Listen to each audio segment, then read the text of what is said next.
დილამშვიდობის საათი მარტის საქმიან დილას ვიწყებთ პირველზე BMG-ს გუნდის წევრებთან ერთად. სოფლიო ბაზრებზე ბარელი ნავთობის ფასი ერთდროულად 30%-ით გაიაფთა. მსგავსი ვარდნა 1991 წლის სპარსეთის ყურის ომის შემდეგ პირველად დაფიქსირდა. Goldman Sachs გრუპის განცხადებაში აღნიშნულია, რომ ბარელი ნავთობის ფასი შესაძლოა $20-მდე შემცირდეს. ნავთობის ბაზარზე ფასები მას შემდეგ შემცირდა, რაც OPEC+-ის ალიანსში უთანხმოებას საუდის არაბეთსა და რუსეთს შორის ფასებზე დაპირისპირება მოჰყვა, რასაც სავარაუდოდ პოლიტიკური და ეკონომიკური შედეგებიც მოჰყვება.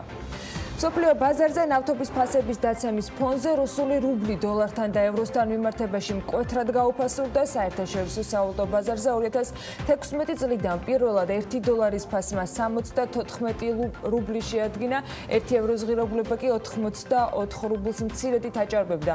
სააგენტო ფიჩის ანალიტიკოსი მიიჩნევს, რომ რუსეთში დევალვაციის საფრთხე არსებობს ნავთობზე ფასების მკვეთრი დაცემის გამო. Reuters's ინფორმაციით კი 1 უნციას ოქროს ფასმა 7 წლის განმავლობაში პირველად $1,700 გადააჭარბა, რაც გამოწვეულია კორონავირუსის გახშირებული მაჩვენებლებით და ნავთობის ფასის საგრძნობი ვარდნით, რამაც ინვესტორებს უსაფრთხო თავშესაფრის მოძებნა აიძულა. კორონავირუსის გავრცელებით გამოწვეული შედეგების გადასალახად ევროკავშირს ეკონომიკის გადატვირთვის გეგმა სჭირდება. ეს რადიოსადგურ France Interis ეთერში საფრანგეთის ეკონომიკის და ფინანსთა მინისტრმა განაცხადა. 16 მარტს ევროზონის ფინანსთა მინისტრების შეხვედრაც დაიგეგმა და როგორც ფრანგი მინისტრი აღნიშნავს, ფრანგმა მეწარმეებმა უკვე იგრძნეს კორონავირუსის გავრცელების შედეგები. სრულად და ყველა მიმართულებით მსოფლიო ინდექსების რეაქციასთან დაკავშირებით რამდენიმე წუთში გოგა მელიქიძე გაგვიახლებს ინფორმაციას. გალტენტაგარტის საბროკერო მიმართულების ხელმძღვანელი საქმიანი დილის ეთერში სათავო ოფისიდან შემოგვიერთდება ჩვეულის სრულყოფილი ინფორმაციით. კორონავირუსზე ფოკუსირებული მსოფლიო კი არც მარტის და არა მხოლოდ ამ თვის თამდე ღონისძიებებს და პროექტებს ივიწყებს. გენდერული კვირაულის ფარგლებში დღეს ძალიან საინტერესო კვლევას კარიერა საჯარო სამსახურში და გენდერული თანასწორობა წარდგენაა დაგეგმილი, რომლის საჯარო პრეზენტაციამდეც საქმიან ეთერში ვისაუბრებთ ჩვენ სტუმართან ერთად მთავარ მიგნებებზე. ლუიზა ვინტონი საქართველოში გაეროს განვითარების პროგრამის ხელმძღვანელი შემოგვიერთდება საქმიანი დილის სტუდიაში. ვირუსული ინფექციების თუ ატმოსფერული ჰაერის დაბინძურებული გარემოს ფონზე, რაც თითოეული ადამიანის ჯანმრთელობას უქმნის პრობლემებს, მეოთხე ჩატარებული კონკურსის სუფთა რეგიონის შედეგებს და მონაცემებს გაგაცნობთ და გარემოს დაბინძურების სხვადასხვა მიზეზებსა თუ ამ მიზეზების აღმოფხვრვის შესაძლებლობებზე სტუმართან გეგმავთ საუბარს. ნინე ჩხუბაძე, საქართველოს მწვანეთა მოძრაობა დედამიწის მეგობრები, საქართველოს თავმჯდომარე იქნება ჩვენი დღევანდელი ეთერის კიდევ ერთი სტუმარი. სუფთა გარემო და განსხვავებული სამასპინძელი ადგილები, რაც ეკონომიკაში აქტიური ჩართვისათვის ძალიან საინტერესო მიმართულებებია. ბექა ბაციკაძესთან ერთად უნდა განვიხილოთ სავის მიერ მომზადებულ კვლევაზე დაფუძნებით. მარიამ ქოიავა სავის მმართველი პარტნიორი უძრავი ქონების ნიშურ საინვესტიციო შესაძლებლობებზე ისაუბრებს. მიმდინარე კვირა აქტიური იქნება საკანონმდებლო ორგანოში განხილვების თუ საკონსტიტუციო ცვლილებების წარდგენის მხრივად. საარჩევნო სისტემაზე შეთანხმებული პარტიები სამუშაო რეჟიმის შემდეგ ეტაპზე გადადიან, რომელიც საარჩევნო სისტემის განახლებასთან ერთად პოლიტიკური პროცესების სამართლებრივ ჩარჩოში გადაყვანასაც მემორანდუმით ითვალისწინებს და ამაში თავის როლი საქართველოს პრეზიდენტს უნდა ჰქონდეს, რომელიც გასულ კვირას წლიური ანგარიშით წარდგა დეპუტატების წინაშე. უხმაუროდ და ყოველგვარი კრიტიკის გარეშე დასრულებული სალომე ზურაბიშვილის ანგარიში დეპუტატებთან ინსტიტუციურ კონტექსტში იქნება ეკაცი მაკურიძის დღევანდელი რუბრიკის სასაუბრო თემა. რა მნიშვნელობა აქვს პრეზიდენტის ინსტიტუტს და ქვეყნის მთავარ სარდლის ყოველწლიურ გამოსვლას დეპუტატების წინაშე საპარლამენტო რესპუბლიკაში. დემოკრატიის ინდექსის საქართველოს ხელმძღვანელი 10 საათისათვის საქმიანი დილის ეთერში ისაუბრებს.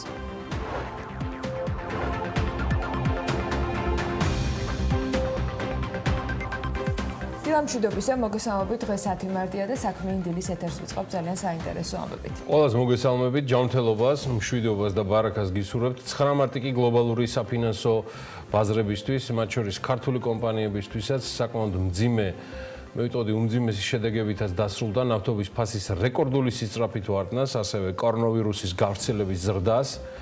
პანიკური ვაჭრობა და ნიუ-იორკის საფონდო ბირჟაზე ვაჭრობის დროებით შეჩერებაც კი მოჰყვა.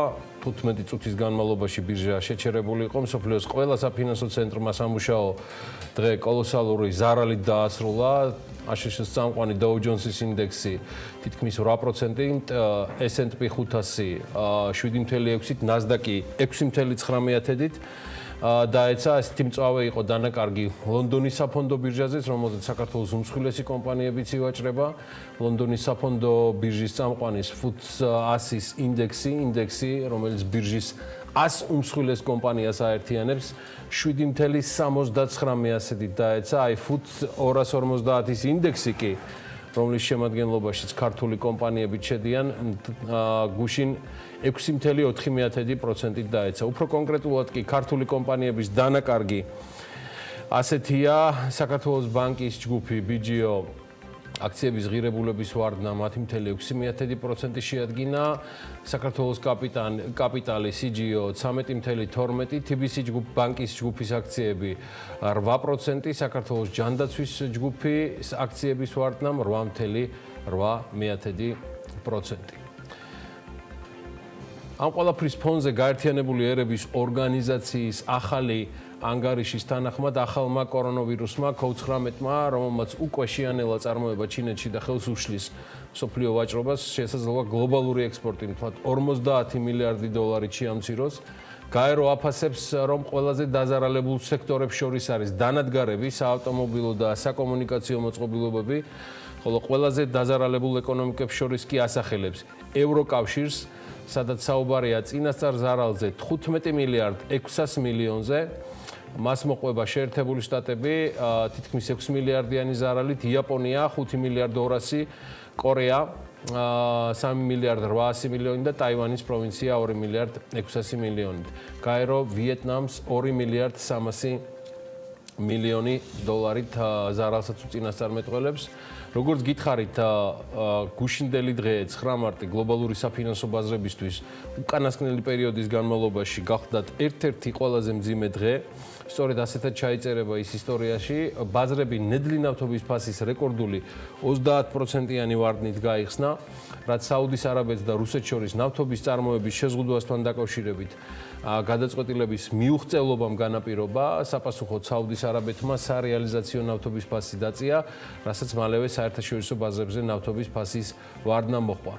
დროის გარკვეულ მონაკვეთში ბარელის ნავთობი $30-ზე ქვემოთაც კი ჩამოვიდა და თბილისის დროით საღამოს 6 საათისკენ კი ალბათ დაიდო გუშინდელი დღის აპოგეა, რომ შტატებში 9 მარტის სავაჭრო სესიის გახსნას აქციების როგორც გითხარით, მკვეთრი ვარდნა მოყვა, Standard & Poor's 7%, Dow Jones 7.2, Nasdaq 6.8. მკვეთრ ვარდნას საფონდო ბირჟის დამცავი მექანიზმის ამოქმედება და ვაჭრობის დროებითი შეჩერება მოყვა. ესეთი რამ რეგულაციის სახით, შიდა რეგულაციის სახით და ნებართვის სახით დევს 15 წუთით ბირჟა გაჩერებული იყო. შეგახსენებთ, რომ ნავთობის ფასის 30%-იან ვარდნას, როგორც გითხარით, მოყვა სხვა ქვეყნების ინდექსების ვარდნაც, საუბარია ავსტრალიის ინდექსზე 7.3%-ით, ეს 2008 წლის ოქტომბრის შემდეგ ყველაზე დიდი ერთდღიანი ვარდნაა. ნიკეი იაპონია 5.1%, ჰონკონგი ჰანგსენგის ინდექსი 4.2, შანჰაის კომპოზიტორი ინდექსი 3%-ით, ევროპული საფონდო ბირჟები კი გახსნისთანავე დაეცა. FTSE 8.5%-ით, გერმანული DAX 7.4, იტალიის მთავარი ინდექსი 7.1%. ამასთანავე საფინანსო ბაზრებზე გაურკვევლობის ზრდას კვლავ განაპირობებს კორონავირუსის სწრაფი გავრცელება დასავლეთ ევროპასა და აზიაში, რამაც უკვე დაიწყო გავლენის მოხდენა 10,000-ობით კომპანიის ღირებულებათა ჯაჭვზე.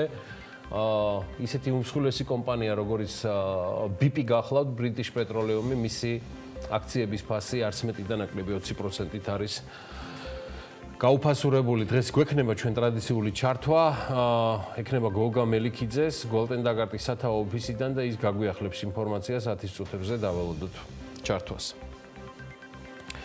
საერთაშორისო სააგენტო Fitch კი რუსულ რუბლს ნავთობის გაუფასურების კვალდაკვალ სერიოზულ გაუფასურებას უწინასწარ მეტყველებს, რადგან ვციტირებ Fitch-ის რუსული ოფისის წარმომადგენელს, თავად რუსეთის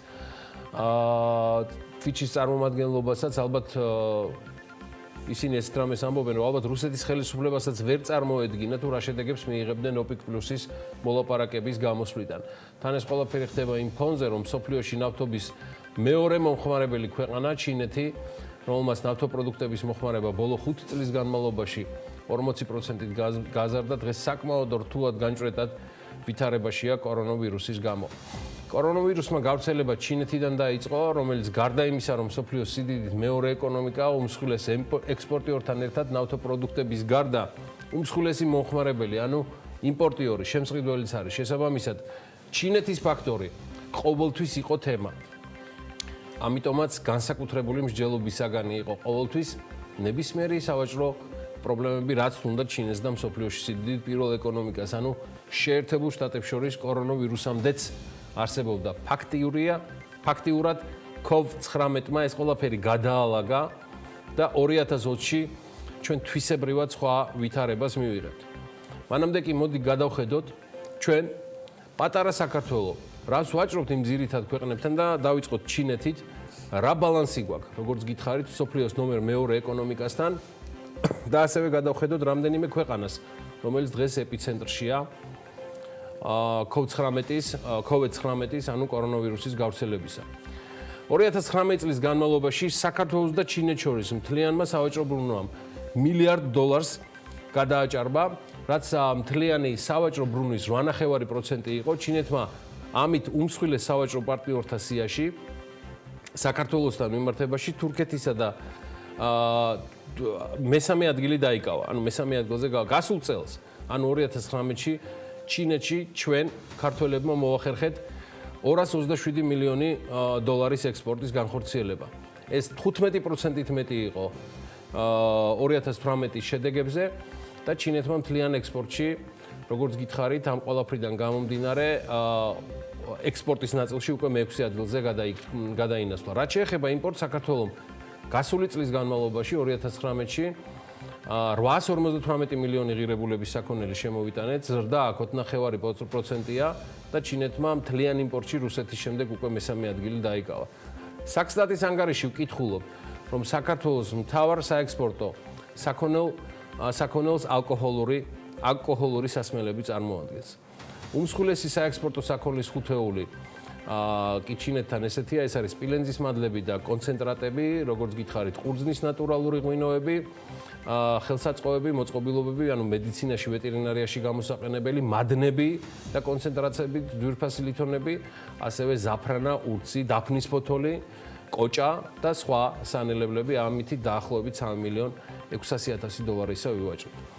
რაც შეეხება იმპორტს ჩინეთიდან, ანუ რაც შემოვიტანეთ იმპორტი, რომელიც დაახლოებით არის $850 შარშან, ეს იყო სხვადასხვა ესე ვთქვათ, ეს დანიშნულების ნივთები, ეს იყო ბრტყელი ნაგლინი, ნახშირბადიანი ფოლადისგან სიგანით, ასევე იყო ხმომოწყობილობები ჰაერის კონდიცირებისთვის, რეზინის პნევმატური სალტეები, საბურავები და აპარატურა მიმღები სატელევიზიო კავშირებისთვის, იგივე ტელევიზორებისთვის, გამოთვლელი მანქანები, მათი ბლოკები.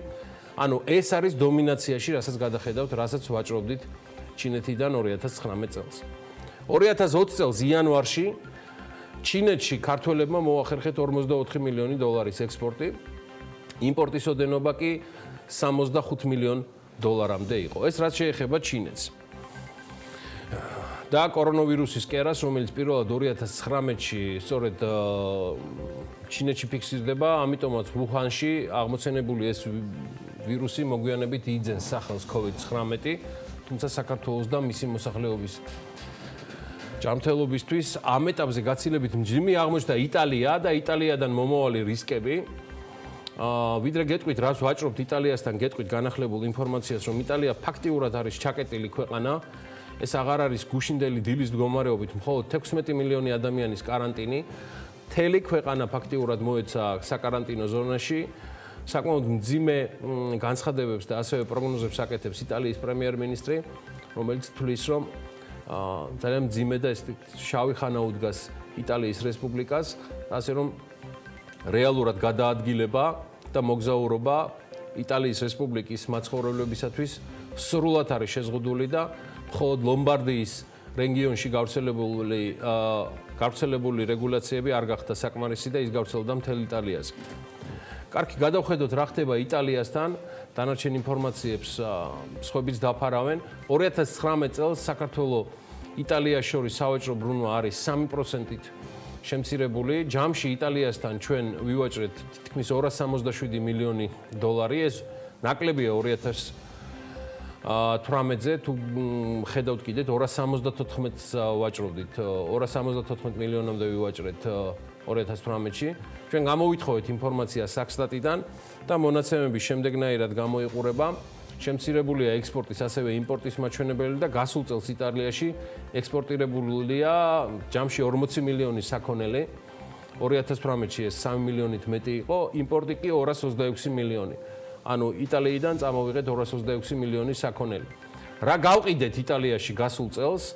უმსხვილესი საქონლის ტოპათეული ესე გამოიყურება, რასაც ახლა ნახავთ, ეს არის თხილი და კაკალი, ეს არის პალტოები, ლავადები და ანალოგიური ნაწარმი, ეს არის სასუქი, მინერალური ან ქიმიური აზოტოვანი, ხეტყის მასალა, პალტოები, კოსტიუმები, ნარჩენები, სხვადასხვა სვიტერები, პოლოვერები, მილები, მილაკები, მოკლედ ათეულს კრავს ასევე ფეროშენადნობები, რომელიც ჯამში სულ $1,100,000 ვივაჭრეთ. და გასული წლის განმავლობაში იტალიაში საქონლის ექსპორტს ახორციელებდნენ ისეთი კომპანიები, როგორც არის აგრიჯორჯია, გამავუდი, ევროტექსტი, რუსთავის ფოლადი, რუსთავის აზოტი, კომპანია არტო, ასერტი, გლობალ ექსპორტი და სხვები. რა ვიყიდეთ 2019 წელს იტალიაში, რომელიც დღეს ევროპაში კორონავირუსის გავრცელების უმთავრეს კერად იქცა და სტატისტიკით უკვე ნომერ მეორე ქვეყანა არის დაინფიცირებულთა რაოდენობით. იტალიაში ჩვენ შევიძინეთ ძირითადად ცენტრალური გათბობის ქვაბები. აქვე ვიძენდით როგორც ქვეყანა ფეხსაცმელს და ეს არის სხვადასხვა პოლიმერული მასალები, ტყავის ძირითადად რაღაცა ამდაგვარი, მანქანები, ჭურჭლის სარეცხი, ავეჯი, ონკანები, არმატურა მილგაყვანილობებისთვის და საქვაბეებისთვის, სატვირთო ავტომობილები, ეს არის ასევე სავაჭრო პროდუქცია იტალიასთან, სამკურნალო საშუალებები, ასე შემდეგ და ასე შემდეგ. როგორც გითხარით, იმპორტიორი კომპანიებიც ასევე მნიშვნელოვანია, რომლებიც იტალიასთან ვაჭრობდნენ და ეს ათეული ნაკლებად, მაგრამ ძირითად კომპანიებს გეტყვით, ეს არის Coca-Cola Bottler Georgia, კომპანია Saga Impex, GTEX, GB Consulting, Max Thermi, Gagra Plus, ეს არის ის ქართული კომპანიები, რომლებიც იტალიასთან ვაჭრობდნენ ამ ხნის განმავლობაში. მოდი ახლა მინდა ხო აქვე აღვნიშნო, რომ წინასწარი მონაცემებით 2020 წელს იანვარში სავაჭრო ბრუნვა ქვეყანასთან 12%-ით შემცირდა და 14,700,000 შეადგინა, როცა ანალოგიურ პერიოდში ეს ყველაფერი დაახლოებით $2 მილიონით მეტი იყო. ექსპორტირებული საქონლის ღირებულებამ $2,700,000 შეადგინა, იმპორტი თითქმის $12 მილიონი გახდათ. მოდი გადავინაცვლოთ ახლა ჩრდილოეთით, რუსეთის სერიოზულად შეტარტმანდა OPEC Plus-ის ჩამოშლილი მოლაპარაკებების ფონზე, იგი ჩვენი ერთ-ერთი მთავარი სავაჭრო პარტნიორია. პარასკევს ჟენევაში, თქვენ ახლა ენერგეტიკის მინისტრ ნოვაკს უცქერთ ეთერში. მოკლედ პარასკევს აი ამ ჩაშლილი მოლაპარაკებები ალბათ დიდხანს გაყვება შავ-ზოლად ჩრდილოელი მეზობლის ეკონომიკას. ნავთობი თითქმის 15 წლიან მინიმუმზეა, რაც ბევრს ახარებს საქართველოში, თუმცა თუ შედარებით გონიერად და დინჯად გადავხედავთ სავაჭრო ურთიერთობებს და ჩვენს ეკონომიკურ ისტორიას, ბევრზე ღირს დაფიქრება. მათ შორის მზადება რთული სცენარისთვის იმ ფონზე, რომ რუსეთში ეკონომიკური ვითარების გართულება გრძელვადიან რეჟიმში არაფერს კარგს ჩემდა სამწუხაროდ არ უხადის რუსეთზე მჭიდროდ მიბმულ ქართულ ეკონომიკას. ვიდრე ეკონომიკაზე გადავალ რუსეთში 2/10-ზე მეტი კორონავირუსის შემთხვევა არის ინფიცირებული, ეს არის სტატისტიკა და იქაც ძირითადად იტალიის კვალზე მიუთითებენ. რა ვივაჭრეთ რუსეთთან? 2019 წლის განმავლობაში რუსეთში საქართველოსთან თითქმის 9 მილიარდის ექსპორტი განხორციელდა. ეს წინა წელთან შედარებით 14%-იანი მატება იყო და ამ მაჩვენებლით რუსეთის ფედერაცია მთლიან ექსპორტში აზერბაიჯანის შემდეგ იკავებს მეორე ადგილს. და რაც შეეხება იმპორტს, საქართველოს გასული წლის განმავლობაში რუსეთიდან 4,9%-ით უფრო მეტი, ანუ თითქმის მილიარდის 976 მილიონი დოლარის ღირებულების საქონელი შევიძინეთ და ვივაჭრეთ და წამოვიღეთ რუსეთიდან. რუსეთმა მთლიან იმპორტში თურქეთის შემდეგ უკვე მეორე ადგილი დაიკავა საქართველოს სავაჭრო პარტნიორებს შორის. რუსეთში საქართველოს მთავარ საექსპორტო საქონელს კვლავ ალკოჰოლური სასმელები წარმოადგენს და 5 ჯამში ესე გამოიყურება. ეს არის ყურძნის ნატურალური ღვინოები, ფეროშენადნობები, მინერალური და მტკნარი წყლები, სპირტიანი სასმელები, სამკურნალო საშუალებები, ოღონდ დაფასოვებული. აი ეს არის ის ხუთი, რაც ყველაზე მეტად გაგვაქვს რუსეთის ფედერაციაში და რის ხარჯით ჩვენ შემოგდის მყარი ვალუტა. აი რაც შეეხება რუსეთიდან უმსხვილეს საიმპორტო საქონელს, ანუ რუსეთიდან საქართველოში ვეზიდებით ნავთობს და ნავთობპროდუქტებს, ამაზე შარშან 200 მილიონზე მეტი გაგვივიდა. ხორბალი ასევე მეორე ადგილზე არის, ნავთობის აირები, ზესუმზირის ზეთი, ქვანახშირის კოქსი და ნახევარ კოქსი. ეს არის ხუთეული, რასაც ვეზიდებით რუსეთიდან. 2020 წელს, იანვარში წელს ჩვენ მოვახერხეთ, რომ რუსეთში 33.5 მილიონი დოლარის ექსპორტი გაგვეხორციელებინა. აქ კლება იყო 14.7%, იმპორტმა 72 მილიონი დოლარი შეადგინა. აი იმპორტი კი გაცილებით მატებაშია, თუ ნახავთ, მატება თითქმის ნახევარია, 48%-იანი. ეს რაც ეხება რუსეთს. და კიდევ ერთი ქვეყანა, რაზეც მინდა დილიდან გესაუბროთ, რომელიც არის ჩვენთვის მნიშვნელოვანი სავაჭრო პარტნიორი და ასევე არ წარმოადგენს ერთ-ერთ ძიმე კერას კორონავირუსისა, ირანია. ირანი, საიდანაც ყველაზე მეტ საფრთხეს ველოდით კორონავირუსის ფონზე და იმედია ამის შედარებით ლოკალიზება მოხდა. ყოველ შემთხვევაში ამ ქვეყანასთან ვითარება სავაჭრო ესეთი გვაქვს. 2019-ის 11 თვეში საქართველოსდან ირანში ექსპორტით ჩვენ მივიღეთ 67 მილიონი დოლარი, როგორც ქვეყანამ. ეს გასული წლის ანალოგიურ მაჩვენებელს დაახლოებით 1%-ით აღემატება. ეს ინფორმაცია, როგორც გითხარით, ყველაფერი საქსტაძე დაყრდნობით გვაქვს თქვენთვის მოწოდებული. ისიც აღსანიშნავია, რომ ჯერ კიდევ 2015 წლიდან ირანის მიმართულებით საქონლის ექსპორტით მიღებული შემოსავალი ყოველთვის მზარდი იყო 2017 წლამდე. აი ხედავთ კიდეც 2015 წელი 35 მილიონი, 2016 46.5, 2017 76 მილიონი, აი 2018 წლიდან იწყება შემცირება და მან 74 მილიონი დოლარი შეადგინა. საქსტატის მონაცემებითვე საქონლის მიხედვით 11 თვეში საქართველოსდან ირანში 13.5 მილიონი დოლარის ღირებულების ფეროშენადნობები გავიდა. ეს ტონაში 12,680 ტონა. ეს მაჩვენებელი მნიშვნელოვნად აღემატება 2018 წლის მონაცემებს და იქიდან მიღებულ შემოსავლებს. შესაბამისად 2019 წლის 11 თვეში ასევე გაზრდილია ექსპორტიდან მიღებული შემოსავლები, ეს იქნება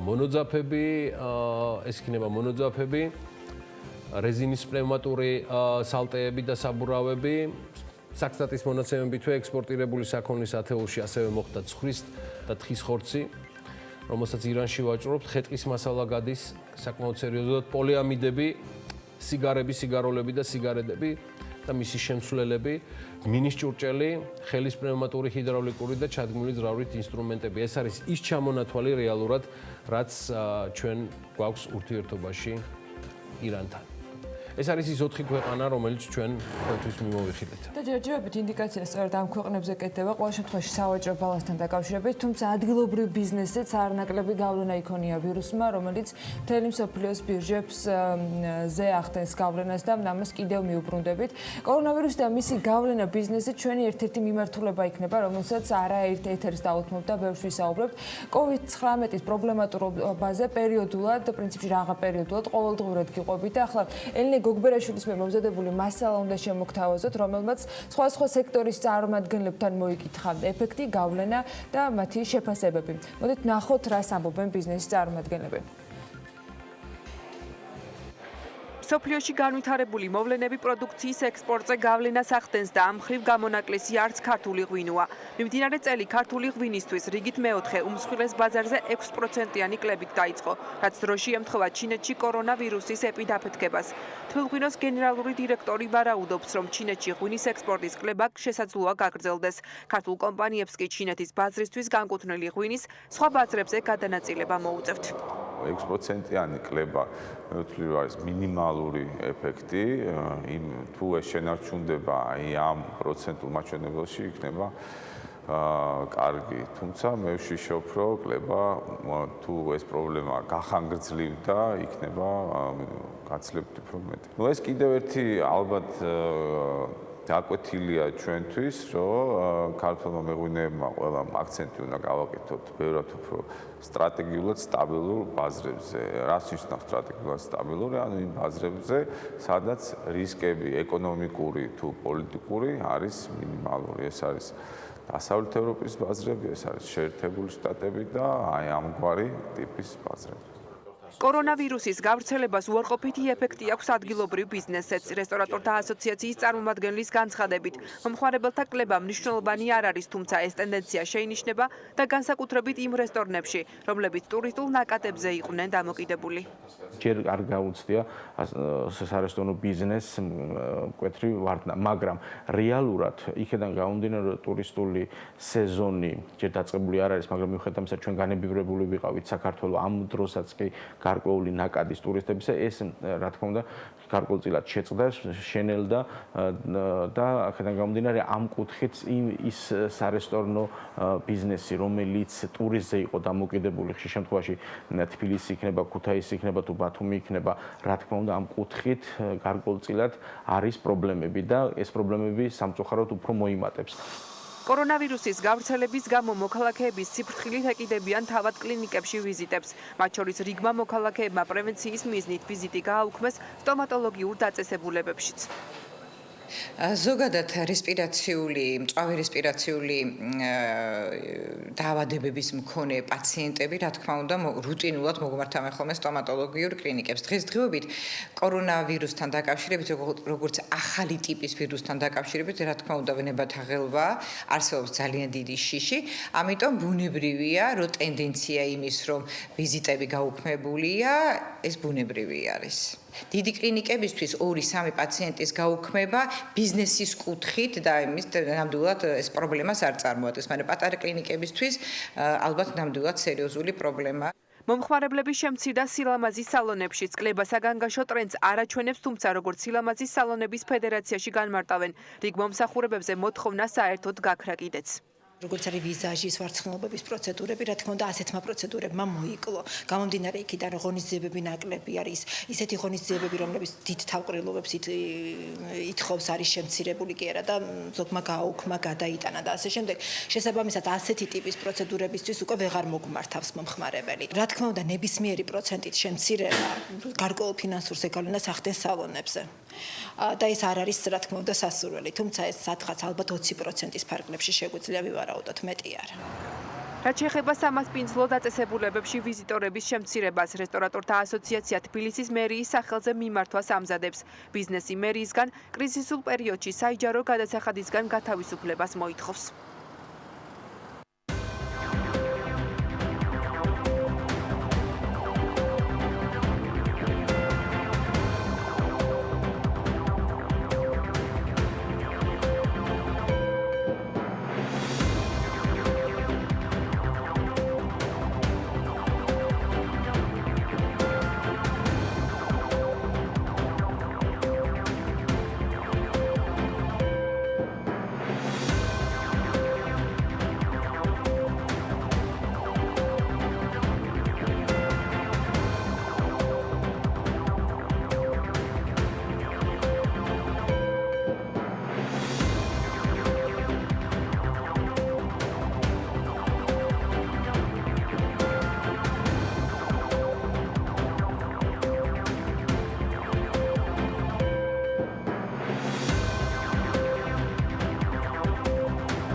ორსულები და კორონავირუსი. რა რეკომენდაციებს გასცემენ საერთაშორისო ორგანიზაციები იმისათვის, რომ ფეხმძიმეებმა შესაბამისი თავდაცვა შეძლონ? შესწავლილია თუ არა COVID-19-ის მოქმედების მექანიზმი ორსულებსა და მეძძურ დედებში? არსებობს თუ არა მსოფლიოს მასშტაბით ორსულებისა და ახალშობილების დაინფიცირების სტატისტიკა? ყველა კითხვაზე პასუხები პირველამდე. რატომ? მთავარი კითხვა, რომელსაც სვამენ მოზარდები და ზრდასრულებისგან პასუხებს ელიან. რა პრობლემებს ხედავენ მოსწავლეები სკოლაში? რა არ მოსწონთ და რას შეცვლიდნენ სასწავლო პროცესში? ყველაზე მნიშვნელოვანი პრობლემაც სკოლაში მიმაჩნია ბავშვის ინტერესების შეზღუდვა. რა სჭირდებათ, რა აწუხებთ და რისი გამოსწორებაა საჭირო? ჩემი აზრით, მასწავლებელი უნდა ასწავლიდეს და არ უნდა ჩხუბობდეს. მოსწავლეების აზრი და თამამი ხმა პირველამდე. სილამაზე, რომელიც მსხვერპლს არ მოითხოვს. დაფიქრებულ ხართ თუ არა უსაფრთხოების წესებზე, სანამ კოსმეტიკის შერჩევის პროცესით ხართ დაკავებული. რისი შეხსენება გვჭირდება ინფექციის თავიდან არიდების მიზნით, სანამ პროდუქციას ტესტების საშუალებით საკუთარ სახეზე გამოვცდით. რატომ არის უმნიშვნელოვანესი ჰიგიენის ნორმების დაცვა ყოველ ნაბიჯზე და ყოველ დახვრთან? ნახეთ პირველამდე.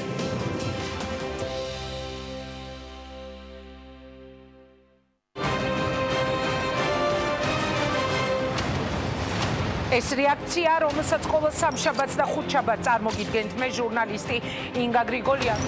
პირველი განსაკუთრებულ განრისხებას იწვევდა მასში. ჩვენ ხედავთ, რომ ისინი ბიზნესზე მიმდინარეობს ზეწოლა, პოლიტიკოსების მიმართ ხედავთ ტელედაპატიმრებებს.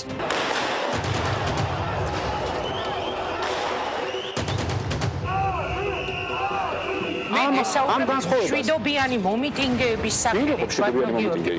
ეს იყო შვიდობიანი აქცია? არავინ არ იფიქროს, რომ გახარია წადის ძახილი პოლიტიკურ გადაწყვეტილებებს მიიღებს ხელისუფლება. ისინი გრძნობენ გაერთიანებულ ოპოზიციის სუნთქვას კეფაში. თუ ქვეყანა სჭირდება გადაული ყველას.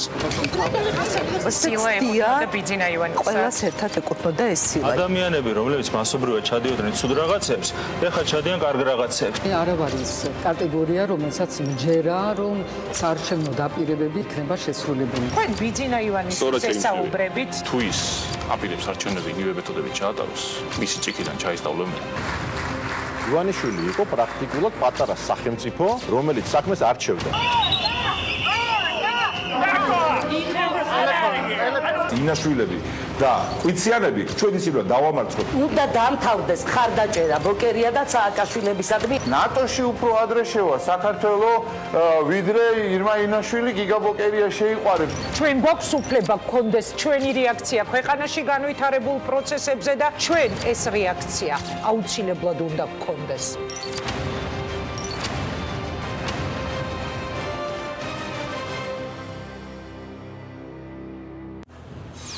ჩვენ ვართ იქ, სადაც დუხს მოვლენები. სადაც ამბავს არ აქვს მხოლოდ ერთი მხარე. ჩვენ ვართ რეალური ცხოვრების შუაგულში. და ვიცით თავისუფლების, დამოუკიდებლობის, ღირსების ფასი. ჩვენ ვართ იქ სადაც ჭირდებით და იქ სადაც საჭიროა ისმოდეს ხალხის ხმა. მთაში, ბარში, სოფელში, ქალაქში. ჩვენ ვართ ყველგან, ვხედავთ ყველაფერს და ჩვენს ჟურნალისტურ პრინციპებზე შეუძლებელია ზეგავლენის მოხდენა. TV პირველი. გავლენების მიღმა, მოვლენების შუაგულში. TV პირველი თანამგზავრზე. სატელიტური მაუწყებლობის ყველაზე თანამედროვე DVB-S2 სტანდარტის MPEG-4 ფორმატში. თანამგზავრი Azerspay 1. აღმოსავლეთის 46 გრადუსი, სიხშირე 11094 MHz, პოლარიზაცია ჰორიზონტალური, სიმბოლური სიჩქარე 30000 კილობიტი წამში, შესწორების კოდი 5მე6. TV პირველი, საქართველოში და მსოფლიოში.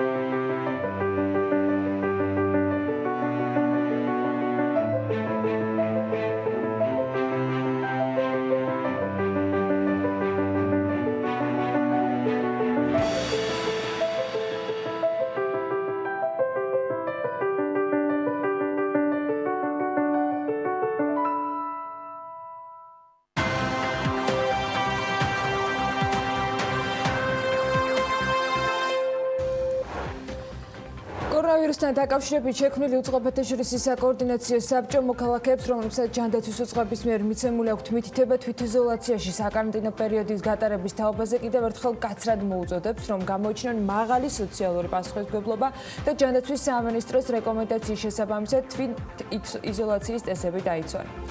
გაერთიანებული ერების ორგანიზაციის ახალი ანგარიშის თანახმად ახალმა ვირუსმა, რომელმაც უკვე შეანელა წარმოება ჩინეთში და ხელს უშლის მსოფლიო ვაჭრობა, შეიძლება გლობალური ექსპორტი 50 მილიარდი დოლარით შეამციროს. რონის ეროვნული სააგენტოს ინფორმაციით, მომდევნო წლის იანვარ-თებერვალში საქართველოდან მსოფლიო 39 ქვეყანაში 12 მილიონი 100,000 ბოთლი ღვინო გაიტანა ექსპორტზე, რაც გასული წლის იმავე პერიოდის მაჩვენებელთან შედარებით ზუსტად იდენტურია, თუმცა თანხობრივად იყო გაზრდილი რაოდენობა. სავალუტო რეზერვები მცირდება, 1 მარტის მდგომარეობით სარეზერვო აქტივები 3 მილიარდ 400 მილიონ დოლარამდეა ჩამოსული, კლება 100 მილიონიანია. ეროვნული ბანკის სტატისტიკით დეკემბერში სამთავრობო სესხების წილის ჩარიცხვის ხარჯზე გაიზარდა ეს მოცულობა და მას შემდეგ კლების რეჟიმშია. ბარათაშვილის ქუჩაზე დღეიდან ზონალურ საათობრივი პარკირების სისტემა ამოქმედება დედაქალაქში. თბილისის მერიის ინფორმაციით ამ ქუჩაზე 65 საპარკინგი ადგილით 5 ლოკაციაა გამოყოფილი, სადაც ავტოსატრანსპორტო საშუალებების პარკირება ფასიანი იქნება. ნაწილობრივი აკრძალვა გათვალისწინებულია დაახლოებით 40 ქუჩაზე. ეს თბილისის მერის მოადგილემ რამდენიმე დღის წინ BMG დრაივის ფორმატში საუბრისას განაცხადა. თბილისის მერის კულტურის განათლების, სპორტისა და ახალგაზრდულ საქმეთა საქალაქო სამსახურმა სახელმწიფო პროფესიულ კოლეჯებთან ერთად პროფესიული გადამზადების პროგრამა ისწავლე და დასაქმდი დაიწყო. დედაქალაქის მთავრობის ინფორმაციით ამ პროგრამის მიზანი შრომის ბაზარზე მოთხოვნად სპეციალობებში სამსახურის მაძიებელი მოქალაქეების გადამზადება და დასაქმების ხელშეწყობა. Forbes Women Georgia საქართველოში ქალთა უფლებების გამტკიცებისათვის ქალთა საერთაშორისო დღესთან დაკავშირებით ახალი ონლაინ კამპანია 8 მარტიდან 8 მარტამდე დაანონსა. არია ექსპო 2020, რომელიც 4 აპრილში რატომ გრანდ თბილისი მეტეხე პალატაში უნდა გამართულიყო, გადაიდო. ეს განპირობებული არის სწორედ ვირუს COVID-19-ის გავრცელებით. კორონავირუსის გამო დასავლური საფონდო ბირჟების მკვეთრად დაცემის ფონზე ჩინური კომპანიების ფასი იზრდება. ზოგიერთ უფრო ძვირიც გახდა, ვიდრე ამ დრომდე საერთოდ ყოფილა. ერთი კვირის განმავლობაში 10 ჩინელი მილიარდერის ქორება თითქმის 14.5 მილიარდი დოლარით არის გაზრდილი. უფრო მეტიც მათი ნახევარზე მეტი ჯანდაცვის სექტორთან დაკავშირებული ადამიანი გახლავთ.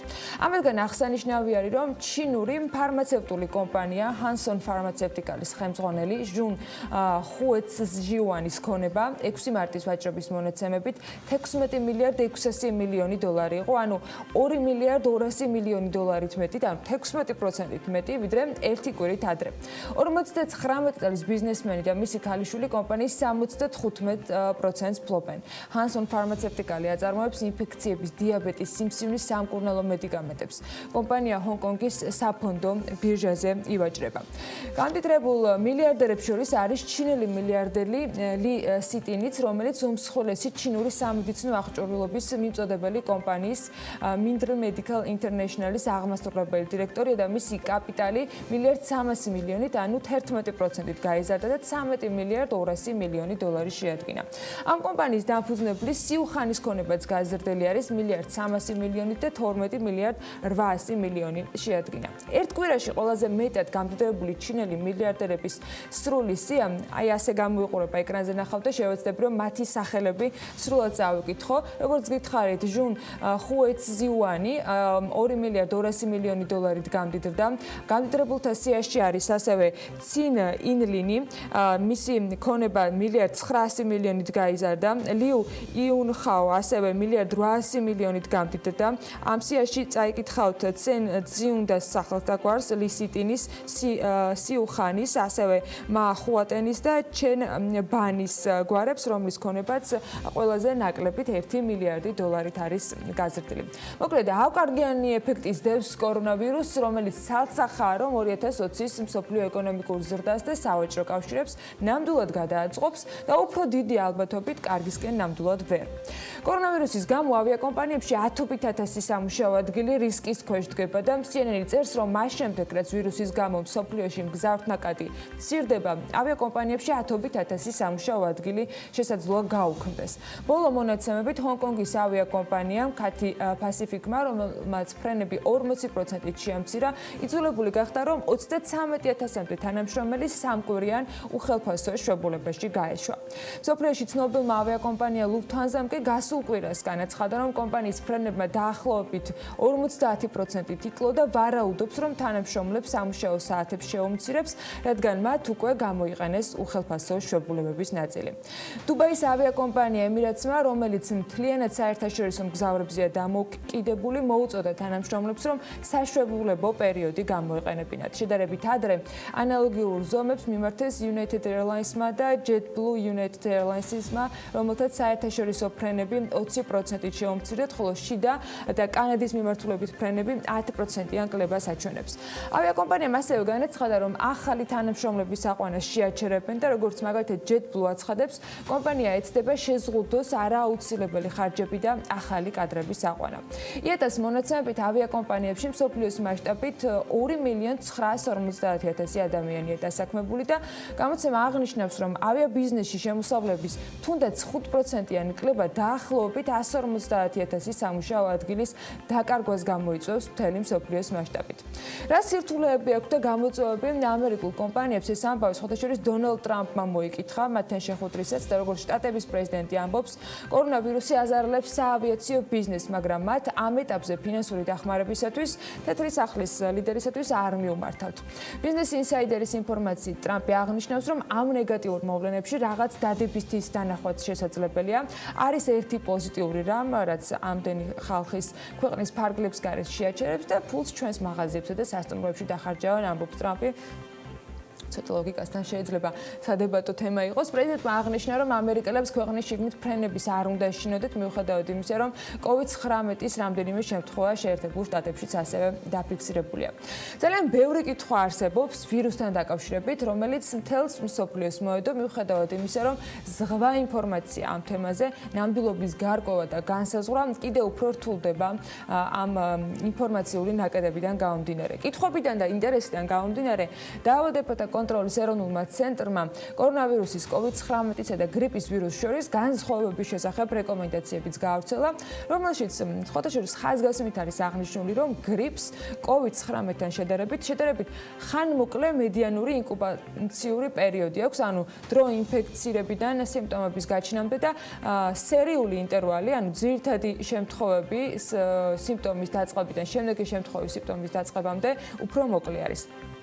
მიჩნეულია, რომ COVID-19-ის სრული ინტერვალი 5-6 დღე არის, ხოლო გრიპის შემთხვევაში 3 დღემდე. ეს ნიშნავს, რომ გრიპი COVID-19-ზე სწრაფად ვრცელდება.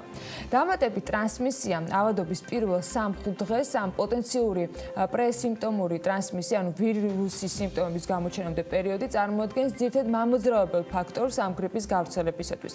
მიუხედავად იმისა, რომ COVID-19 შესაძლებელია სიმპტომების გამოვლენამდე 24-48 საათით ადრე გავრცელდეს დაავადებულიდან ჯანმრთელ ადამიანზე, ამჟამად ეს თვისება არ არის მიჩნეული როგორც დაავადების გავრცელების მნიშვნელოვანი ფაქტორი.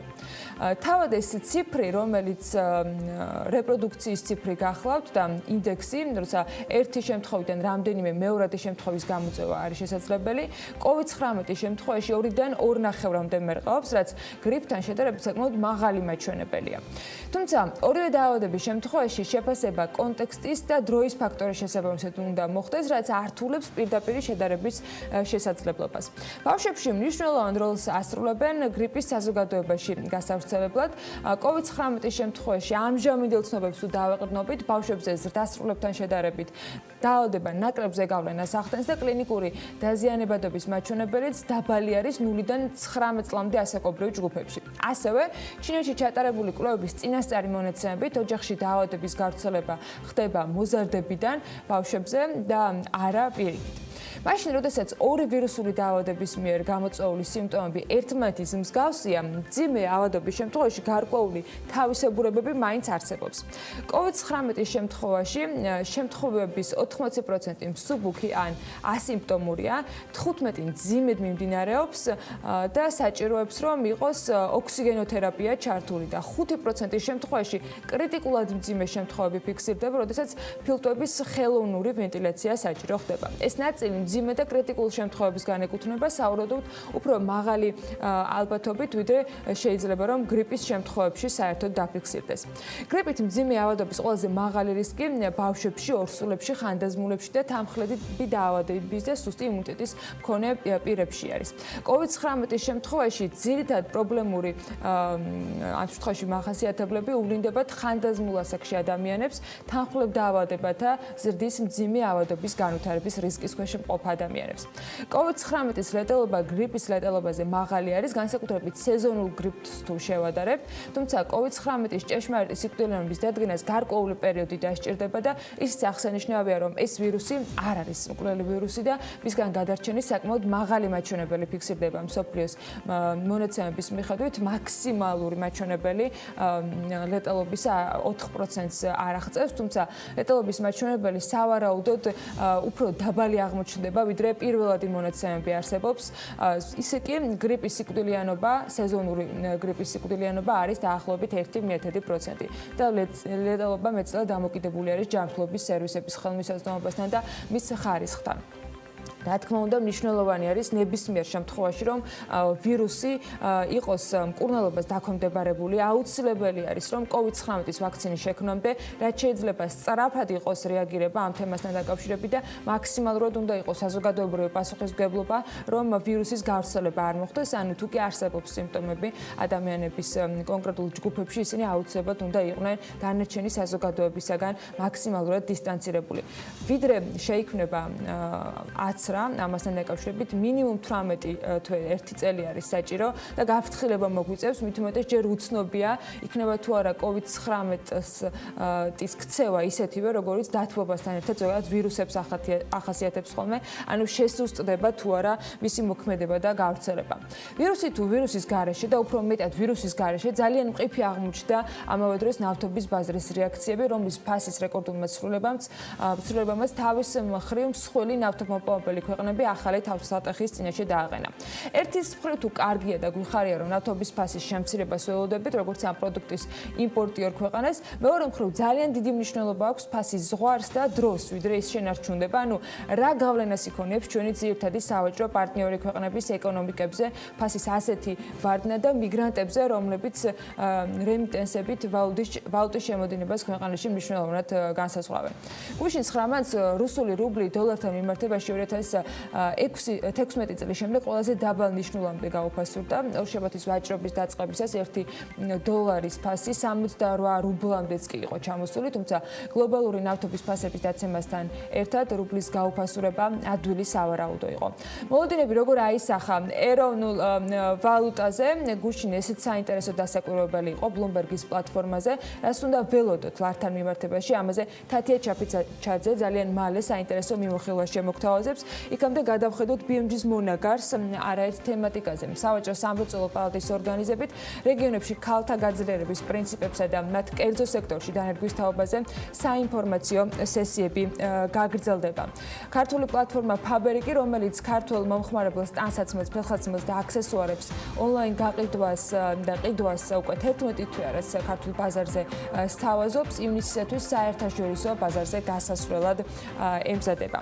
ფოთში 130 მილიონ ლარზე მეტი ღირებულების პროექტი, რომელმაც წყალარინების გამწმენდი ნაგებობების და ქსელის მშენებლობა უნდა უზრუნველყოს, გაერთიანებული წყალმომარაგების კომპანიის დირექტორის ინფორმაციით ჩამორჩენის გარეშე მიმდინარეობს. სახელმწიფო სამხედრო სამეცნიერო ტექნიკურ ცენტრ დელტას კი ახალი ხელმძღვანელი ყავს, თავდაცვის მინისტრმა ირაკლი ღარიბაშვილმა წარადგინა დელტას თანამშრომლებთან ზურაბ აზარაშვილი.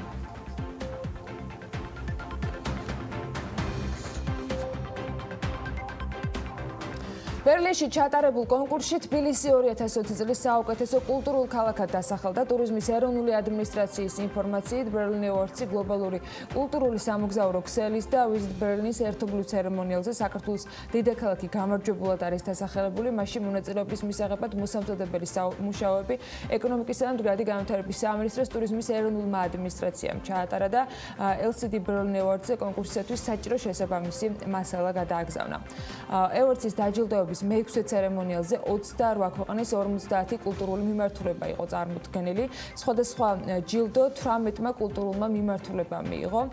ევორდსის მიზანი არის, რომ ტურისტებს უახლესი სამოგზაურო ადგილების აღმოჩენაში დაეხმაროს, რომელიც კულტურულ და სათავგადასავლო მიმართულებას მოიცავს.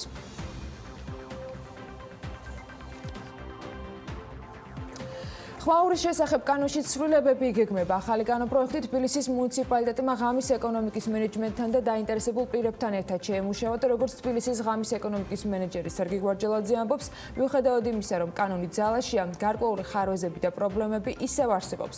მაგალითად, ისევ არის მოსახლეობა, რომელიც წუხს ხმაურზე და ამ პრობლემის წინაშე თავად ბიზნესის წარმომადგენლებიც დგანან, რომლებიც იღებენ სტუმრებს და ხმაური გარკვეულ პრობლემებს უქმნით. შევახვედრეთ როგორც დაზარალებული მხარე, ასევე ის მხარე, რომელიც ქმნის ამ ხმაურს, ასევე ჩავრთეთ რასაკვირველია თავისთავად პასუხისმგებელი ერთეული, რომელიც არის მუნიციპალური ინსპექცია. შესაბამისად, აი ამ რეკომენდაციების მეშვეობით შეიქმნა კანონპროექტი, რომელსაც ჯერ კიდევ ბევრი ინსტანციაა გასავლელი თავისთავად. ძირითადი აქცენტი რასაკვირველია კეთდება იმაზე, თუ რა მდგომარეობა გვაქვს აი ესეთ ხმაურიან ეპიცენტრებში და თქვენ იცით, რომ დღესდღეობით ჩვენ ძალიან დიდი რაოდენობა ყავს მოსახლეობის, რომელიც ზარალდება. პარკირების ნაწილობრივი აკრძალვა გათვალისწინებულია დაახლოებით 40 ქუჩაზე. თბილისის მერის მოადგილე მაია ბითაძემ BMG დრაივისთვის მიცემულ ინტერვიუში განაცხადა, ის ამბობს, რომ ქალაქის დანარჩენ ნაწილში ეტაპობრივად ზონალური პარკირება შემოდის. სწორედ დღეიდან ბარათაშვილის ქუჩაზე ზონალურ საათობრივი პარკირების სისტემა მოქმედება. დედაქალაქის მთავრობის ინფორმაციით, ბარათაშვილზე 65 საპარკინგე ადგილით 5 ლოკაცია იქნება გამოყოფილი, სადაც ავტოსატრანსპორტო საშუალებების პარკირება საათობრივად ფასიანი იქნება და 1 საათის ღირებულება 1 ლარით განისაზღვრება. ზონალური პარკირების ადგილზე ავტომობილის მფლობელებს შესაძლებლობა ექნებათ, რომ სატრანსპორტო საშუალება 15 წუთით უფასოდ გააჩერონ. გამოყოფილი არის ასევე უფასო ადგილები ტაქსის მძღოლებისათვის და შეზღუდული შესაძლებლობის მქონე პირებისათვის.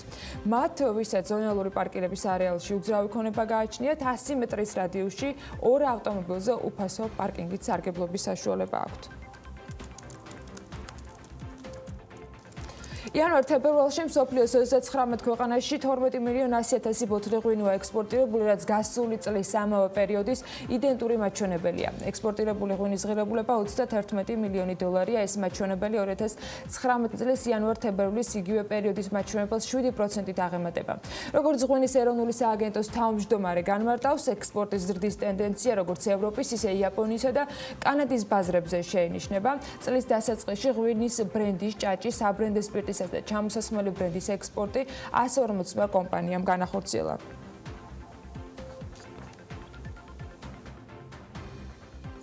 თებერვლის თვეში FAO-ს ფასების ინდექსი შემცირდა, თებერვალში 1%-ით კლება ფიქსირდება და 180 ქულას უტოლდება. ფასების შემცირების მიზეზი კორონავირუსით გამოწვეული მოლოდინები იყო, რომლის თანახმადაც ეპიდემია შესაძლოა მსოფლიოს მასშტაბით მოთხოვნა სავაჭრო პროდუქტებზე შეემცირებინა. სამომხმარებლო კალათის 5 ძირითადი პროდუქტის საერთაშორისო ფასებზე ცვლილება. თებერვალში 4 თვიანი უწყვეტი ციკლის შემდგომ პირველად 1%-ით შემცირდა და 180 ქულა შეადგინა, რაც 8.1%-ით აღემატება გასული წლის ამავე პერიოდის მაჩვენებელს. ფასების შემცირების მიზეზი კი კორონავირუსით გამოწვეული მოლოდინები იყო. თებერვალში მცენარეულ ზეთზე ფასების 10%-ით შემცირების მთავარ მიზეზად ერთის მხრივ კორონავირუსით გამოწვეული მოლოდინების ახალდება, ხოლო მეორეს მხრივ ფასის შემცირებას ხელი შეუწყო ინდოეთის მხრიდან მცენარეულ ზეთზე მოთხოვნის კლება.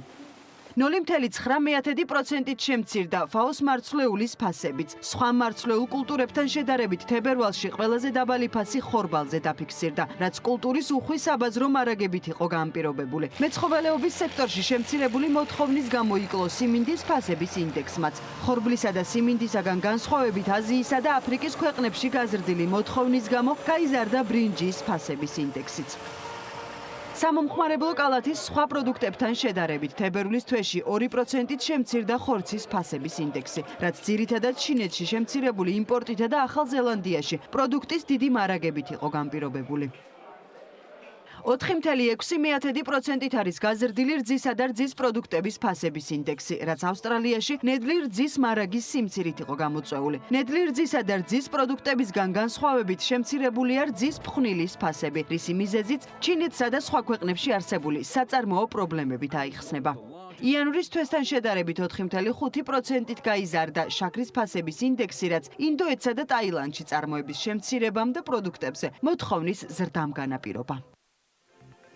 რაც შეეხება დაპირებულ თემას, 9 მარტის ვაჭრობის შედეგად ეროვნული ვალუტა ლარი დოლართან მიმართებით არის 2.15 მიასეთი თეთრით, ევროსთან მიმართებით კი თითქმის 6 თეთრით გაუფასურებული. ოფიციალური გაცვლითი კურსის შესაბამისად 2.79 მიასეთი ლარი ღირს დოლარი, ანუ 2 ლარი და 79 თეთრი, ხოლო ევროსთან მიმართებით 3 ლარი და 19 თეთრია ფასი.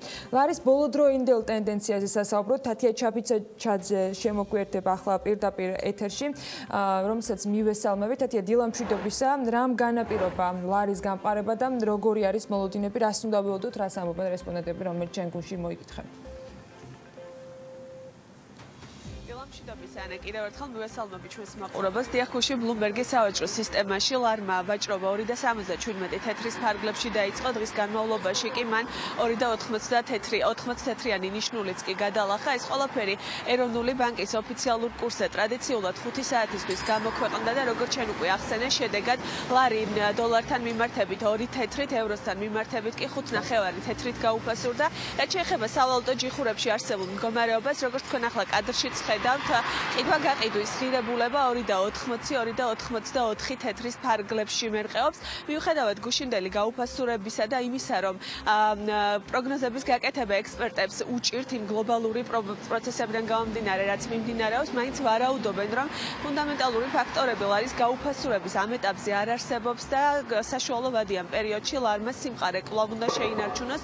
მაგალითად, ბიზნესისა და ტექნოლოგიების უნივერსიტეტის ასოცირებული პროფესორი, ეკონომისტი გიორგი ბერიძე გუშინ ჩვენთან პირად საუბრებში აღნიშნავდა, რომ ნავთობის რამდენიმე ფაქტორს გამოყოფდა და ერთ-ერთი მნიშვნელოვანი ფაქტორად დაასახელა ნავთობის ფასის კლება, რომელიც დოლარზე მოთხოვნას შეამცირებს და ეს ყველაფერი ლარზე საშუალო და გრძელვადიან პერიოდში დადებითად უნდა ისახოს. ასევე მან გამოყო ეროვნული ბანკის მხრიდან სესხების შერბილება და დაასახელა, რომ ესეც ლარის კურსზე პოზიტიური შედეგების მომტანი უნდა იყოს. ნეგატიურ ფაქტორებში კი ცხადია მიიჩნევა ტურიზმიდან მიღებული შემოსავლების კლება. უკვე ცხადია, რომ კორონავირუსის გამო ის სამიზნე მაჩვენებლები, რაც ჰქონდა ქვეყანას, არ ექნება და ეს ყველაფერი ნეგატიურად აისახება ლარზე. რაც შეეხება TBC ბანკის მთავარ ეკონომისტს ოთარ ნადარაია გუშინ ამბობდა, რომ მიუხედავად ლირის და რუსული რუბლის გაუფასურებისა დოლართან მიმართებით, საშუალო შეწონილი კურსი არ არის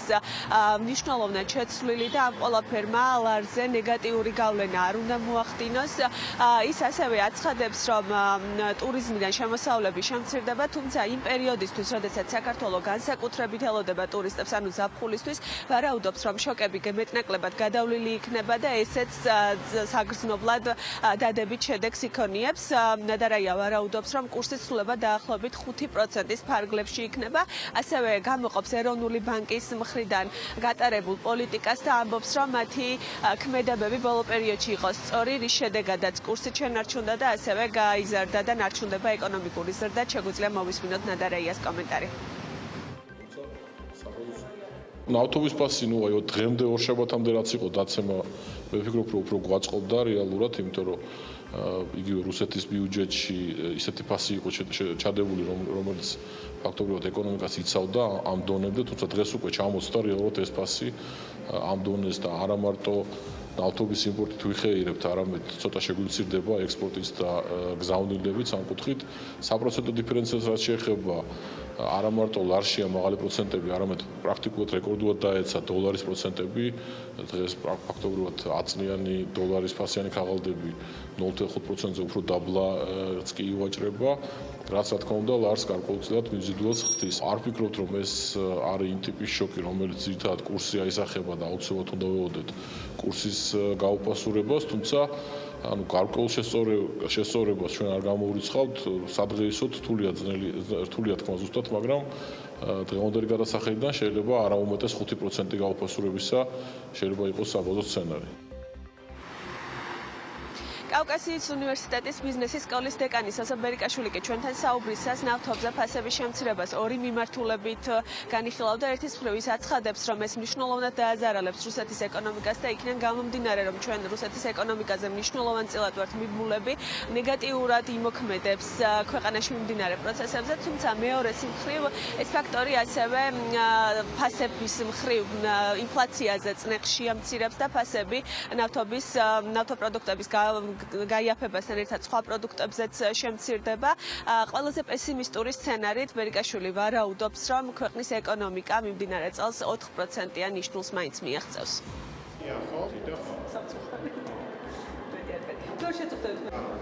ნავთობის ფასის დაცემა ორმხრივად მოქმედებს, ერთი მხრივ რომ აზარალებს ჩვენ სავაჭრო პარტნიორებს და ეს ლარის კურსზე ცუდ ზეგავლენას მოახდენს, მაგრამ მეორე მხრივ თუ გაუფასურდა რუბლი და რუბლი უფასურდება და თუ მიყვა მაგასაც მე ლირა და ასე შემდეგ, ლარის კურსზეც აღარ იქნება იმდენად დიდი წნეხი, იმიტომ რომ მეორე მხრივ ექსპორტი შეგვიძლია გაგვეზარდოს, თუმცა ყოველდღიურად, ყოველ საათში იცვლება მოვლენები და ამიტომ ძალიან რთული არის ამ პროგნოზის გაკეთება რა, რაღაცა ხო. Wall-Street-ის შეჩერება არის მოსალოდნელი. ნებისმიერ შემთხვევაში ქართული ეკონომიკისთვის ზარალი იქნება კორონავირუსიდან გამოწვეული, შეიძლება იყოს რამდენიმე ასეული მილიონი, შეიძლება იყოს მილიარდიც და ჯერ არ ვიცით, იმიტომ რომ არ ვიცით, რამდენამდე გაგრძელდება ეს ვირუსი და როგორ ფორმებს მიიღებს საქართველოში. ინფორმაციისთვის გეტყვით, რომ ლარმა გამყარება 15 თებერვლიდან დაიწყო, მაშინ ჯერ კიდევ 2.87 იყო კურსი, უკვე 25 თებერვლისთვის კი 7 ერთეულით გამყარდა და 2.80 თეთრიან ნიშნულზე ჩამოვიდა. ფაქტობრივად შეიძლება ითქვას, რომ 7 მარტამდე ლარი გამყარებას განაგრძობდა, პარასკევის ვაჭრობის შედეგად ის 2.77 თეთრი ღირდა და გაუფასურების ტენდენცია, როგორც ზემოთ უკვე მოგახსენეთ, გუშინ დაფიქსირდა, რაც შეეხება გასული წლის ანალოგიურ პერიოდს, შარშან 10 მარტის მდგომარეობით 1 ამერიკული დოლარის შეძენა 2 ლარად და 68 თეთრად იყო შესაძლებელი. მადლობა თათია მიმოხილვისათვის. ნახოთ როგორი იქნება ეროვნული ვალუტის ქცევა და რა თქმა უნდა ძალიან რთული განსაჭრელეთი არის როგორი იქნება კორონავირუსის გავლენა ზოგადად ეკონომიკაზე და შესაბამისად იმ ქვეყნების ეკონომიკაზე, რომლებიც ჩვენი ძირითადი სავაჭრო პარტნიორები არიან, სამეზობლოს წარმოადგენენ და ეს ყველაფერი თავის მხრივ აისახება ლარზეც. ჩვენ კი სხვა სიახლეები გვაქვს, რომელზე აქცენტსაც ბიზნესი აკეთებს და იმედია რომ კიდევ უფრო აქტიური იქნება კერძო სექტორი იმისათვის რომ ბაზრების დივერსიფიკაცია მოახდინონ და საკუთარი წარმოება იქნება თუ სერვისები კიდევ უფრო მყარად იყოს წარმოდგენილი არა მხოლოდ ქართულ ბაზარზე. ამავე დროს პლატფორმა Faberi, რომელიც ქართულ მომხმარებელს ტანსაცმლის, ფეხსაცმლის და აქსესუარების ონლაინ ყიდვა-გაყიდვას უკვე 11 თვეად საქართველოში სთავაზობს, ივნისისათვის საერთაშორისო ბაზარზე გასვლას აანონსებს. BMG-სთან საუბრისას კომპანიის თანადამფუძნებელი გიორგი ჩუგუშვილი ამბობს, რომ ამ ეტაპისათვის გარკვეული არ არის ქვეყანა, რომელიც საერთაშორისო ბაზარზე ინტეგრირებისას იქნება Faberi-სათვის პირველი. მისივე ინფორმაციით წლის განმავლობაში კომპანია 3 ბაზარზე ინტეგრირებას შეძლებს და ამბობს, რომ 4 ქვეყანაში Faberi-ის გააქტიურება დაახლოებით 9 მილიონი ლარის ინვესტიციას საჭიროებს და ამისთვის კომპანია შეთავაზებები როგორც ადგილობრივი, ასევე უცხოელი ინვესტორებისგანაც აქვს. რაც შეეხება დანარჩენ ქვეყნებს, ვფიქრობთ, რომ მიმდინარე წელს ყოველ კვარტალში ერთ ბაზარს ავითვისებთ 4 ქვეყნის მიმართულებით გაფართოებისათვის ჯამში სავარაუდოდ 500,000 ლარის ინვესტირება განხორციელდება და საინვესტიციო რაუნდს მაისში დავხურავთ, გადავწყვეტ ინვესტორების მხრიდან, რომელი შეთავაზება იქნება კარგი, რამდენიმე შეთავაზება კი აგვაქვს ამერიკიდან და ევროპელი ინვესტორების მხრიდან არის ასევე ქართველი ინვესტორებისგანაც ამბობს კომპანიის თანადამფუძნებელი. ბაზრების შერჩევის მეთოდიკაზე საუბრისას ჩუგუშვილი ასევე აღნიშნავს, რომ პრიორიტეტი ნაკლებად კონკურენტულ ბაზრებზე აქვთ მათ გაკეთებული. კომპანიამ Tescom ტაილანდსა და მალაიზიაში აქციები გაყიდა. ინფორმაციას ამის შესახებ ამერიკული სააგენტოები ავრცელებენ. კომპანიაში თავის მხრივ აცხადებენ, რომ ტაილანდსა და მალაიზიაში CP Group-ის გაერთიანების მიზნით აქციები 10 მილიარდ 600 მილიონ დოლარად არის გაყიდული. შეთანხმების დასრულების შემდეგ Tesco-ს ვალდებული ხდება, რომ აქციონერებს 6 მილიარდ 600 მილიონი დოლარი დაუბრუნოს. და ისევ საქართველოს ლუკა პოლარის საერთაშორისო ბაზარზე გასვლას გეგმავს და ფრანშიზის გაყიდვის თაობაზე აქტიურ მოლაპარაკებებს აწარმოებს როგორც აზერბაიჯანულ, ისე სომხურ მხარესთან და დასავლეთ ევროპის ქვეყნებთან. ლუკა პოლარის საზოგადოებასთან ურთიერთობის სამსახურის ხელმძღვანელი განმარტავს, რომ ფრანშიზის ღირებულება ქვეყნების მიხედვით დგინდება და სხვადასხვა ქვეყანაში განსხვავებული ფასი იქნება შეთავაზებული, რაც შეეხება აზერბაიჯანს. პირველადი ერთჯერადი გადასახადი ფრანშიზის გაყიდვის შემთხვევაში $10,000 იქნება. შემდეგ ეტაპზე კი ერთი კაფით დაინტერესებული მხარე კომპანიას $5,000 გადაუხდის. სრულ საინვესტიციო ფასს რაც შეეხება 2 წლის განმავლობაში აზერბაიჯანულმა მხარემ $300,000-დან $4.5 მილიონ-მდე უნდა დახარჯოს წარმოებასა და 4 მაღაზიაში, რომელიც ქვეყნის მასშტაბით იქნება გახსნილი.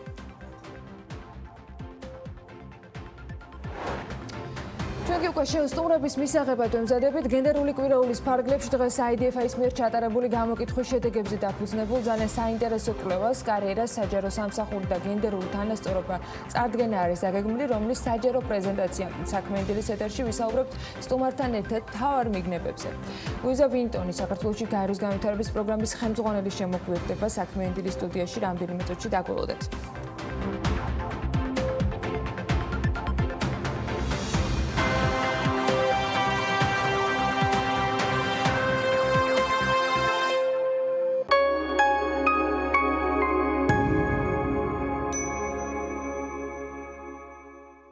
მოიგე $25,000 რამდენჯერაც ამოვაშენი ბილეთი $5-დან. ითამაშე იჯიტის სლოტები, დააგროვე გათამაშების ბილეთები და ყოველ კვირას მოიგე შეზღუდვების გარეშე. ბეცლაევი გაერთე შენს გემოზე.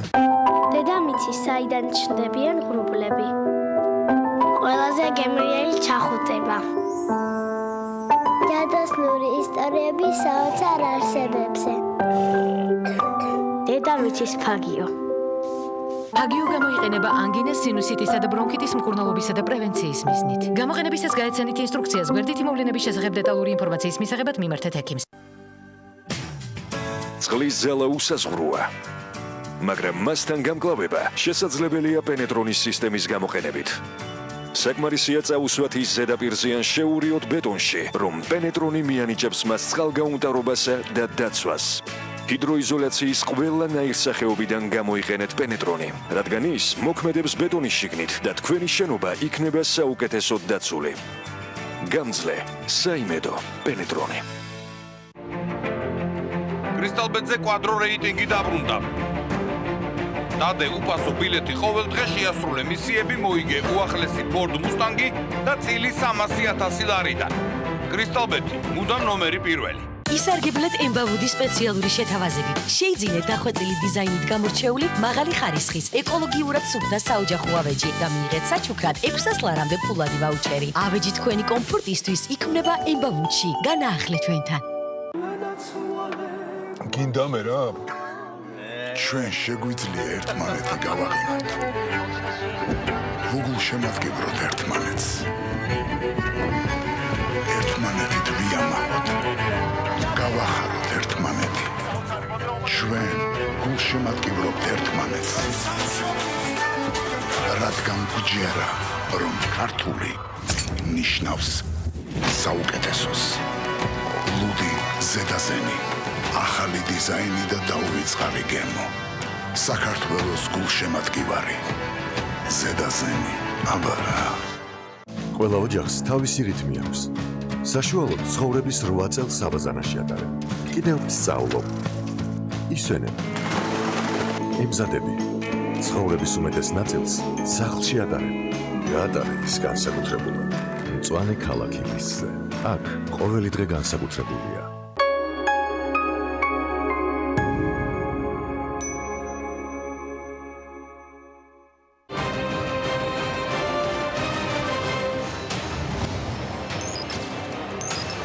ხანგრძლივი ნერვიულობის შემდეგ როგორც იქნა შეთანხმება მიღწეულია.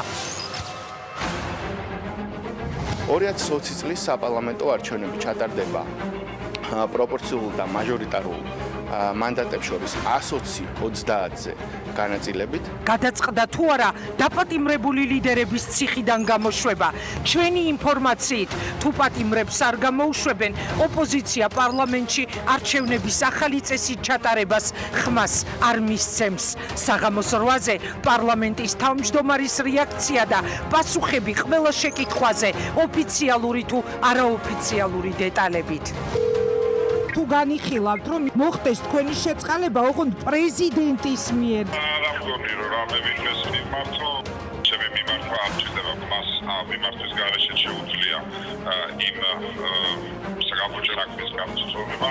გიგი უგულავა. რაც ეხება შეწყალების თემას, შეწყალება ექვემდებარება წესებს, რომელიც მიღებული იქნა ამ წელს. თუ მე ჩავთვლინდო, ეს არის დისკრეციული უფლება, რომ შეწყალება უნდა შედგეს, იქნება მიღებული შეწყალების სახით. ველოდოთ თუ არა, რომ სულ მალე გიგი უგულავას პრეზიდენტში აწყალებინებენ ოქრუაშვილი, რურუა, თამლიანიკი სასამართლოს გზით განთავისუფლდებიან. შეწყდება თუ არა სისხლის სამართლის საქმეები მათ წინააღმდეგ, ვისაც პატიმრობა ემუქრებოდა მელიას, ხაზარაძის, ჯაფარიძის, წერეთლის, გვარამიას, ბოკერიას და სხვების. რეაქციაში მამუკა ხაზარაძე. სრულდება თუ არა დაპატიმრებების სერია საერთაშორისო ზეწოლის შემდეგ საქართველოში. ეს ქვეყანა უნდა გამოვიყვანოთ ამ მდგომარეობიდან. გამოვიყვანოთ არჩევნებით, გავესწოროთ ესენი სახლში. იყო თუ არა ხელისუფლების მიერ დათმობაზე წასვლის ერთადერთი მიზეზი მუქარა მოსალოდნელი სანქციების შესახებ, რომელიც ღიად ისმოდა საერთაშორისო პარტნიორებისგან, ვინ გაიმარჯვა ოპოზიციის და ხელისუფლების შეთანხმებით. საქართველოს მეოთხე პრეზიდენტის რეაქცია საღამოს 8-ზე TV პირველზე გიორგი მარგველაშვილი ჩამოყალიბდა თუ არა ბოლოს და ბოლოს რომელ პოლიტიკურ გუნდს უერთდება, ვის დარჩება გამარჯვება კარს მომდგარ არჩევნებში.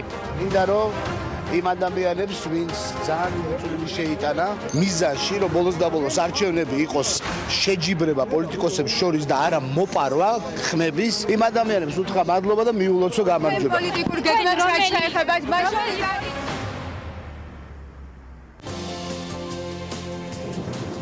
ორსულები და კორონავირუსი. რა რეკომენდაციებს გასცემენ საერთაშორისო ორგანიზაციები იმისათვის, რომ ფეხმძიმეებმა შესაბამისი თავდაცვა შეძლონ? შესწავლილია თუ არა COVID-19-ის მოქმედების მექანიზმი ორსულებსა და მეძძურ დედებში. არსებობს თუ არა მსოფლიოს მასშტაბით ორსულებისა და ახალშობილების დაინფიცირების სტატისტიკა? ყველა კითხვაზე პასუხები პირველამდე. რატომ? მთავარი კითხვა, რომელსაც სვამენ მოზარდები და ზრდასრულებისგან პასუხებს ელიან. რა პრობლემებს ხედავენ მოსწავლეები სკოლაში? რა არ მოსწონთ და რას შეცვლიდნენ სასწავლო პროცესში? ყველაზე მნიშვნელოვანი პრობლემაც სკოლაში მიმაჩნია ბავშვის ინტერესების შეზღუდვა. რა სჭირდებათ, რა აწუხებთ და რისი გამოსწორებაა საჭირო? ჩემი აზრით, მასწავლებელი უნდა ასწავლიდეს და არ უნდა ჩხუბობდეს. მოსწავლეების აზრი და თამამი ხმა პირველამდე. სილამაზე, რომელიც მსხვერპლს არ მოითხოვს. დაფიქრებულ ხართ თუ არა უსაფრთხოების წესებზე, სანამ კოსმეტიკის შერჩევის პროცესით ხართ დაკავებული. რისი შეხსენება გვჭირდება ინფექციის თავიდან არიდების მიზნით, სანამ პროდუქციას ტესტერის საშუალებით საკუთარ სახეზე გამოვცდით. რატომ არის უმნიშვნელოვანესი ჰიგიენის ნორმების დაცვა ყოველ ნაბიჯზე და ყოველ დახვრთან? ნახეთ პირველამდე.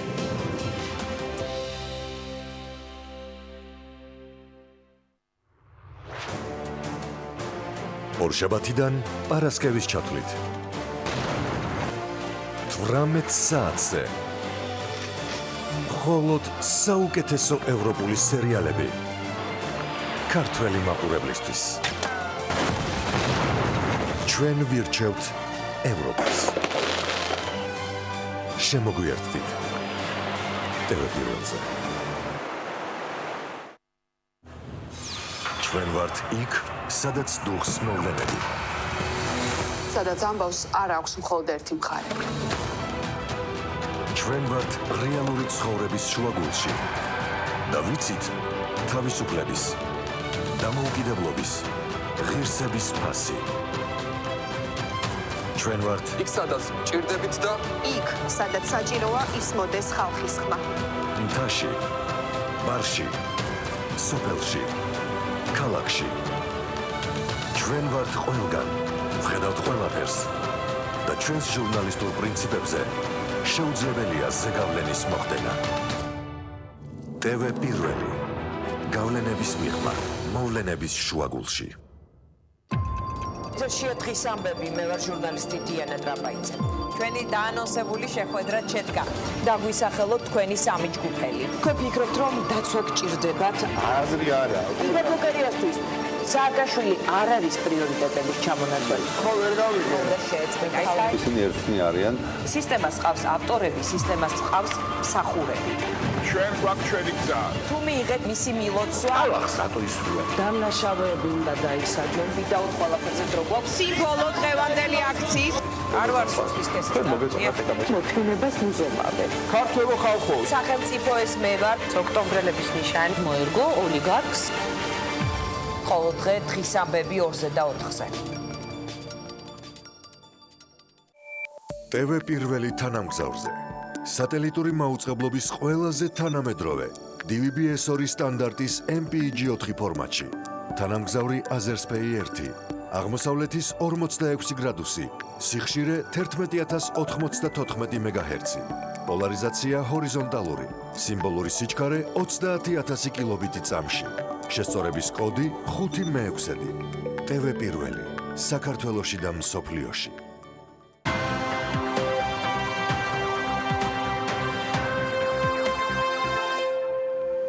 სტერეოტიპებით მარტი ქალებისთვის ამ სტერეოტიპებს კიდევ უფრო სტერეოტიპული მილოცვების აღგზელები და რევერანსების დევს ხოლმე თან. მილოცვა ყვავილები და ერთიან ორი დღის გამორჩევა რომ არ არის მთავარი და მნიშვნელოვანი ამაზე შეთანხმებაც არ გვჭირდება ალბათ, თუმცა იმ გამოწვევის საპასუხოდ რომ ყველა თუ ეს აქტიურები უნდა ვიყოთ ამას მაინც მარტში ვიხსენებთ. დღეს გენდერული კვირაულის ფარგლებში კვლევა, კარიერა, საჯარო სამსახურში და გენდერული თანასწორობა წარდგენაა დაგეგმილი. ამ კვლევისათვის ინფორმაციის თავისუფლების განვითარების ინსტიტუტმა შეისწავლა საჯარო სამსახურში ქალებისა და კაცების მიერ განვლილი განსხვავებული კარიერული გზების და კარიერული წარმატებისადმი სუბიექტური აღქმები, რისთვისაც გამოყენებულია როგორც რაოდენობრივი, ასევე თვისებრივი მეთოდოლოგია რაოდენობრივ ონლაინ გამოკითხვაში. მონაწილეობა კი ჯამში 1010-მა საჯარო მოხელემ მიიღო. ძალიან საინტერესო მიგნებებია ამ გამოკითხვის შედეგად IDFI-ის მიერ თავმოყრილი კვლევაში, რომელზეც ჩვენ სტუმართან უნდა გავაგრძელოთ საუბარი. ლუიზა ვინტონი საქართველოში გაეროს განვითარების პროგრამის ხელმძღვანელი შემოგვიერთდა საქმიანდილის სტუდიაში. Luisa, good morning. Good morning. Always pleasure to have you Thank here you with very us. much. ყოველთვის მოხარული ვარ. More than 1000. 1000-ზე მეტი. So let's begin. What are the main findings? რა არის ძირითადი დასკვნები ამ კვლევისა და შემდგომ უკვე დეტალებს შევყვეთ. ძირითადი დასკვნები არის ის, რომ კაცებს აქვს უპირატესობა ქალებზე საჯარო სამსახურში. ეს აღქმებია. ეს არის ჩვენ კვლევის შედეგი, ან თქვენ ბრძანეთ, რომ 1000 ადამიანმა მიიღო მონაწილეობა კვლევაში და იკითხნენ ეს ადამიანები და ასეთი არის აღქმა. ანუ პრინციპში რა თქმა უნდა, საჯარო სამსახური თავისთავად ასახავს ძალიან ბევრ აღქმას, კულტურულ დამოკიდებულებას, რომელიც ზოგადად არის გავრცელებული ქართულ საზოგადოებაში და ჩვენ ვცდილობთ, რომ ქალებს დავეხმაროთ, რომ უფრო მეტი ასპარეზი ქონდეთ, გაარღვიონის შუშის ჭერი, რომელიც მათ ხვდავს. განსაზღვრეთ თუ არა პრეზენტაციამდე ის გარკვეული გამოწვევები, რომელიც არსებობს კვლევაში. იცით, ყველაზე მნიშვნელოვანი ჩემთვის იყო სტატისტიკა, ერთი რომ 71% საჯარო მოხელეებისა ამბობენ, ქალებიც და კაცებიც ამბობენ, რომ მამაკაცები უფრო სწრაფად ადიან კარიერულ კიბეზე და ამ დროს ამბობენ, რომ ქალები საჯარო სამსახურში შემოდიან უფრო მაღალი ტექნიკური კვალიფიკაციებით, მაგრამ შემდგომ რა ხდება? ანუ კულტურული დამოკიდებულება არის აღქმა. ანუ კაცები არიან ისინი, ვინც აკრიტიკებენ, ქალები არიან ის ადამიანები, ვინც იღებენ კრიტიკას. ანუ მეტი პატივისცემა არის კაცების მიმართ. ანუ ქალები უფრო არიან ხოლმე ჩაგვრის ობიექტები და ქალებს უფრო ხედავენ როგორც ესეთ მუშა ფუტკრებს. მიუხედავად იმისა, რომ მათ აქვს საკმაოდ მაღალი კვალიფიკაცია, მათ ძირითადად აი ბევრს მუშაობენ, მაგრამ ხშირად პრეზენტატორი ნამუშევრისა ხდება მამაკაცი და ამ მამაკაცი ჯდება მოლაპარაკების მაგიდასთან. ანუ ქალების შრომა თითქოს არ ფასდება. ისინი ძალიან ბევრ სამუშაოს ასრულებენ, მაგრამ პრეზენტაციას და ჯილდოს მიღება და დაფასება მერე უფრო კაცებისთვის არის ხოლმე უფრო განკუთვნილი. Your personal, your office and თქვენი სამსახური და საერთოდ გაერო gender balance and inequality. მუშაობთ გენდერულ ბალანსზე, უთანასწორობაზე, ახორციელებთ მონიტორინგს ბევრი მიმართულებით. ანუ აი ამ კვლევიდან გამომდინარე, მე მესმის რომ ეს არის კვლევა, აქ არის ძალიან ბევრი აღქმა და მოკიდებულება შესწავლილი. როგორ გონიათ, თქვენ შეგვიძლია გარკვეული პროგრესის დანახვა აი ამ სიტუაციასთან დაკავშირებით. იცით რა, ძალიან ბევრი რამ არის გასაკეთებელი. ნუ რა თქმა უნდა, შეიძლება მაჩვენებლები იყოს ძალიან ესეთი აღსანიშნავი. ჩვენ ვხედავთ, რომ ძალიან ესეთ გამოკვეთილ პოზიციებზე, ლიდერულ როლებში არიან ქალები. ვიცნობთ ჩვენ, რა თქმა უნდა, წარმატებულ ქალებს, მაგრამ ნუ პრინციპში აი ამ კვლევის შედეგებიდან გამომდინარე, მამაკაცები ვერ ხედავენ, რომ რაიმე მეკორძიებულობა არსებობს. ისინი ამბობენ, რომ იქ არაფერი არ არის გენდერული დამოკიდებულებიდან გამომდინარე. ისინი წინაურდებიან და წარმატებას აღწევენ, იმიტომ რომ ისინი წარმატებულები არიან. აი ეს არის პრობლემა და ალბათ უფრო თანაბარი უნდა იყოს განწყობა და დამოკიდებულება ორივე სქესის მიმართ და ქალებს აუცილებლად უნდა შეეწყოთ ხელი, რომ მათი ხმა უფრო ხმამაღლა ისმოდეს, უფრო კარგად ისმოდეს, იმიტომ რომ ისინი ხანდახან ფიქრობენ, რომ თუ ხმას ამოიღებენ, რაღაცა გარკვეული რისკის ქვეშ დააყენებენ თავის კარიერას. ამიტომ აუცილებელია, რომ მათ ხმა აიმაღლონ საჯარო სამსახურში, არა მარტო საქართველოში, ძალიან ბევრგან. ჩვენ რაიმე დამატებითი რეკომენდაცია შეიძლება რომ გქონდეს ამ კვლევასთან დაკავშირებით, რომელიც ალბათ უნდა იყოს გათვალისწინებული, როგორც სავალდებულო, ან როგორც რჩევა, რომელიც მოდის აი ამ კვლევიდან. იცით, ერთ-ერთი ძალიან მნიშვნელოვანი საკითხი, რომელიც ძალიან სიღრმისეულად არ არის შესწავლილი, არის აი ეს პრევალენტურობა სექსუალური შევიწროვების. ან ველოდებით, რომ კანონმდებლობა უკვე არის ამოქმედებული ამ მიმართულებით, პრინციპში ქალებმა უფრო უსაფრთხოდ უნდა იგრძნონ თავის სამუშაო ადგილებზე, ისევე როგორც ნებისმიერ ადგილას საზოგადოებაში. თუ აი ამ სფეროებზე დაყრდნობით ვიტყვით, რომ კანონმდებლობა არის კარგი საქართველოში, აი კანონმდებლობა დისკრიმინაციის აკრძალვასთან დაკავშირებითაც არის საკმაოდ კარგი და მაღალი დონის, მაგრამ მნიშვნელოვანია, რომ ის აღსრულდეს ასევე მაღალ დონეზე. იცით, ერთ-ერთი დასკვნა მიგნება არის ამ კვლევისა არის, რომ არსებობს უხილავი გენდერული იერარქია საზოგადოებაში და აი ამაზე უნდა ვიმუშაოთ. თანასწორობა უნდა იყოს მთელ საზოგადოებაში. მეორე კვლევა, რომელიც გამოაქვეყნა ქალთა საერთაშორისო დღესთან დაკავშირებით, არის ის, რომ ქალების განაწილება ქალებისა და 50 პარლამენტში და 53 და 56 პოზიცია დაიკავა საქართველოს 15%. ანუ ეს არის საკმაოდ ხანგრძლივი საუბრებისა და დისკუსიის საკითხი და მე ვფიქრობ, რომ გაცილებით უფრო მექმედითი ზომები უნდა გატარდეს იმისთვის, რომ ქალებმა პოლიტიკაშიც იგრძნონ თავი, უფრო უსაფრთხო საზოგადოება უნდა აირჩიოს ქალბატონები, ისინიც უფრო თავდაჯერებული უნდა იყვნენ და წარადგინონ კანდიდატურა და იცით, მაგრამ რეგიონში 25%-ია საშუალოდ ქალების წარმომადგენლობა პარლამენტში და ჩვენ მაინც გვინდა რომ თანასწორობა იყოს, თანაბარი პრინციპი იყოს, ანუ 50-50-ზე. დიახ, გასავნახოთ, აბა როგორ მოხდება, მაგათაც გვიან შემოდგომაზე მე მგონია და იმედი მაქვს, რომ ქართული საზოგადოება აქაც წარმატებული იყო. დიდი მადლობა, წარმატებას გისურვებთ პრეზენტაციასთან დაკავშირებით. ჩვენ ყოველთვის მოხარული ვიქნებით, რომ მივიღოთ ლუიზა ვინტონ პროგრამის ხელმძღვანელს. მადლობა მობრძანებისთვის და იმ გაცნობისთვის და დაანონსებისთვის კვლევისა, რომელიც IDFI-მ ჩაატარა. გენდერულ რეიონში არაფერ შუაში არ არის. შემდეგ თემასთან დაკავშირებით წინასწარ მაინც აღნიშნა, ვიდრე სიუჟეტს წარგიდგენთ, რატომ გადააქვთ კორონავირუსი მამაკაცებს უფრო რთულად ვიდრე ქალებს. ამ თემაზე ვრცელი სტატია ამავე სათაურით New York Times-მა გამოქვეყნა, რომელიც თავის მხრივ დაავადებათა კონტროლის და პროფილაქტიკის პროფილაქტიკის ჩინური ცენტრის მიერ არის გამოქვეყნებული. ყველაზე დიდ კვლევას ეფუძნება კორონავირუსის შესახებ ეს ინფორმაცია, რომელშიც აღნიშნულია, რომ ვირუსი გაცილებით საშიშია მამაკაცებისათვის, ვიდრე ქალებისათვის. თუ რატომ ამაზე დეტალები შეგვიძლია რომ სიუჟეტში მოვისმინოთ.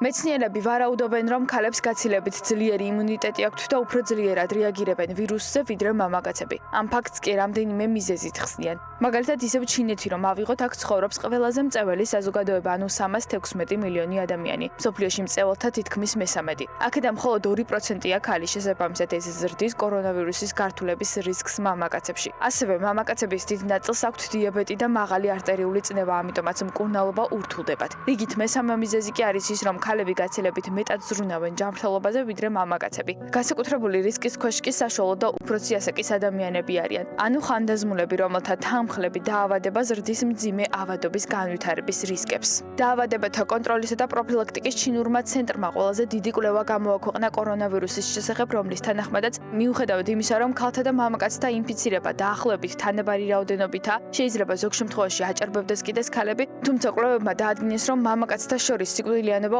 2.8%-ია, ქალების შემთხვევაში კი ეს მაჩვენებელი 1.7%-ს უტოლდება. ეს მონაცემები შედგენილია პაციენტების სამედიცინო ჩანაწერებიდან და ნიმუში შეიძლება სრულად არ ასახავდეს დაავადების გავრცელების ზომებს, თუმცა თუ კი კორონავირუსის ისტორიას გადავხედავთ, ეს სხვაობა წინა შემთხვევებშიც თვალშისაცემია. ანუ გადანაწილება არაპროპორციული იყო მამაკაცებსა და ქალბატონებს შორის SARS-ისა და MERS-ის შემთხვევაშიც. მაგალითად 2003 წელს ჰონკონგში დაავადებულ ქალთა რაოდენობა გაცილებით მეტი იყო ვიდრე მამაკაცების, თუმცა სიკვდილიანობის მაჩვენებლით მამაკაცებმა 50%-ით გადააჭარბეს მათ. მეცნიერების აზრით ეს გამოწვეულია ერთი მხრივ ბიოლოგიური აგებულების მიზეზით, მეორე მხრივ კი სიკვდილიანობა და დაბალი იმუნიტეტი დამოკიდებულია ცხოვრების სტილზე. და ქალები, რომლებიც რეალურად გაცილებით მგზნობიარეები არიან დაავადების მიმართ, უფრო ძლიერი იმუნიტეტით უფრო მარტივად უმკლავდებიან მას. რაც შეეხება განახლებულ სტატისტიკას, 9 მარტის მონაცემებით მსოფლიო მასშტაბით კორონავირუს COVID-19-ს 3646 ადამიანი ემსხვერპლა, 60637 კი ვირუსისაგან განიკურნა. ჯონ ჰოპკინსის უნივერსიტეტის ოფიციალური მონაცემებით, მსოფლიოს 90-ზე მეტ ქვეყანაში ამ დროისთვის ახალი ტიპის კორონავირუსით 107353 ადამიანია დაინფიცირებული. ჩინეთის კონტინენტურ ნაწილში ვირუსი 80000-ზე მეტ ადამიანს აქვს დადასტურებული. აღსანიშნავია ისიც, რომ იანვრის შემდეგ ჩინეთში ვირუსით დაინფიცირების ყველაზე დაბალი მაჩვენებელი აღინიშნა. ჩინეთის შემდეგ ვირუსით დაინფიცირების ყველაზე მაღალი მაჩვენებელია სამხრეთ კორეაში, ირანსა და იტალიაში.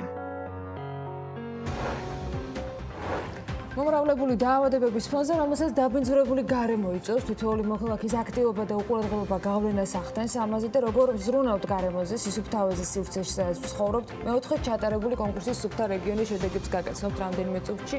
სტუმართან ერთად მთავარ გამოწვევაზე ვისაუბრებთ, რაც მუნიციპალიტეტებს თუ საზოგადოების ცალკეულ წარმომადგენლებს ამ მხრივ პასუხისმგებლობის ნაწილში ეკისრებათ. ნინო ჩხობაძე, საქართველოს სტუდენტთა მოძრაობა დედამიწის მეგობრები, საქართველოს თავმჯდომარე შემოქმედება საქმე ინდერის ეთერში რამდენიმე წუთში.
იღე და გააგზავნე ამანათი საქართველოს პოსტით საუკეთესო ფასად. საბერძნეთი 1 კილოგრამი 1.5 ევრო, იტალია 1 კილოგრამი 2 ევროდან, ესპანეთი 1 კილოგრამი 3 ევროდან. ყოველთვის შეგიძლია გაუგზავნო განსაკუთრებული ამანათი საყვარელ ადამიანებს. საქართველოს პოსტა ემიგრანტებისთვის. დედამიწის საიდან ჩნდებიან ღრუბლები. ყველაზე გემრიელი ჩახუტება. გადასვლური ისტორიები საოცარ არსებებზე. დედამიწის ფაგიო.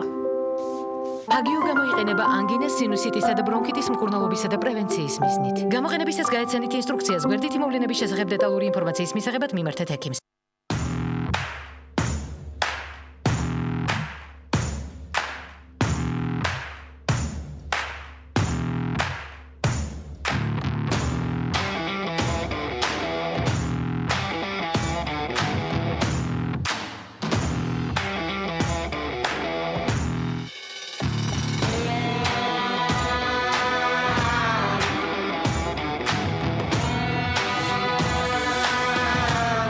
ისარგებლეთ ემბავუდის სპეციალური შეთავაზებით. შეიძინეთ დახვეწილი დიზაინით გამორჩეული, მაღალი ხარისხის, ეკოლოგიურად სუფთა საოჯახო ავეჯი და მიიღეთ საჩუქრად 600 ლარამდე ფულადი ვაუჩერი. ავეჯი თქვენი კომფორტისთვის იქმნება ემბავუდში. განაახლეთ ჩვენთან. გინდა მე რა? ჩვენ შეგვიძლია ერთმანეთი გავაღიმოთ. გუგლ შემატკივროთ ერთმანეთს. ერთმანეთით ვიამაყოთ. გავახაროთ ერთმანეთი. ჩვენ გულშემატკივრობთ ერთმანეთს. რადგან გვჯერა, რომ ქართული ნიშნავს საუკეთესოს. ლუდი ზედაზენი, ახალი დიზაინი და დაუვიწყარი გემო. საქართველოს გულშემატკივარი. ზედაზენი, აბარა. ყველა ოჯახს თავისი რითმი აქვს. საშუალოდ ცხოვრების 8 წელს საბაზანაში ატარებ. კიდევ გიყვარს. იცინი, ალაგებ, ერთობი, ცხოვრების უმეტეს ნაწილს სახლში ატარებ. გაატარე ის განსაკუთრებულად. მწვანე ქალაქი მისზე. აქ ყოველი დღე განსაკუთრებულია. გლოვო აპლიკაციაა, რომელსაც ყველაფერი მოაქვს, რაც გსურს. მოგშივდა? სუში? ან პიცა მოგინდა? ბუკინგალი, სურსათი, ფარმაცევტული პროდუქტები, ყვავილები და საჩუქრები. გადმოწერე აპლიკაცია და შეუყვეთე გლოვოს რაცხვი.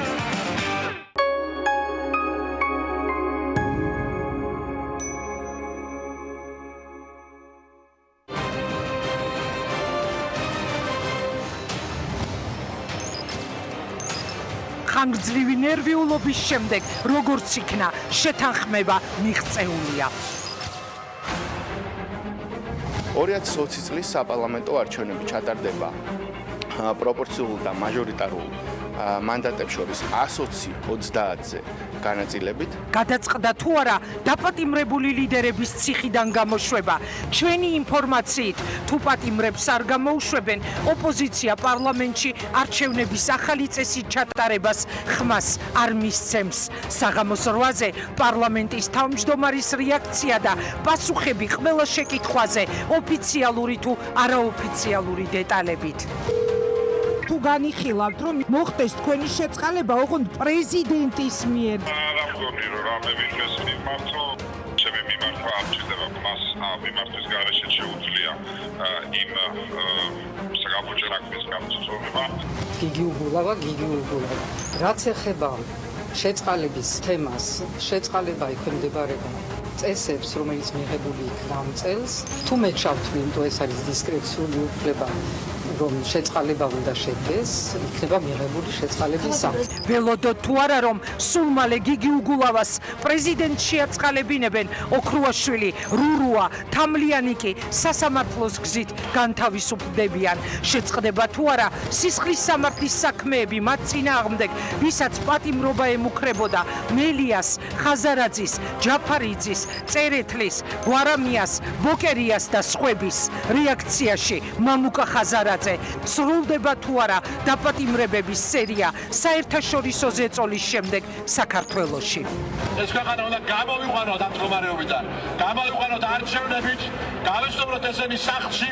იყო თუ არა ხელისუფლების მიერ დათმობაზე წასვლის ერთადერთი მიზეზი მუქარა მოსალოდნელი სანქციების შესახებ, რომელიც ღიად ისმოდა საერთაშორისო პარტნიორებისგან, ვინ გაიმარჯვა ოპოზიციის და ხელისუფლების შეთანხმებით. საქართველოს მეოთხე პრეზიდენტის რეაქცია საღამოს 8-ზე TV პირველზე გიორგი მარგველაშვილი ჩამოყალიბდა თუ არა ბოლოს და ბოლოს რომელ პოლიტიკურ გუნდს უერთდება, ვის დარჩება გამარჯვება კარს მომდგარ არჩევნებში.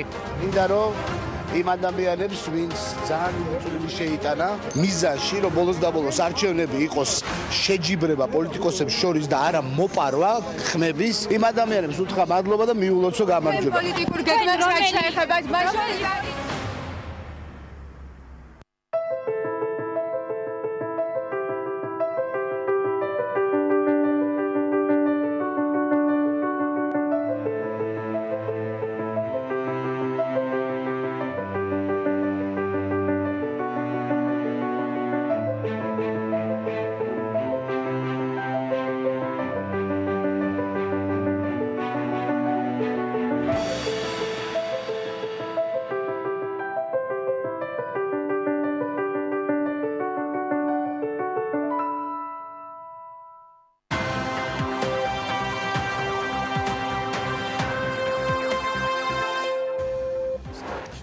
თებერვალში ფაოს ფასების ინდექსი კორონავირუსის გამო შემცირდა, მიზეზი მოლოდინები იყო, რომლის თანახმადაც ეპიდემია შესაძლოა მსოფლიო მასშტაბით შეემცირებინა მოთხოვნა სავაჭრო პროდუქტებზე. მიმდინარე წლის იანვარ-თებერვალში საქართველოს და მსოფლიოს 39 ქვეყანაში 12 მილიონი 100.000 ბოთლი ღვინოა ექსპორტირებული, რაც გასული წლის ამავე პერიოდის იდენტური მაჩვენებელია. შესაბამის ინფორმაციას ღვინის ეროვნული სააგენტო ავრცელებს და იქვე აღნიშნულია, რომ ექსპორტირებული ღვინის ღირებულება 31 მილიონი დოლარია, რაც 2019 წლის იანვარ-თებერვლის იმავე პერიოდის მაჩვენებელზე 7%-ით მეტია. კორონავირუსის გამო საზღვარგარეთ სამუშაო მივლინებები და სასწავლო ვიზიტები იზღუდება. სახელმწიფო უწყობებს მიეცათ მკაცრი რეკომენდაცია უკიდურესი აუცილებლობის გარდა მაქსიმალურად შეიზღუდოს სამუშაო მივლინებები ქვეყნის ფარგლებს გარეთ. რეკომენდაცია ეხება სასწავლო ვიზიტებსაც, რის შესახებაც საგანმანათლებლო დაწესებულებების ინფორმირებას განათლების სამინისტრო უზრუნველყოფს. ვირუსის გამო შექმნილ მდგომარეობასთან დაკავშირებით შტატების პრეზიდენტმა დონალდ ტრამპმა ამერიკულ ავიაკომპანიებთან გამართა შეხვედრა და ტრამპი ამბობს, რომ ვირუსი აზარალებს საავიაციო ბიზნესს, მაგრამ მათ ამ ეტაპზე ფინანსური დახმარებისათვის არ მიუმართავთ. Apple-ის აღმასრულებელი დირექტორი ტიმ კუკი მსოფლიოს მასშტაბით ყველა თანამშრომელს თავაზობს ვირუსის გახშირებული შემთხვევების გამო მათ სახლიდან იმუშაონ. შანხაის Disney Resort-ის ნაწილობრივ გახსნასთან დაკავშირებით შეზღუდული სავაჭრო ცენტრებით სასადილო და საკრეკრეაციო სივრცეებით ვრცელდება ინფორმაცია. თავად Disney Resort-ის ოფიციალურ ვებგვერდზე ამასთან დაკავშირებით შესაბამისი ინფორმაცია გამოქვეყნებული და როგორც ადმინისტრაცია უწყება დაწესებულებები შეზღუდული დროით და სანიტარული პროცედურის სრული დაცვით განაახლებენ ფუნქციონირებას. მთელი იტალია კარანტინშია. გასული კვირის მიწურულს მიღებული გადაწყვეტილებით კი საქართველოს იტალიასთან პირდაპირ ფრენების შეაჩერა. მთავრობის ინფორმაციით საქართველოს ყველა მოქალაქის სამშობლოში დაბრუნებას თავად უზრუნველყოფენ და ყველა საკარანტინო ორკვირიანი პერიოდის გავლა დასჭირდება. BMG-ის ინფორმაციით Georgian Airways იქნება ის კომპანია, რომელიც იტალიიდან საქართველოს მოქალაქეებს ჩამოიყვანს სამშობლოში. დეტალებზე სასაუბროდ კი რომან ბოკერია, Georgian Airways-ის გენერალური დირექტორი გვერდება ახლა საქმიან ეთერში. მოგესალმებით ბატონო რომან. მადლობა იმისთვის, რომ ხართ ჩვენთან პირდაპირ ეთერში და გვაქვს შესაძლებლობა რომ თქვენგან მოვისმინოთ პირდაპირ პირველადი ინფორმაცია, როდის შეასრულებს კომპანია პირველ რეისს, როდის ჩამოიყვანს საქართველოს მოქალაქეებს, რამდენ რეისი არის საუბარი და მოკლედ რა შეთანხმება შედგა ეკონომიკის სამინისტროსთან. გამარჯვებათ, მოგესალმებით, მივესალმები თქვენს მაყურებელს.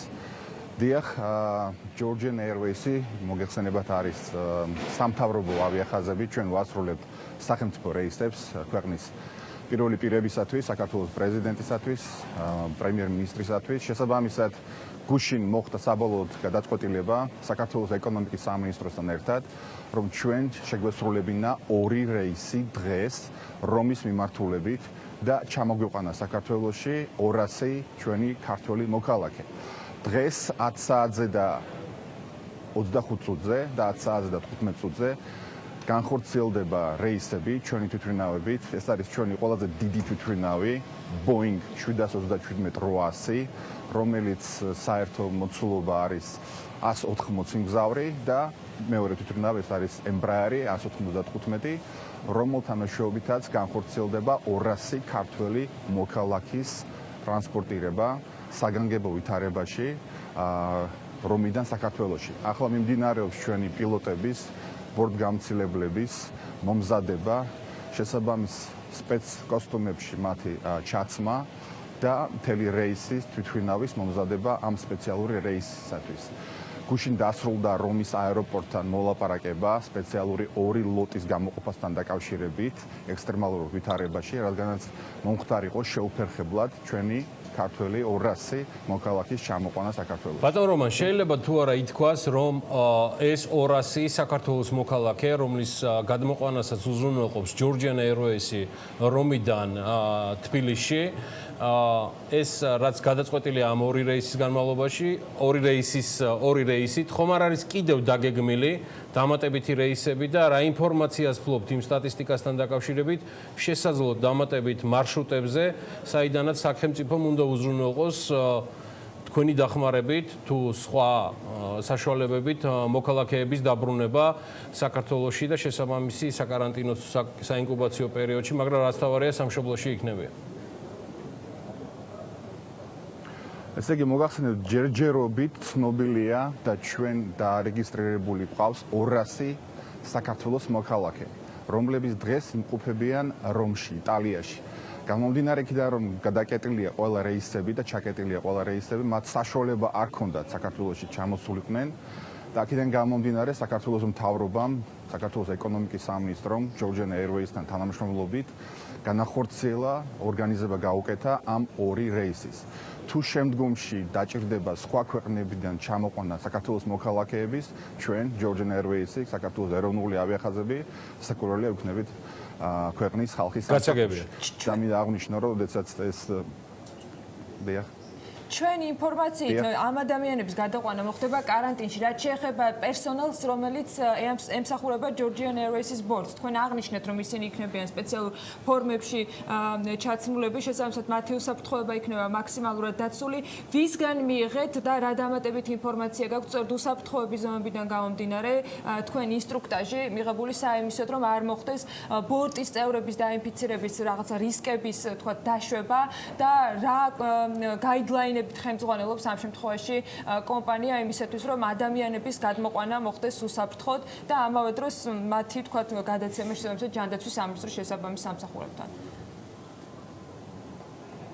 დიახ, როგორც აღნიშნე, აი ახლა პირდაპირ მიმდინარეობს პილოტების ბორტგამცილებლების მომზადება, ინსტრუქტაჟი, მათ სპეციალურ კოსტუმებში ეს ჩაცმა, შესაბამისად ისინი მაქსიმალურად დაცულები იქნებიან, მაგრამ რასაკვირველია თქვენ მართალი ბრძანდებით, ის საქართველოს 200 მოქალაქე მოთავსებული იქნება თავიდან კარანტინში, იმ სტანდარტებისგან გამომდინარე, რაც არსებობს დღეს საქართველოში და მსოფლიოში, ხოლო რაც შეეხება ჩვენს ბორტგამცილებლებს და პილოტებს, მათაც შესაბამისად ჩაუტარდება ჩამოსვლის შემდგომ შემოწმება, ისინი შესაბამისად თუ საჭირო იქნება გაევლიან კარანტინს და ისინი ათვითცნობიერებენ ამ ფაქტს და ამას არანაირი პრობლემა არ გამოუწვევია, არანაირი კითხვა არ გამოუწვევია ჩვენს პილოტებში, ყველა ეგრევე დათანხმდა ამ რეისის შესრულებაზე და მომავალშიც თუ საჭირო იქნება, ისინი განახორციელებენ მსგავს რეისებს. რაც შეეხება თვითონ თვითმფრინავს, თვითონ ბორტს, მაქსიმალურად დაცულია ყველა უსაფრთხოების ზომები, ხოლო თვითმფრინავის ჩამოფრენის შემდგომ მოხდება თვითმფრინავის იზოლაცია და შემდგომ მისი სანიტარიზაცია ყველა საერთაშორისო ნორმის დაცვით, იმისათვის რომ თვითმფრინავი უკვე შემდგომში იყოს ჯანსაღი სხვა ტრანსპორტირების განსახორციელებლად.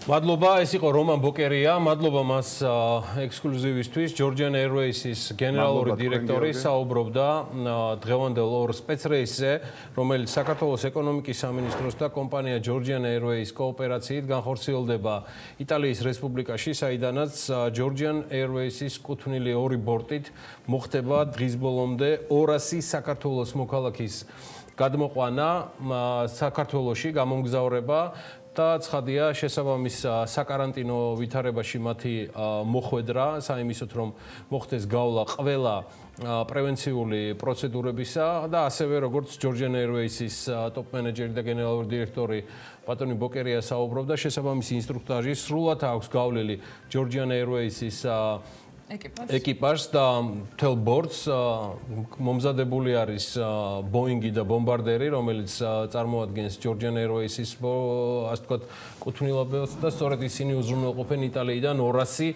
საქართველოს მოქალაქის გადმოყვანას. ასეთი არის ის მონაცემები, რომელიც რომან ბოკერიისგან მივიღეთ, რა თქმა უნდა, ველოდებით საბოლოო შედეგებს ჯანდაცვის სამინისტროსგან და იქნება თუ არა გაზრდილი იმ ადამიანთა რაოდენობა, რომლებიც რომში იქნებიან მობილიზებულები და საქართველოში უნდა გადმოიყვანონ. ზოგადად საზღვარგარეთ სამუშაო მივლინებებს რაც შეეხება და სასწავლო ვიზიტებს, ამასთან დაკავშირებით გუშინ მიიღო გადაწყვეტილება მთავრობამ, დროებით იზღუდება ნებისმიერი მიმართულებით გადაადგილება. პრემიერ-მინისტრის ხელმძღვანელობით კორონავირუსთან დაკავშირებით მოქმედება უწყობათა შორისმა საკოორდინაციო საბჭომ მიიღო ეს გადაწყვეტილება და გასცა რეკომენდაცია. კერძოდ სახელმწიფო უწყობებს მიეცათ მკაცრი რეკომენდაცია, რომ უკიდურესი აუცილებლობის გარდა მაქსიმალურად შეიზღუდოს სამუშაო მივლინებების საზღვარგარეთ. ასევე რეკომენდაცია ეხება სასწავლო ვიზიტებსაც, რის შესახებაც სასწავლო დაწესებულებების ინფორმირებას გაანთლების სამინისტრო უზრუნველყოფს. საგარეო საქმეთა მინისტრის განცხადებით, იტალიაში სხვა ქალაქში მყოფ საქართველოს მოქალაქეებს ჯერ რომში, რომიდან კი საქართველოში ჩამოიყვანენ.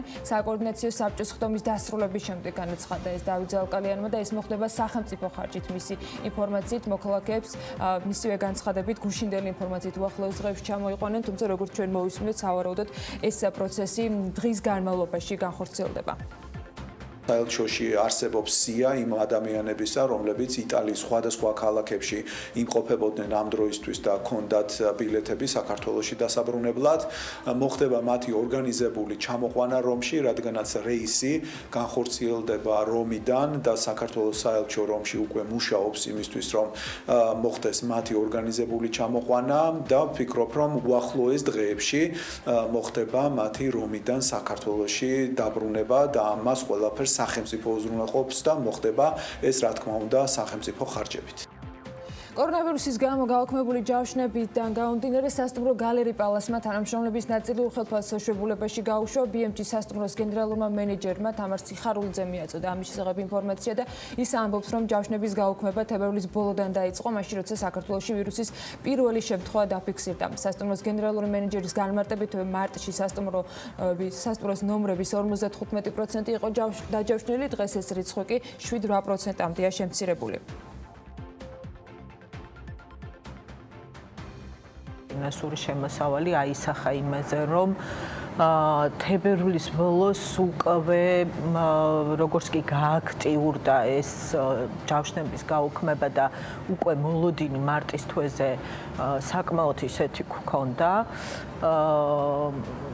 თანამშრომლების თითქმის ნახევარი გაუშვით უხელფასო შეებულებაში, რაც ძალიან ცუდია.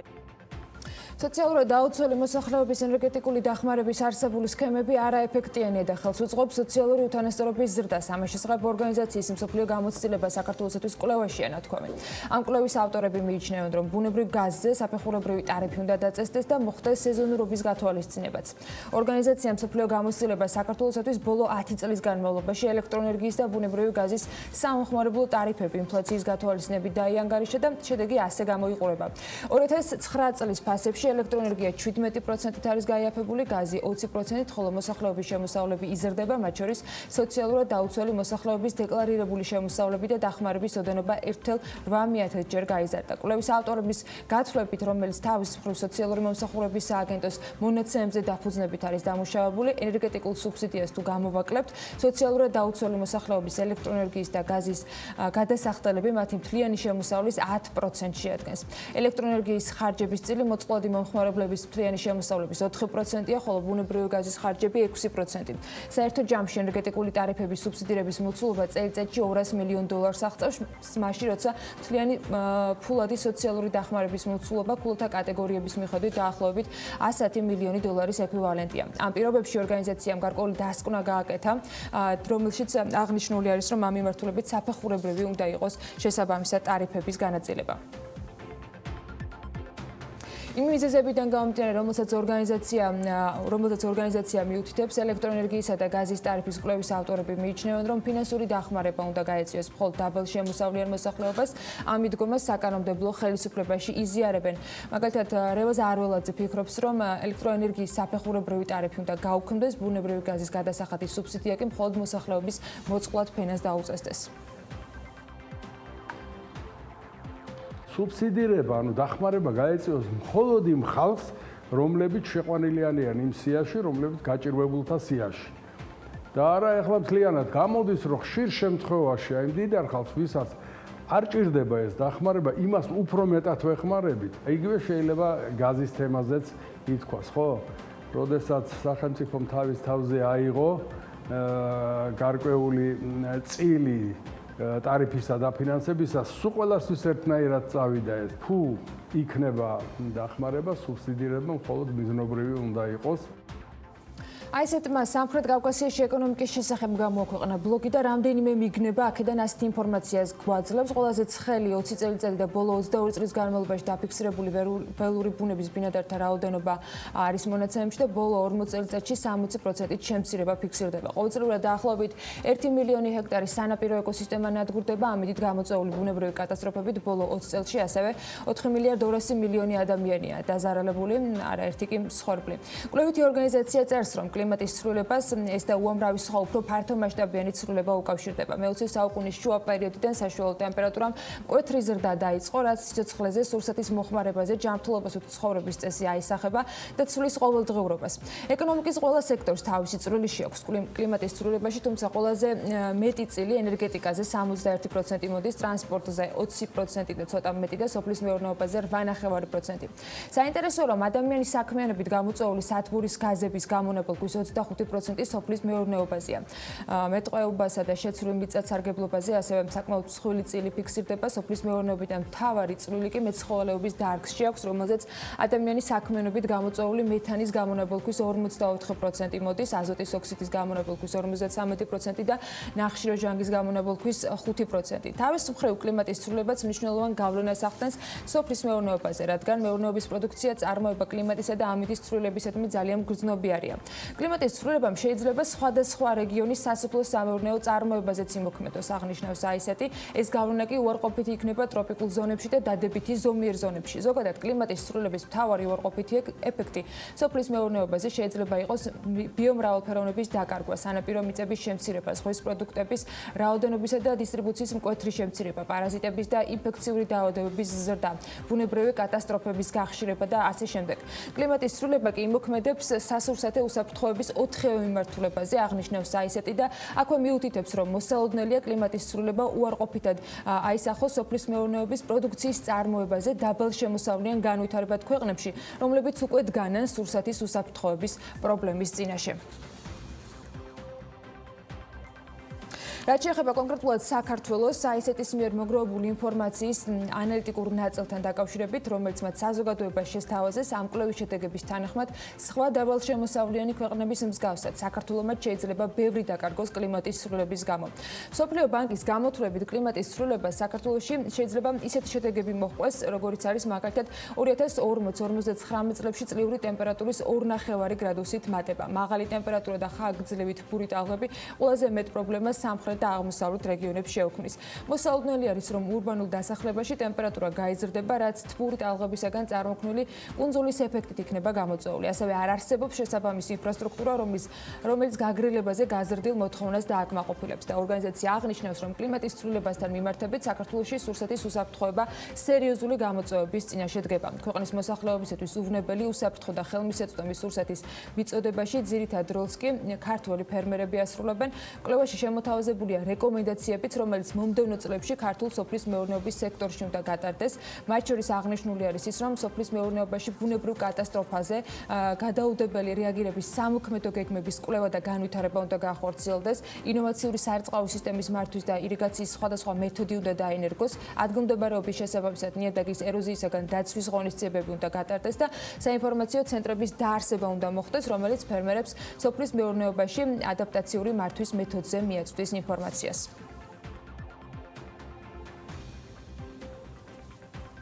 ახლა საქართველოს ყველაზე სუფთა რეგიონებისა და ქალაქების შესახებ მოგიყვებით. პროექტის დაიცავით საქართველოს სისუფთავე ფარგლებში კონკურსის სუფთა რეგიონი გამარჯვებულები გამოვლიდნენ. ეს კონკურსი საქართველოში მეოთხედ ჩატარდა და მისი მიზანია საზოგადოების ჩართულობის გაზრდა, ასევე ნარჩენების მართვის შესახებ ინფორმაციის გავრცელება და ამ თემების კიდევ უფრო პოპულარიზაცია.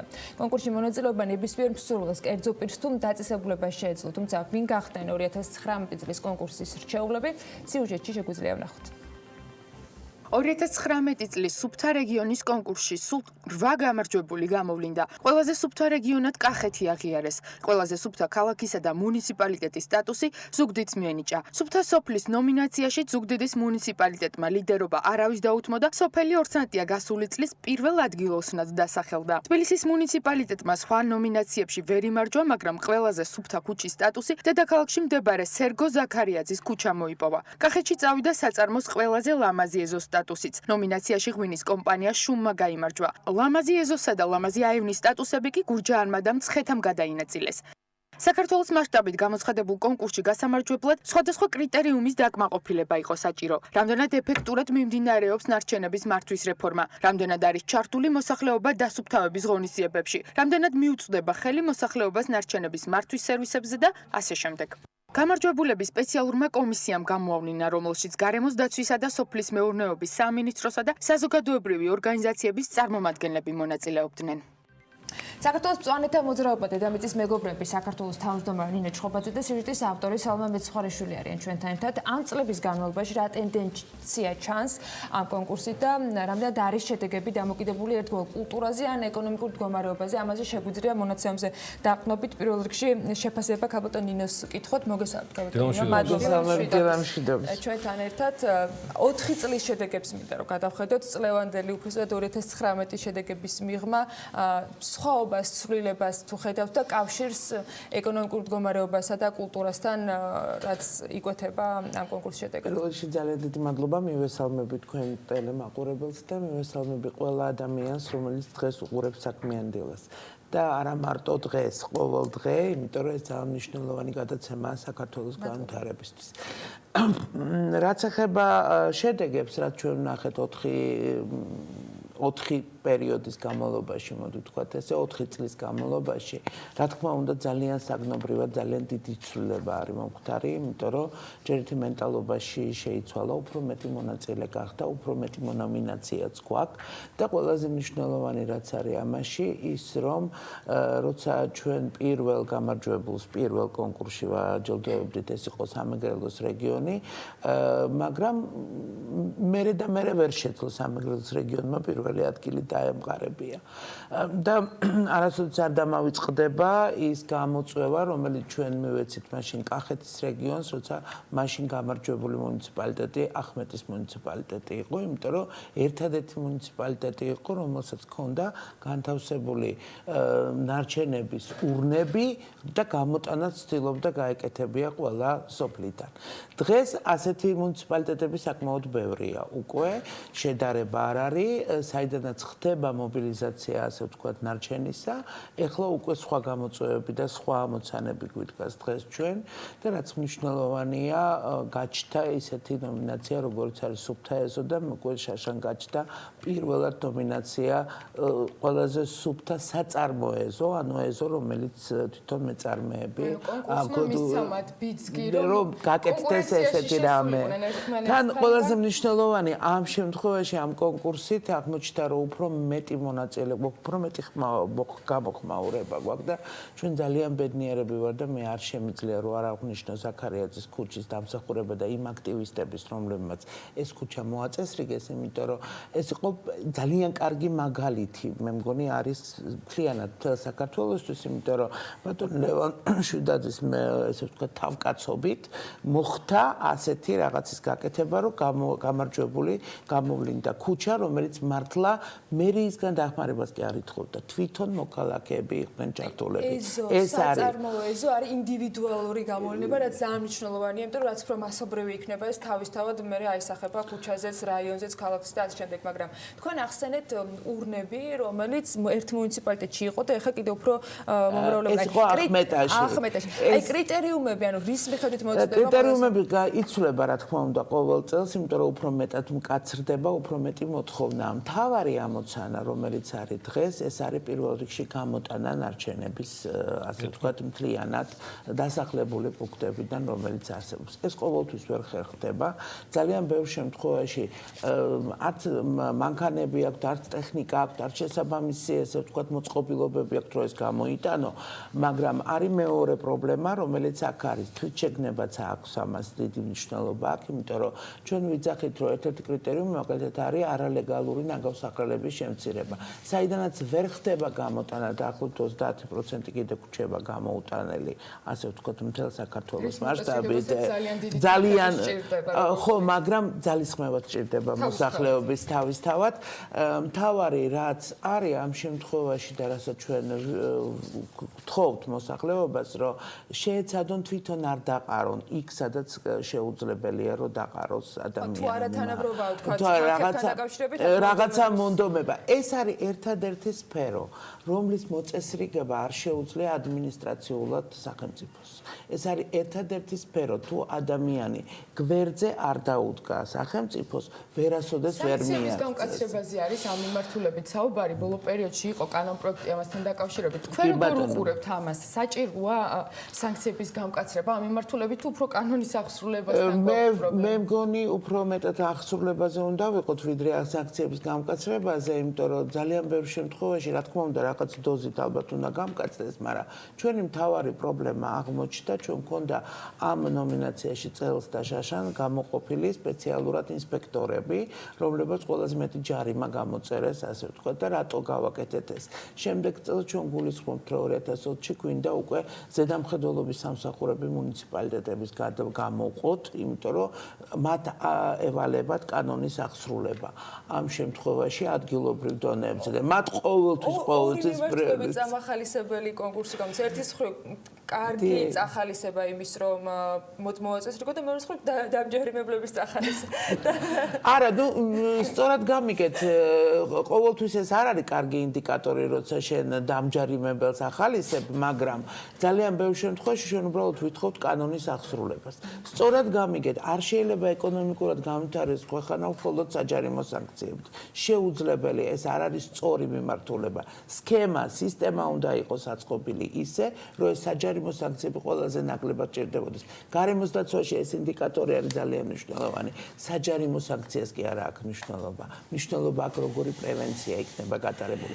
კონკურსი ზუსტად პრევენციაა პირველ რიგში. ქაბატონ ნინო, აუცილებლად მინდა რომ გკითხოთ, რადგან მუნიციპალიტეტებზე ვსაუბრობთ, ნახსენებიც გქონდა ჩვენ სიუჟეტში, რომ თბილისი არ იყო ასე წელს გამორჩეული, რაც ალბათ კარგიც არის და ცუდიც, თუმცა გამომდინარე იქიდან, რომ დედაქალაქში ნარჩენების მართვაში საკმაოდ დიდი თანხა იხარჯება, ჩვენ გვაქვს ყველაზე მოწესრიგებული ალბათ მთელი საქართველოს მასშტაბით ეს მიმართულება, ხო, თბილისური ჯგუფსაბარია ეს ნაწილი.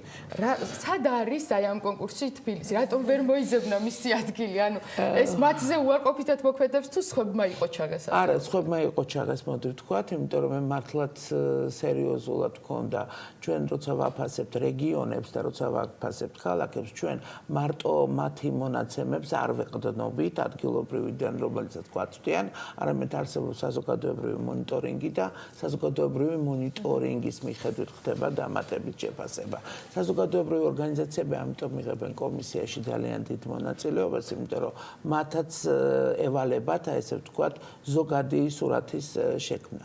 თბილისი სამწუხაროდ განაპირა, ანუ ახალ შემოერთებულ რაიონებში, რომელიც არის შემოსული არატრადიციულად, ასე ვთქვათ, თბილისში, იქ ყოველთვის კარგად სიტუაცია არ აქვს და სანამ გვექნება პრობლემა ლილოს ნაგავსაყრელთან დაკავშირებით, თბილისი ვერ იქნება გამარჯვებული, თუ ეს პრობლემა ერთხელ და სამუდამოდ არ მოვაწესრიგეთ.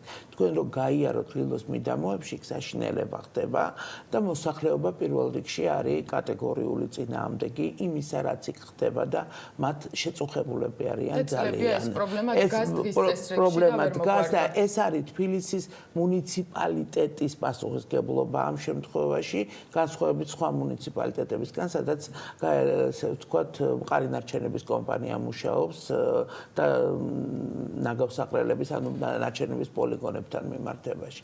ამიტომ აჭარა და თბილისი არის განსხვავებულ მდგომარეობაში. ამიტომ როცა კრიტერიუმები საზღვრება, ეს არის ძალიან მნიშვნელოვანი. ჩვენ ძალიან გვინდოდა საერთოდ წელს რომ ყოფილიყო თვითმართველი ქალაქი გამოკვეთილი ქალაქის კონკურსში ნომინაციაში, მაგრამ სამწუხაროდ ვერც ერთმა ქალაქმა ვერ გაუძლო კრიტერიუმებს, ვერ შეძლო თვითმართველებზე გულისხმობ ამას, 5 თვითმართველი ქალაქი იყავს საქართველოს და გვინდოდა რომ გამორჩეული ყოფილიყვნენ. ნუ ახლა იმედოვნებთ რომ შემდეგი წლის ერთ დედაქალაქმა და რა კრიტერიუმები აქვს? პირველ რიგში რა თქმა უნდა გარემოებებით რო შევაფასოთ რითი? მოდი ვთქვათ ესე, პირველ რიგში უნდა იყოს მთელი ციკლი და სისტემა აწყობილი ბოლომდე. ყველგან უნდა იყოს ურნებიდან სწორი, ანუ ნარჩენების მართვის გეგმა უნდა იყოს ძალიან მკაფიოდ განსაზღვრული და არა მარტო მუნიციპალურ ნარჩენს მოიცავდეს, არამედ სამშენებლო ნარჩენის პრობლემაც არ უნდა ქონდეს. მაგალითად დედაქალაქს აქვს ეს პრობლემა თან ძალიან სერიოზული. იგივე სიტუაცია აქ რუსთავში, იგივე სიტუაცია ქუთაისში, იგივე სიტუაცია ფოთში, იგივე სიტუაცია ბათუმში. ეს არის ერთ-ერთი ყველაზე სერიოზული კრიტერიუმი, რომელსაც უნდა განსაზღვროთ, იმიტომ რომ ქალაქის პოლიტიკა უნდა იყოს ისეთი, რომ პრაქტიკულად ესეთი რაღაცა ანუ პოლიტიკის მხრივაც პრობლემები აქვს. პოლიტიკას გულისხმობ ნარჩენების მართვის პოლიტიკას. რა თქმა უნდა, ერთეული შემთხვევები, რომელიც საერთო ჯამურ მომცემს. თბილის თქვენ წარმოიდგინეთ, მხოლოდ შაშან დაუმტკიცდა ნარჩენების მართვის გეგმა. ყველაზე გვიან თბილისმა მოახერხა და საჯარიმო სანქცია აიღო თავის თავზე იმის გამო, რომ თავის დროზე არ ქონდათ გაკეთებული ნარჩენების მართვის გეგმა. ნუ წარმოიდგინეთ, სერიოზული პრობლემა შექმნა თბილისმა ამ თვალსაზრისით და მეორე თემაა, რომ თბილისი როგორც დედაქალაქს ევალება პირველ რიგში სეპარირების დაწყება, ანუ განცალკევების დაწყება. ესეც არ არის ბოლომდე ჯერ მოწესრიგებული ქალაქში. სერიოზული ეს ყველგან დასაწყისში ვართ, იმიტომ რომ პრობლემაა და ჩვენ ახლაც ვამბობთ, რომ როცა შეფასებას ვაკეთებთ ეროვნული ინდიკატორების მიხედვით, ნარჩენების მართვის ეროვნული გეგმის მიხედვით, ამ შემთხვევაში ამით არის გაკეთებული მთელი ინდიკატორები შეფასების. მაინც გულისხმობთ, რომ რაღაც მომენტში ალბათ მოგვიწევს რაღაცა ინდიკატორის დათმობა, იმიტომ რომ სეპარირებას ფაქტობრივად ვერ იწყებს ვერც ერთი ქალაქი ყველას უჭირს. რა არის ამის მიზეზი, ქალბატონი? პირველ რიგში ის, რომ ჩვენ არ აგვაქვს ახალისებული გადამამუშავებელი საწარმოები, რაც არის ძალიან მნიშვნელოვანი მომენტი, უკვე ეკონომიკაში გადავდივარ და ეს არის ერთ-ერთი ყველაზე სერიოზული ფაქტორი. ჩვენ მაგალითად საქართველოს წვანთა მოძრაობა თვლის, რომ გარკვეული წახალისება უნდა მოხდეს იმ მეწარმეების, რომელიც მოკიდებენ ხელს გადამუშავებას. ეს ცოტა სხვა მექანიზმებით ხერხდება უცხოეთში და იგივე ევროპაში, ევროპას აქვს ეს გამოცდილება. მე ძალიან მნიშვნელოვანია, რომ ეხლა შემოდის წარმოებლის გაფართოების ვალდებულება და ეს არის ერთ-ერთი ყველაზე საინტერესო მექანიზმი, რომელიც ნარჩენების მართვას და სეპარირებას შეუწყობს ხელს და ეს არის ერთ-ერთი კარგი პოლიტიკა, რაც შეიძლება ჭიანურდება, იმიტომ რომ არ ვიცი რატომ სიმართლე რო გითხრათ, იმიტომ რომ ყველა დებულებები ჩვენ გვაქვს და არასამთავრობო სექტორის ხო, მაგრამ შესაბუთი ნარჩენების მართვა ჩვენ ვამბობთ, რომ ამ შემთხვევაში უნდა იყოს შემოღებული ეს სისტემა, რაც შეიძლება სწრაფად, იმიტომ რომ პრაქტიკულად ჩვენ ვერაფრით ვერ დავაკმაყოფილებთ ყველა იმ კრიტერიუმს, რომელსაც ექნება პროდუქციის გატანას ევროპაში, თუ არ მოვაწესრიგებთ ნარჩენების მართვა საქართველოში. ამიტომ ეს კონკურსი ჩემი აზრით არის ერთ-ერთი მნიშვნელოვანი. ჩვენ მქონდა იდეა, რომ ცალკე გამოვყოთ, როგორც კი დადგება საკითხი და როგორც იქნა მივიღებთ ამ დებულებას ნარჩენების, ესე ვთქვათ, წარმოებლის გაფართოებულ ვალდებულებებზე, რამდენიმე ნაკადზე უნდა გაკეთდეს შესაფუთზე, ელექტრონულზე და ასე შემდეგ. დეპოზიტურ და არადეპოზიტურ ნარჩენების მართვის სისტემაზე ეს იქნება ერთ-ერთი ყველაზე მნიშვნელოვანი ნაბიჯი ზოგადად ნარჩენების მართვის რეფორმაში. დღესაც იმართება კონფერენცია ჩვენი პროექტის ფარგლებში, უკვე მწვანე ეკონომიკასთან და მწვანე ეკონომიკის განვითარება მხოლოდ მაშინ შეიძლება, როცა ნარჩენების გადამამუშავებაზე ელაპარაკებთ. ეს მინდა რომ დაგისვათ, როდესაც მაგალითად თბილისზე ვსაუბრობთ, თქვენ ახსენეთ იგივე საჯარიმო სანქცია, რომელიც დაეკისრა მუნიციპალიტეტს მაგალითად, რომ ნარჩენების მართვის გეგმა არ წარადგინა თავის დროზე და როდესაც ახლა ვსაუბრობთ სეპარირებაზე, რომელიც თან დაწყებულია და თან ვერ ვახორციელებთ. დიახ. მაინტერესებს, სად არის პრობლემა? პოლიტიკური ნების არარსებობა, რესურსების არარსებობა, კომპეტენციის არქონა, თუ ყველაფერი ერთად? მოდი ვთქვათ, რომ ყველაფერი ერთად მიქსში გვაქვს, მე მგონი, იმიტომ რომ ზოგჯერ ადგილობრივ თვითმმართველობას ვერ გაუგია, რას ნიშნავს, ესე ვთქვათ, სეპარირება.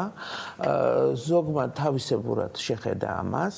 მაგალითად, ჩვენ უნდა ვთქვათ, რომ ელემენტები სეპარირების ჩვენ მქონდა ხარაგაულში, საჩხერეში, ბევრ მუნიციპალიტეტში მქონდა, მაგრამ პრობლემა აღმოჩნდა, რომ გადამამუშავებელი არ აქვს, ანუ ვინც გაიტანს ამას. კაი, გავაკეთე, შევაგროვე, მერე რა.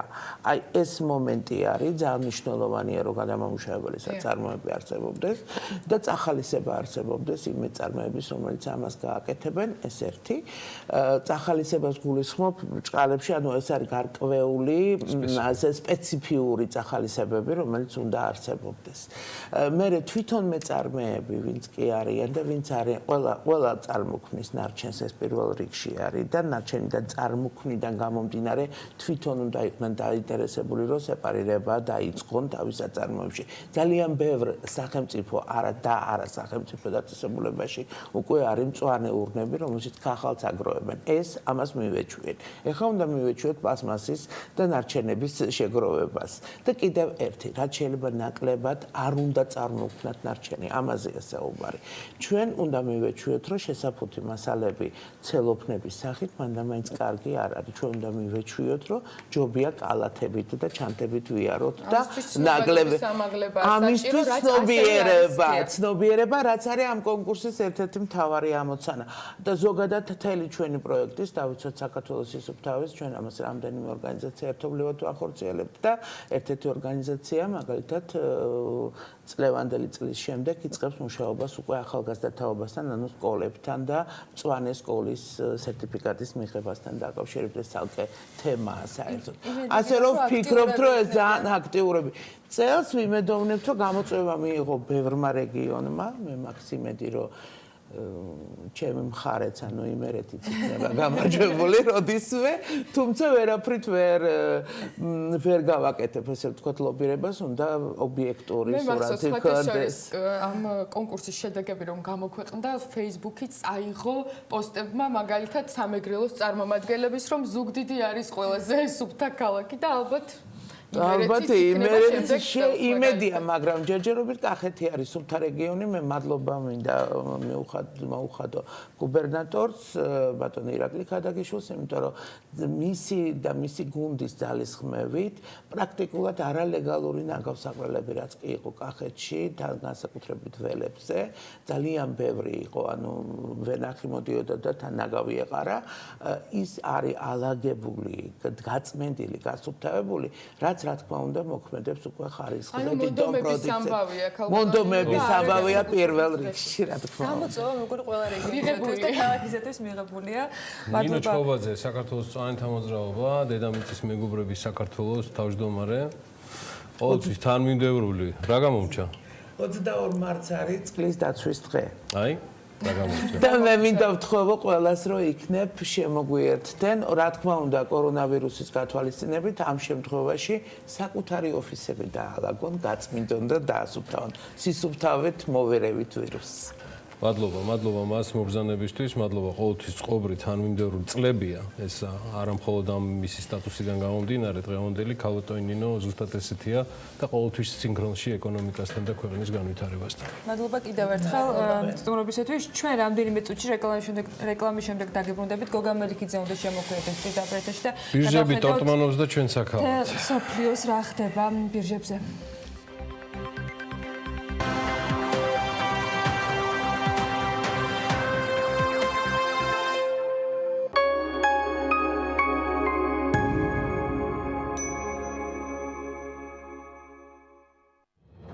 კრისტალბეტზე ყველა ბილეთი იგებს. დადეფსონი სპორტზე ყოველჯერზე დაატრიალე კრისტალბეტ კოქტეილი, მიიღე მომენტალური პრიზები, მოიგე წილი 1.8 მილიონი ლარიდან და ჯიპ რანგლერ რუბიკონი. კრისტალბეტი, მუდამ ნომერი პირველი. დედამიწის საიდან ჩნდებიან ღრუბლები? ყველაზე გემრიელი ჩახუტება. გადასვლური ისტორიები საოცარ არსებებზე. დედამიწის ფაგიო. ფაგიო გამოიყენება ანგინას, სინუსიტისა და ბრონქიტის მკურნალობისა და პრევენციის მიზნით. გამოყენებისას გაეცანით ინსტრუქციას გვერდითი მოვლენების შესახებ დეტალური ინფორმაციის მისაღებად მიმართეთ ექიმს. სამზარეულოს პროფესიონალური დანადგარები და ელექტრომოწყობილობები. ჭურჭლის და აქსესუარების მრავალფეროვანი არჩევანი. მაგიდის სერვირება სასტუმროებისთვის და რესტორნებისთვის. გასტროტეკი, ყველაფერი პროფესიონალური სამზარეულოსთვის. დაგვიკავშირდით ნომერზე 295 66 33. წინასააღწლო გრანდიოზული შეთავაზება NBG Beach პანორამაში. ბინები წინასწარი შენატანის გარეშე. ბინების ზღვის და მთის ხედებით. კეთილმოწყობილი ეზო, საბავშვო ინფრასტრუქტურა, ფიტნეს დარბაზი, გასართობი ცენტრები, კაფე რესტორნები და პანორამული აუზის სახურავზე. NBG Beach პანორამა, თქვენი ზღვისპირა აპარტამენტი. პირველად საქართველოში სარემონტო მასალების აუთლეტ ზონა. შეიძინეთ კერამიკული ფილები, შიდა და გარე კარები, ბუნებრივი ქვები, აბაზანის აქსესუარები 70%-მდე ფასდაკლებით. ზოდი, გაარემონტეს სიყვარულით. მაგთის ახალი პაკეტი მარტივი 30. ულიმიტო ზარები, ულიმიტო SMS-ი და 3000 მეგაბაიტი უსწრაფესი 4.5G მობილური ინტერნეტი. ჩაირთე მარტივი 30 კოდით 30 და OK. ან მობილური აპლიკაციით My Magti. იკონტაქტე მთელი თვე მაგთის ხარისხით. Renoxi. აირჩიე უმაღლესი ხარისხის ეკოლოგიურად სუფთა ლაქ-საღებავები და წებოცემენტი, რომელიც დამზადებულია უახლესი ტექნოლოგიებით. იყავი გამორჩეული და კრეატიული. Renoxi. შეცვალე შენი სამყარო Renoxis ფერებით. ყველა ოჯახს თავისი რითმი აქვს. საშუალოდ ცხოვრების 8 წელს საბაზანაში ატარებ. კიდევ სწავლობ. ისვენებ. ემზადები. ცხოვრების უმეტეს ნაწილს სახლში ატარებ. გაატარე ის განსაკუთრებულად. მწვანე ქალაქი მისზე. აქ ყოველი დღე განსაკუთრებულია.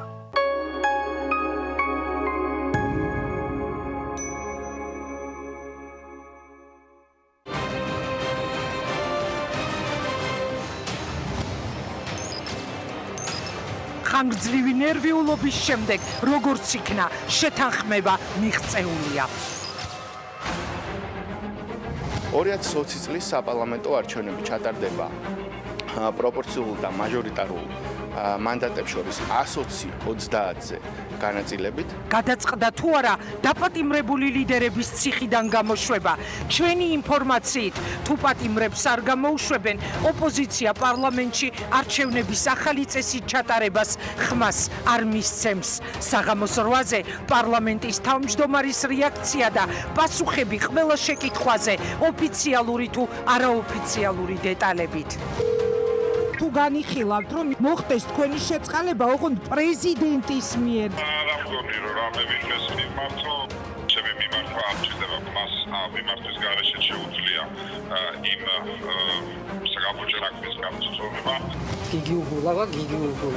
რაც ეხება შეწყალების თემას, შეწყალება ექვემდებარება წესებს, რომელიც მიღებული იქნა ამ წელს, თუ მე ჩავთვლინდო ეს არის დისკრეციული უფლება, რომ შეწყალება უნდა შედგეს, იქნება მიღებული შეწყალების საფრთხე. ველოდოთ თუ არა რომ სულ მალე გიგი უგულავას პრეზიდენტში აწყალებინებენ ოქრუაშვილი, რურუა, თამლიანიკი სასამართლოს გზით განთავისუფლდებიან. შეწყდება თუ არა სისხლის სამართლის საქმეები მათ წინააღმდეგ, ვისაც პატიმრობა ემუქრებოდა მელიას, ხაზარაძის, ჯაფარიძის, წერეთლის, გვარამიას, ბოკერიას და სხვების.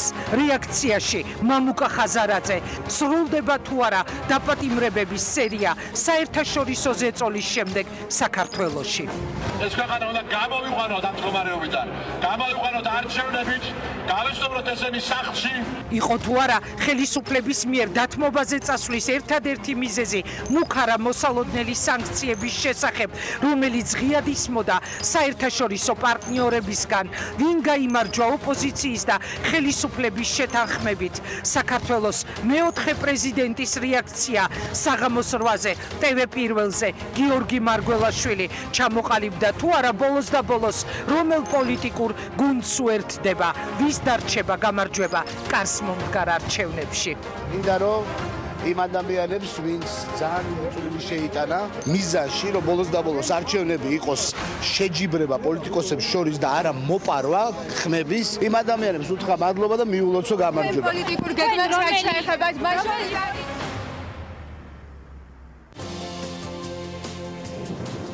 ორსულები და კორონავირუსი. რა რეკომენდაციებს გასცემენ საერთაშორისო ორგანიზაციები იმისათვის, რომ ფეხმძიმეებმა შესაბამისი თავდაცვა შეძლონ? შესწავლილია თუ არა COVID-19-ის მოქმედების მექანიზმი ორსულებსა და მეწუძურ დედებში? არსებობს თუ არა მსოფლიოს მასშტაბით ორსულებისა და ახალშობილების დაინფიცირების სტატისტიკა? ყველა კითხვაზე პასუხები პირველამდე. რატომ? მთავარი კითხვა, რომელსაც სვამენ მოზარდები და ზრდასრულებისგან პასუხებს ელიან. რა პრობლემებს ხედავენ მოსწავლეები სკოლაში? რა არ მოსწონთ და რას შეცვლიდნენ სასწავლო პროცესში? ყველაზე მნიშვნელოვანი პრობლემა სკოლაში მიმაჩნია ბავშვის ინტერესების შეზღუდვა. რა სჭირდებათ, რა აწუხებთ და რისი გამოსწორებაა საჭირო? ჩემი აზრით, მასწავლებელი უნდა ასწავლიდეს და არ უნდა ჩხუბობდეს. მოსწავლეების აზრი და თამამი ხმა პირველამდე. სილამაზე, რომელიც მსხვერპლს არ მოითხოვს. დაფიქრებულ ხართ თუ არა უსაფრთხოების წესებზე, სანამ კოსმეტიკის შერჩევის პროცესით ხართ დაკავებული. რისი შეხსენება გვჭირდება ინფექციის თავიდან არიდების მიზნით, სანამ პროდუქციას ტესტების საშუალებით საკუთარ სახეზე გამოვცდით. რატომ არის უმნიშვნელოვანესი ჰიგიენის ნორმების დაცვა ყოველ ნაბიჯზე და ყოველ დახვრთან? ნახეთ პირველამდე.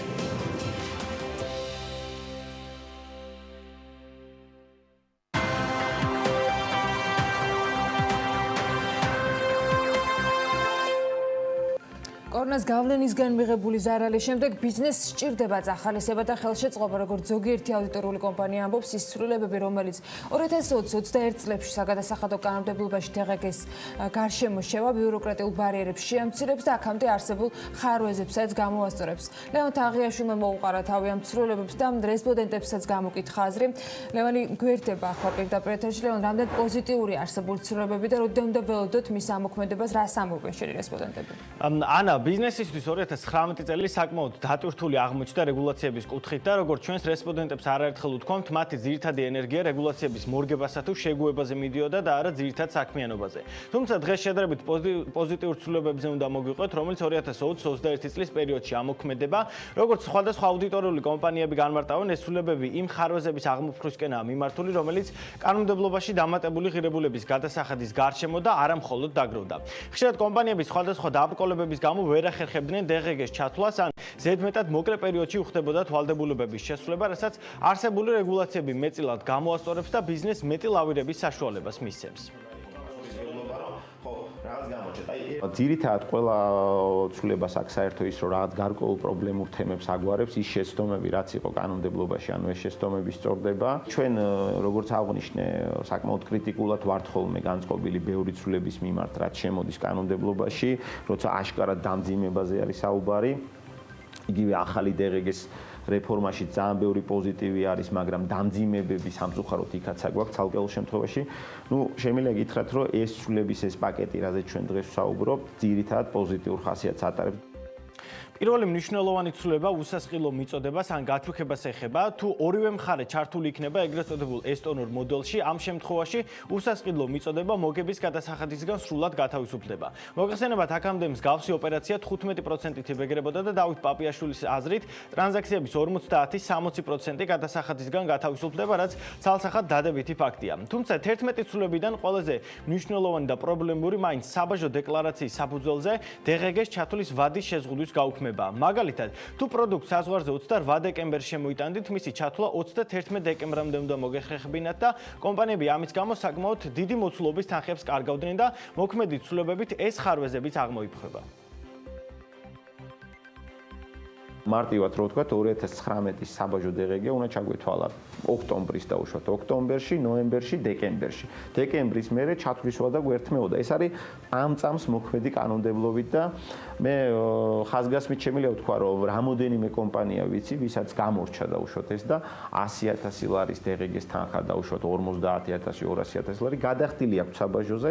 ჩათვლა ვერ მოასწრეს, იმიტომ რომ ეს ჩათვლის ვადა არ იყო შეზღუდული და კომპანიები 1 წლის მერე, 2 წლის მერე, 3 წლის მერეც კი ითვლიდნენ ამ DRG-ს და ფაქტობრივად ეხა ეს DRG-ს ჩათვლა აქვს დაკარგული. ანუ აი ეს ცვლილება გამოასწორებს ამ ხარვეს, რაც აშკარად ხარვეზე არის. აუცილებლად უნდა ვახსენოთ თანამშრომლებისთვის გადასახდელი სავალდებულო დაზღვევის თანხები, რომელიც აქამდე არსებული კანონმდებლობით არ იყო მკაფიოდ განსაზღვრული, უნდა დაბეგრილიყო თუ არა და პრაქტიკოსები ძირითადად პრევენციის მიზნით ამ თანხასაც სახელმწიფოს უხდიდნენ. ახალი ცვლილებების შემდეგ მისი აუცილებლობა მოიხსნა და კომპანიები გათავისუფლდნენ საგადასახადო ტვირთისგან. დავით პაპიაშვილთან საუბრისას შევეხეთ DRG-ს ჩათვლის თემასაც, მისი თქმით გარკვეული ხარვეზები კვლავ არსებობს და პროცესი მუდმივად დახვეწის და გაუმჯობესების რეჟიმში უნდა იყოს, წინამორბედ შემთხვევაში რეფორმა ეფექტური ვერ იქნება. დაახლოებით უსასყიდლო მიწოდებები რაც იბეგრე მისა რომ თვითონ არ იყო პასუხისმგებლობა რომ ხო შემოვიდა რეგულაცია რომელიც გვეუბნება რომ აი ბიზნესს რომ დღეს დაუწერონ ანუ 2020 წელს რომ გამოუწერონ ბიზნესს DRG-ს ანგარიშ ფაქტურა დაუშვათ 2019-ის ოქტომბერზე ბიზნესმა აუცილებლად 2019-ის ოქტომბერი უნდა დააზუსტოს და ეს ფაქტურები გვიან იწერება ძალიან ხშირად და ბიზნეს ერთი და იგივე პერიოდის დავუშვათ იმ ოქტომბრისთვის დაზუსტება უწევს ბევრჯერ. ეს არის ძალიან არაკომფორტული, მე ხშირი დაზუსტება საგადასახადო შემოწმებების საფუძველი ხდება ძალიან ხშირად და ეს არის ძალიან არაკომფორტული და გაუმართავი რეგულაცია.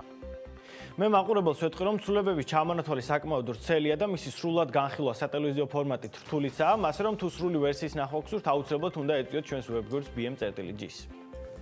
მადლობა ლევან თაღიაშვილს მოხილვისათვის. ჩვენ კი ახლა ვინაცხლებთ უკვე საერთაშორისო მიმართულებით რამდენიმე წამში გვერდება გოგა მელიქიძე.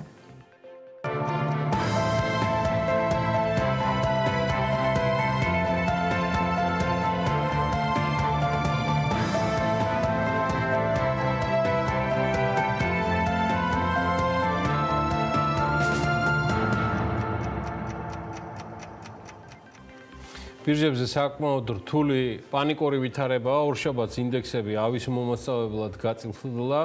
კორონავირუსის გავლენით შემცირებული მსხვილი კომპანიების აქციების ფასთან ერთად კიდევ უფრო დიდი იყო ვარდნას და ეფექტიც ნავთობის მოპოვების რაოდენობაზე პარასკევს შეუთანხმებლობის გამო. ნავთობის ფასი ბარელზე რაღაც მომენტში 1991 წლის მინიმალური მაჩვენებლის პერიოდის მაჩვენებლითაც გაიხსნა გუში. მთელი დღე ავტორიტეტული საერთაშორისო ორგანიზაციები პროგნოზს მისი ზრდისა და ვერც აკეთებდნენ. თავის მხრივ ამან გავლენა მეზობელი ქვეყნის ვალუტაზე უკვე იქონია, ამაზე ვისაუბრეთ რუსულ რუბლთან დაკავშირებით და ეს ყველაფერი ცხადია მიდის და ძალიან ბევრი რამ კიდევ ონლაინ რეჟიმში იცვლება.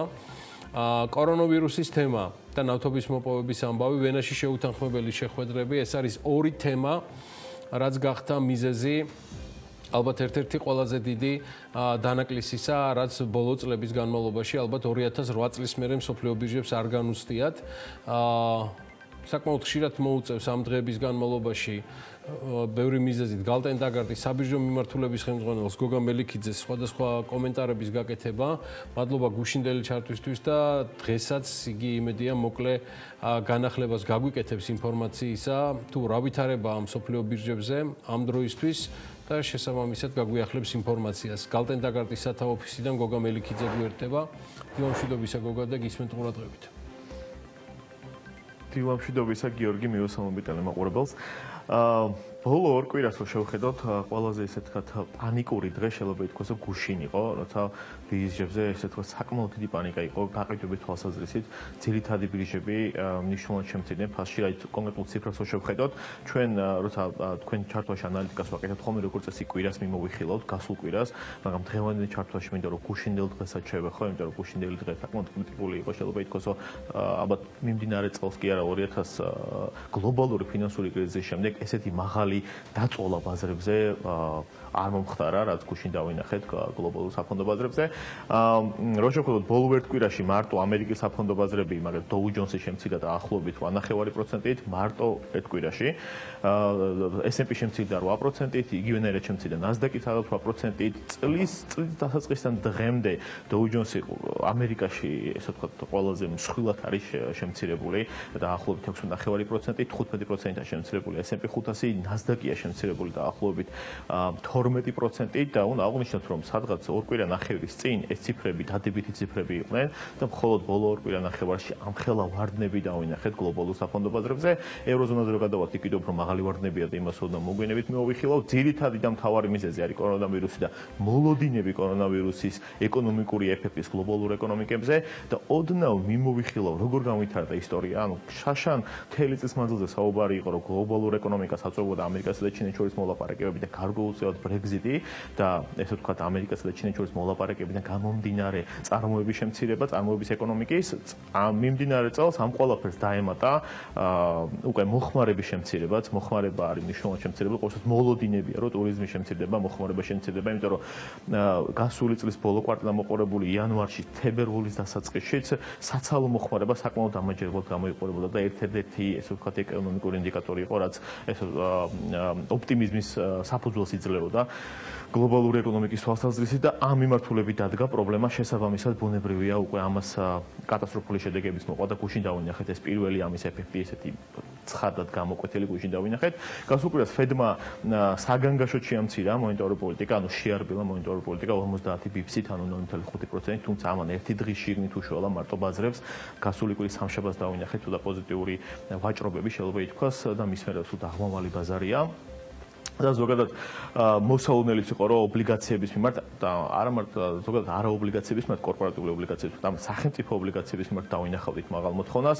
ესეც მოხდა ამერიკაში 10 წლიან და 30 წლიან სახელმწიფო ობლიგაციებზე მათი არსებობის მანძილზე ყველაზე მაღალი ფასი დაფიქსირდა, რაც ნიშნავს იმას, რომ მთელი ინვესტორებმა ყველაზე დაცულ აქტივებში გადაინაცვლეს, რაც არის ამერიკის სახელმწიფო ობლიგაციები. ბუნებრივია ოქროც გაიზარდა, ხოდაშორის ოქრო არ იზრდებოდა გასულ კვირას, იმიტომ რომ ასე ვთქვათ ამ დიდ გაყიდვებში მოყვა, მაგრამ მე რაღაც მომენტში ერთადერთი აქტივი გაჩნდა გასული კვირის მანძილზე, რომელიც გაიზარდა სადღაც 3-4%-ით გასული კვირის მანძილზე და წლის მანძილზე გაზრდილი 10%-ით, ანუ ერთადერთი ინდიკატორია, რაც წლის მანძილზე გაზრდილი, ერთ-ერთი ასე ვთქვათ კომოდიტი აქტივია, რაც წლის მანძილზე არის გაზრდილი სადღაც 9%-ამდე და ესაც მოსალოდნელი იყო. რაც შეეხება ნავთობს, შემთხვევით აღნიშნე 30%-ით დავარდა, 30%-ამდე დავარდა გასულ გუშინ ნავთობის ფასი და წლის მანძილზე 45%-ით არის ნავთობის შემცირებული. იქ არის ოპეკის თემა, ამავდროულად არის ის ფაქტორი, რომ ნავთობის ყველაზე ჭარბი მომხმარებლები, ვინებიც არიან ეს ავიაკომპანიები, მათ დიდი პრობლემა უდგას კორონავირუსის გამო და ნავთობის მოხმარება მნიშვნელოვნად მოლოდინია რომ შემცირდება ბუნებრივი ნავთობის ფასაწვება. რაც შეეხება ევროზონას, ევროზონაში კიდევ უფრო მეტი შემცირება დავინახეთ საფონდო ბაზრების მარტო გუშინდელ დახურვის ფასებს თუ გავითვალისწინებთ კვირის შიგნით, ანუ გასულ კვირას და გუშინდელ დღეს სტოქსი დავარდა ევროზონის ყველაზე ერთ-ერთი მსხვილი ინდექსი 8.8%-ით, დაქსი დავარდა 9.7%-ით, ჩვენ იტალიის ინდექსს არ ვიძახით ხოლმე, მაგრამ იტალია კრიტიკული გახდა ამ ბოლო კვირებში და იტალიის ინდექსი ყველაზე მეტი შემცირდა კვირის შიგნით, მარტო კვირის მანძილზე 11.2%-ით, ფუცი 250 ბრიტანული ინდექსები შემცირდნენ 9%-ამდე მარტო გასულ კვირას გუშინდელი დღის გათვალისწინებით და რაც შეეხება წლის დასაწყისიდან დღემდე 18-20%-ით არიან ეს აღნიშნული ინდექსები შემცირებული ბოლო ასე ვთქვათ ორ თვეში და ორ კვირაში და საკმაოდ სავალო მდგომარეობა. კიდევ ერთხელ აღნიშნავ, რომ სულ სადღაც 2 კვირის წინ ეს ციფრები დადებით ტერიტორიაში იყვნენ და გამწვანებულები იყვნენ, შეიძლება ითქვას, დადებით ძდებს აჩვენებდნენ. ევროზონაში გასულ კვირას მოხდა ესე ვთქვათ მათი ლიდერების შეკრება, ანუ ფინანსთა მინისტრების, ევროზონის ეკონომიკების, წამყვანი ეკონომიკების და ესე ვთქვათ შეთანხმდნენ, რომ სხვადასხვა რა თქმა უნდა ეკონომიკის წამახალისებელ ფისკალურ და მონეტარულ პოლიტიკის პაკეტებს გამოიყენებენ, მაგალითად უფრო მეტად აქცენტი გაკეთა ფისკალურ პოლიტიკაზე. იქ იტალიის ფინანსთა მინისტრმა, გერმანიის ფინანსთა მინისტრმა გააკეთეს განცხადებები, რომ სხვადასხვა ფისკალურ პაკეტებს შეიმუშავებენ, რომ ეკონომიკა მოვატრიალონ და წაახალისონ. ამავდროულად ბუნებრივია ევროპის ცენტრალურმა ბანკმა გააკეთა განაცხადი, რომ იგი გამოიყენებს ყველა მის ხელთ არსებულ მონეტარულ პოლიტიკის ინსტრუმენტს, რამე თუ ეკონომიკა წაახალისოთ, მათ შორის ობლიგაციების გამოსყიდვას. იქ შეიძლება 10 ბიფსით, ანუ 0.1% კიდევ უფრო მეტად შეარბილოს მონეტარული პოლიტიკა და უარყოფითი საპროცენტო განაკვეთი კიდევ უფრო უარყოფით საპროცენტო განაკვეთში გადაიყვანოს, ასევე ბანკებს მისცემს საშუალებას, რომ მიკრო და ესე ვთქვათ საშუალო ბიზნესები გრძელვადიანად იაფად დააფინანსონ, ასე შემდეგ და ასე შემდეგ. და იგივე განცხადებები იყო გერმანიის ესე ვთქვათ ფინანსთა მინისტრის მხრიდან. ნახოთ როგორ განვითარდება მოვლენები. ფაქტია ფაქტია, რომ ბაზრებმა ეს დაპირებები დადებითად და ოპტიმისტურად ნაკლებად წაიკითხეს. რაც შეეხება ასევე ერთი როსიტყვი ვიტყვი, რომ ბრიტანეთსა და ევროკავშირის შორის პირველი რაუნდი იყო ბრეგზიტის შემდეგ მოლაპარაკების, არც ისე კარგად დამთავრდა იმ თვალსაზრისით, რომ ანალიტიკოსები ძახიან, რომ ორივე მხარეს იყო მთელი რიგი საკითხები, რომლებზეც ისინი ვერ შეთანხმდნენ და თუმცა იყო ასევე ესე ვთქვათ მოლოდინი მასზე, რომ ეს იყო პირველი რაუნდი მოლაპარაკებების და შეიძლება შემდეგ რაუნდებში უფრო მეტი კომპრომისი დავინახოთ ორივე მხრიდან. რაც შეეხება იაპონიას, იაპონიაში ნიკეი გასულ კვირას მნიშვნელოვნად ასევე შემცირდა დაახლოებით 7%, წლის მანძილზე 17%-ით არის შემცირებული. იაპონიაში ზუსტად იგივე სიტუაციაა, ანუ ცენტრალური ბანკი, იაპონიის ცენტრალური ბანკი სხვადასხვა ესე ვთქვათ ეკონომიკის წამახალისებელ ინსტრუმენტებზე და პაკეტებზე საუბრობს, როგორც მონეტარულ პოლიტიკაზე, ასევე ფისკალურ პოლიტიკაზე, რომ იქნებ რამენერად წაახალისხოს ეკონომიკა. არის საუბარი, რომ გადაიხედოს მონეტარული პოლიტიკა, რომელიც მათ შემთხვევაში ყველაზე შეერბილებულია მსოფლიოში და კიდევ უფრო მეტად ეს უკვე შეერბილდეს, ნახოთ როგორ გამოვითარდება მოვლენები. რაც შეეხება ჩინეთს, სხვადასხვა ჩინეთი არის პარადოქსული საფონდო ბაზრის თვალსაზრისით, გასულ კვირას ერთადერთი ინდექსი იყო მსოფლიოში შანხაი კომპოზიტი, რომელიც სადღაც 2%-მდე გაიზარდა და ამას ანალიტიკოსები ხსნიან იმით, რომ ვუჰანის პროვინციაში დადებითი ტენდენციები შეიმჩნევა ამ კორონავირუსის დაძლევის, ანუ ოდნავ ესე ვთქვათ დამაჯერებელი და დამაიმედებელი სტატისტიკა გამოდის და მხოლოდ ამით შეიძლება იხსნას ის, რომ შანხაი კომპოზიტი გასულ კვირას 2% გაიზარდა, თუმცა წლის მანძილზე სადაც 5% არის ისე შემცირებული, უბრალოდ გასულ კვირას ჰქონდა ოქროს და მას დადებითის და ზოგადად ჩინის ეკონომიკასაც შეეხება ორი სიტყვით, რომ წარმოების ნაწილში აქვს სრული კატასტროფული შედეგი, მათი წარმოების ინდექსი არის სადღაც 35-მდე დაცემული, ეს არის ინდექსის კონკრეტული ინდიკატორია, რომელიც საკმაოდ ისტორიულად ერთ-ერთი ყველაზე შემცირებული, ასევე საცალო მოხმარება აქვს მნიშვნელოვნად შემცირებული და ანალიტიკოსები საკმაოდ სწორად აღნიშნავენ, რომ არანაირი საფუძველი არ არის იქ რომ ინდექსი იზრდებოდეს, გარდა იმისა, რომ სტატისტიკა გამოდის ოდნავ დამაჯერებელი, ვიდრე ამ ეტაპზე სხვა ქვეყნებში. რაც შეეხება განვითარებადი ეკონომიკების ინდექსს, იქაც შემცირება გვაქვს, განვითარებადი ეკონომიკების ინდექსი 7% შემცირდა გასულ კვირას, წლის მანძილზე შემცირებულია 14%-ით. გოგა, დიდი მადლობა. ჩვენ ხშირად მოგვიწევს ამ დღეების განმავლობაში, როგორც თქვი, შეხვედრა და კომუნიცირება ამ თემებთან დაკავშირებით, რადგან ბირჟები იძლევა ჩემ და სამწუხარო საფუძველს აიმისოთ, რომ გაცილებით უფრო მნიშვნელოვანი და საინტერესო თემებზე ვისაუბროთ ხოლმე, ვიდრე იმ ჰელთებზე და იმ რეალობაზე, რაც რეალურად ბირჟებზე განსაკუთრებით გუშინ დაფიქსირდა. მადლობა გალტენტაგარტის სათავო ოფისიდან გოგა მელიქიძე გვერდებოდა. მან ახსენა კიდეც გარკვეულწილად სტატისტიკა კორონავირუსიდან გამომდინარე, ბოლო ბლოკში ჩინეთის თემაც დაამატა. მეც გეტყვით 2-20 სიტყვას განახლებული მონაცემებიდან გამომდინარე, თუ რატომ არის გაუმჯობესებული იგივე შანხაის ინდექსი და მთლიანად დამოკიდებულება ჩინეთის მიმართ, დაახლოებით თვენახევრის თავზე, მას შემდეგ რაც COVID-19 გავრცელდა, ჩინეთი აჩვენებს უკვე პირველ დადებით დინამიკას კორონავირუსთან მიმართებაში. ბოლო მონაცემებით სულ მხოლოდ 20 ახალი შემთხვევა გამოვლინდა ჩინეთში ახალი დაინფიცირებულებისა და ერთი დღის განმავლობაში გუშინდელ დღეზეა საუბარი, გარდაცვლილთა რაოდენობა იყო 4 ადამიანი ჩინეთში. ანალოგიურად პოზიტიური გაუმჯობესება აქვს სტატისტიკის სამხრეთ კორეას, რომელიც დაჯაბნა იტალიამ სტატისტიკის დაინფიცირებულების რაოდენობით. იტალია მოგეხსენებათ 10,000-მდე აღწევს უკვე და ქვეყანა ფაქტიურად დახურულად არის გამოცხადებული და იტალიის მოქალაქეებს კაცრი რეკომენდაცია მიეცათ, რომ არ გავიდნენ სახლიდან და მხოლოდ აუცილებლობის შემთხვევაში გადაადგილდნენ მიღმა ბინებისა და საკუთარი სახლებისა და რაც შეეხება სამხრეთ კორეას, მხოლოდ 35 ახალი შემთხვევა არის და ერთი გადაცვლილი ბოლო ერთი დღის განმავლობაში. საქართველოში ამ დროისთვის კვლავ 15 დაინფიცირებული ფიქსირდება სიახლეებს ამ თემასთან დაკავშირებით, ისევე როგორც ბიზნესზე და ეკონომიკაზე გავლენას COVID-19-ისა ჩვენ გავაგრძელებთ ამ თემით. სულ რამდენიმე წუთში უკვე ბექა ბაციკაძე დაკავდება, იგი საქმიანი დილისთვის ემზადება ეკა ციმაკურიძესთან ერთად. ეკა ჩვენი თანაწამყვანია და საპარლამენტო ქვეყანაში პრეზიდენტის ყოველწლიურ მოხსენებასთან დაკავშირებით იქნება საუბარი. ამ მოხსენებამ 7 მეგობრულ ვითარებაში ჩაიარა.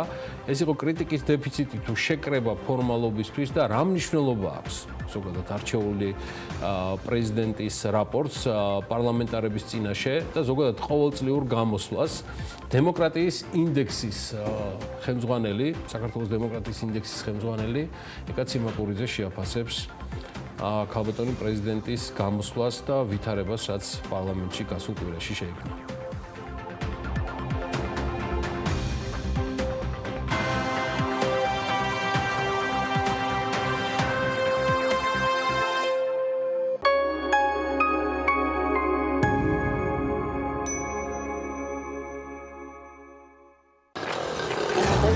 მოიგე 100 მანქანიდან ერთ-ერთი. დააგროვე გათამაშების ბილეთები შენს საყვარელ თამაშებში და მოიგე უახლესი ავტომობილი ან წილი 1 მილიონი ლარიდან. 100 გათამაშება, 100 მანქანა. აჭარა.com. გჭირდება სახურავი. გინდა იყო დაცული ნებისმიერ ამინდში. მონტერეი ლუქსის მეტალოკრამიტის სახურავები, უმაღლესი ხარისხი და საუკეთესო მომსახურება. ენდე ლიდერებს. გადახურე და დაივიწყე პრობლემები. მონტერეი ლუქსი. ქაიროს ქუჩა 42. მონტერეი, ახლა უკვე ქუთაისშიც. გადაწყვიტე და უბრუნდე ბუნების წიაღს. მაშინ ეს შენი შანსია. ფინური კარკასული ტექნოლოგიით დამზადებულ ეკოლოგიურად სუფთა ხის სახლს ქოხიჯი შეგიქმნის. აიშენე ოცნების სახლი სრული რემონტით, სულ რაღაც 20 დღეში. კვადრატული მეტრი 600 ლარიდან. ყუდრო და ჯანმრთელი გარემო ჩვენი მთავარი გზავნილია. ჰაუკის ბრენდის ოფიციალური წარმომადგენელი საქართველოში. აირჩიეთ გერმანული ხარისხი თქვენი პატარებისთვის. მისამართი: ნუცუბიძის 77. თბილისი მოლის მესამე სართული. ყველა ოჯახს თავისი რითმი აქვს. საშუალოდ ცხოვრების 8 წელს საბაზანაში ატარებ. კიდევ გიყვარს. იცინი, ალაგებ, ერთობი. ცხოვრების უმეტეს ნაწილს სახლში ატარებ. გაატარე ის განსაკუთრებულად. მწვანე ქალაქი მისზე. აქ ყოველი დღე განსაკუთრებულია. იცი რა არის გალფ-კლუბი? გალფ-კლუბი არის ზრდადი ფასდაგლების და დაგროვების ბარათი. აგროვებ ქულებს და იღებს სპეციალურ შემოთავაზებებს პარტნიორი ორგანიზაციებისგან. ქულებით ყიდულობ საწვავს ან ნებისმიერ პროდუქტს გალფ სტორის ქსელში. იხდი კომუნალურ გადასახადებს. მონაწილეობ სხვადასხვა აქციებსა და გრანდიოზულ გათამაშებებში. გალფ-კლუბი არის მობილური აპლიკაცია. SMS რეპორტინგი, 15 თეთრი ფასდაგლება ყოველ კვირადღეს, 50%-იანი ფასდაგლება ჰოთ-დოგსა და ყავაზე. გაორმაგებული ქულების აქციები, გათამაშებები, ახალი შესაძლებლობები და ეს ყველაფერი ერთ ბარათში. გალფ-კლუბი, ყველაფერი რაც თქვენ გჭირდებათ.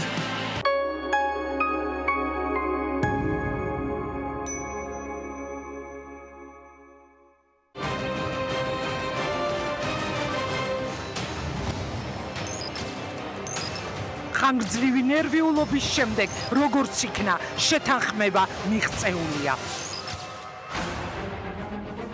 2020 წლის საპარლამენტო არჩევნები ჩატარდება პროპორციულ და მაჟორიტარულ მანდატებს შორის 120-30-ზე განაწილებით. გადაწყდა თუ არა დაპატიმრებული ლიდერების ციხიდან გამოშვება. ჩვენი ინფორმაციით, თუ პატიმრებს არ გამოუშვებენ, ოპოზიცია პარლამენტში არჩევნების ახალი წესით ჩატარებას ხმას არ მისცემს. საღამოს 8-ზე პარლამენტის თავმჯდომარის რეაქცია და პასუხები ყველა შეკითხვაზე ოფიციალური თუ არაოფიციალური დეტალებით. თუ განიხილავთ, რომ მოხდეს თქვენი შეწყალება ოღონდ პრეზიდენტის მიერ. არა მგონი რომ რამე ვიღეს მიმართო, ჩემი მიმართვა არ ჭირდება მას მიმართვის გარეშე შეუძლია იმ საკუთრების გამოცდილება. გიგი უგულავა. რაც ეხება შეწყალების თემას, შეწყალება ექვემდებარება წესებს, რომელიც მიღებული იქნა ამ წელს. თუ მეკშავთ, იმიტომ ეს არის დისკრეციული უფლება, რომ შეწყალება უნდა შედგეს, იქნება მიღებული შეწყალების სამი. ველოდოთ თუ არა რომ სულ მალე გიგი უგულავას პრეზიდენტს შეაწყალებინებენ ოქრუაშვილი, რურუა, თამლიანიკი სასამართლოს გზით განთავისუფლდებიან. შეწყდება თუ არა სისხლის სამართლის საქმეები მათ წინააღმდეგ, ვისაც პატიმრობა ემუქრებოდა მელიას, ხაზარაძის, ჯაფარიძის, წერეთლის, გვარამიას, ბოკერიას და სხვების რეაქციაში მამუკა ხაზარაძე. სრულდება თუ არა დაპატიმრებების სერია საერთაშორისო ზეწოლის შემდეგ საქართველოში. ეს ქვეყანა უნდა გამოვიყვანოთ ამ მდგომარეობიდან. გამოვიყვანოთ არჩევნებით გავესწროთ ესენი სახლში.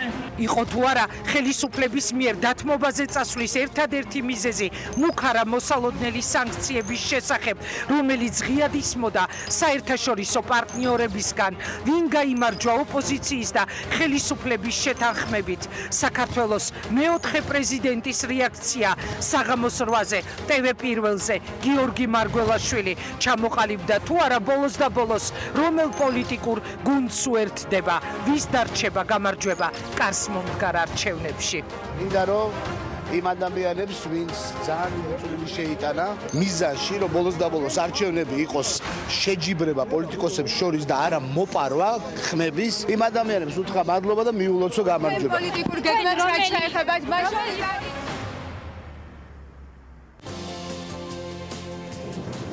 ორსულები და კორონავირუსი. რა რეკომენდაციებს გასცემენ საერთაშორისო ორგანიზაციები იმისათვის, რომ ფეხმძიმეებმა შესაბამისი თავდაცვა შეძლონ? შესწავლილია თუ არა COVID-19-ის მოქმედების მექანიზმი ორსულებსა და მეძუძურ დედებში? არსებობს თუ არა მსოფლიოს მასშტაბით ორსულებისა და ახალშობილების დაინფიცირების სტატისტიკა? ყველა კითხვაზე პასუხები პირველამდე.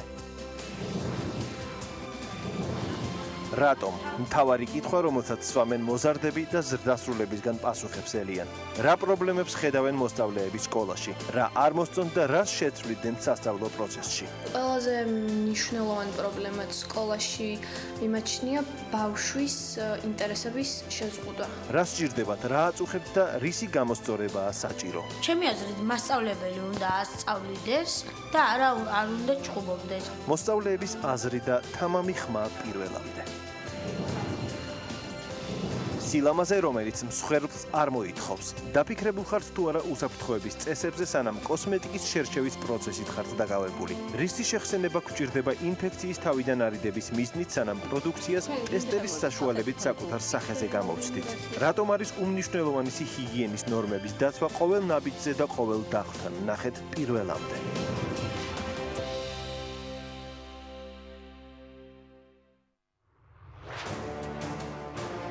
ორშაბათიდან პარასკევის ჩათვლით 18 საათზე მხოლოდ საუკეთესო ევროპული სერიალები ქართველი მაყურებლისთვის. ჩვენ ვირჩევთ ევროპას. შემოგვიერთდით TV პირველზე. ჩვენ ვართ იქ, სადაც დუხს მოვლენები. სადაც ამბავს არ აქვს მხოლოდ ერთი მხარე.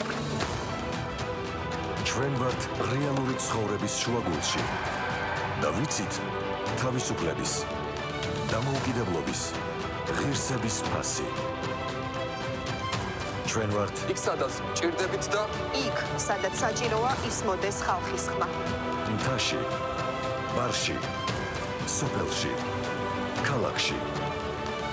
ჩვენ ვართ ყველგან, ვხედავთ ყველაფერს და ჩვენს ჟურნალისტურ პრინციპებზე შეუძლებელია ზეგავლენის მოხდენა. TV პირველი. გავლენების მიღმა, მოვლენების შუაგულში. TV პირველი თანამგზავრზე. სატელიტური მაუწყებლობის ყველაზე თანამედროვე DVB-S2 სტანდარტის MPEG-4 ფორმატში. თანამგზავრი Azerspay 1. აღმოსავლეთის 46 გრადუსი, სიხშირე 11094 MHz, პოლარიზაცია ჰორიზონტალური, სიმბოლური სიჩქარე 30000 კილობიტი წამში, შესწორების კოდი 5-6. TV პირველი, საქართველოში და მსოფლიოში.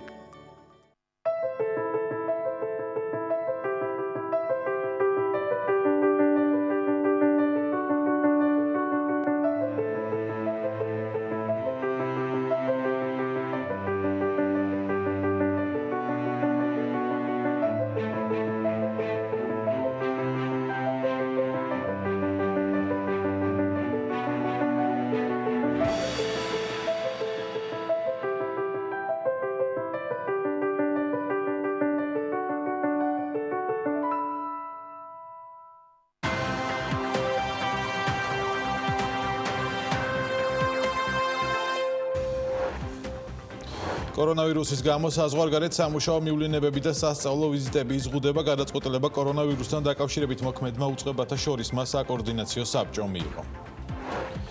FAO-ს ფასების ინდექსი, რომელიც სამოხმარებელ კალათის 5 ძირითადი პროდუქტისგან შედგება, საერთაშორისო ფასების ცვალებადობას ასახავს 1%-ით შემცირდა და 180 ქულაში ადგინა, რაც 8.1%-ით აღემატება გასული წლის ამავე პერიოდის მაჩვენებელს, როგორც BMG-ს FAO-დან აცნობს, ფასების შემცირების მიზეზი კორონავირუსით გამოწვეული მოლოდინები იყო. ორთვეში ღვინის ექსპორტი რაოდენობრივად უცვლელი დარჩა, მაგრამ შემოსავალი 7%-ით გაიზარდა. მიმდინარე წლის იანვარ-თებერვალში მსოფლიოს 39 ქვეყანაში 12.1 მილიონი ბოთლი ღვინო ექსპორტირებული, შემოსავალმა კი 31 მილიონი დოლარი შეადგინა. დღეიდან ბარათაშვილის ქუჩაზე ზონალურ საათობრივი პარკირების სისტემა ამოქმედდა, როგორც BMG-ს თბილისის მერიდან აცნობს, აღნიშნულ ქუჩაზე 65 საპარკინგი ადგილით 5 ლოკაციაა გამოყოფილი, სადაც ავტოსატრანსპორტო საშუალების პარკირება ფასიანი იქნება 1 საათი 1 ლარი. ქართული პლატფორმა Paveri, რომელიც ქართულ მომხმარებელს ტანსაცმლის, ფეხსაცმლის და აქსესუარების ონლაინ გაყიდვას 11 თვეა, რაც თავაზობს ივნისისთვის საერთაშორისო ბაზარზე გასვლას გეგმავს. Paveri-ს თანადამფუძნებლის ინფორმაციით, წლის განმავლობაში კომპანია 3 ბაზარზე ინტეგრირება შეძლებს. მისი თქმით, 4 ქვეყანაში Paveri-ს გააქტიურება დაახლოებით 500,000 ლარის ინვესტიციას საჭიროებს და ამისთვის კომპანიის შეთავაზებები, როგორც ადგილობრივი, ასევე უცხოელი ინვესტორებისგან აქვს. სახელმწიფო პროგრამის 100 საინვესტიციო შეთავაზება ბიზნეს პარკებში, თბილისში, ალექსეევკას დასახლებაში ფარმაცევტული პროდუქციის საწყობი აშენდება. ეკონომიკისა და მდგრადი განვითარების სამინისტროს ინფორმაციით, პროექტისთვის არანაკლებ 500,000 ლარის ინვესტიცია განხორციელდება და ახალი სამუშაო ადგილები შეიქმნება.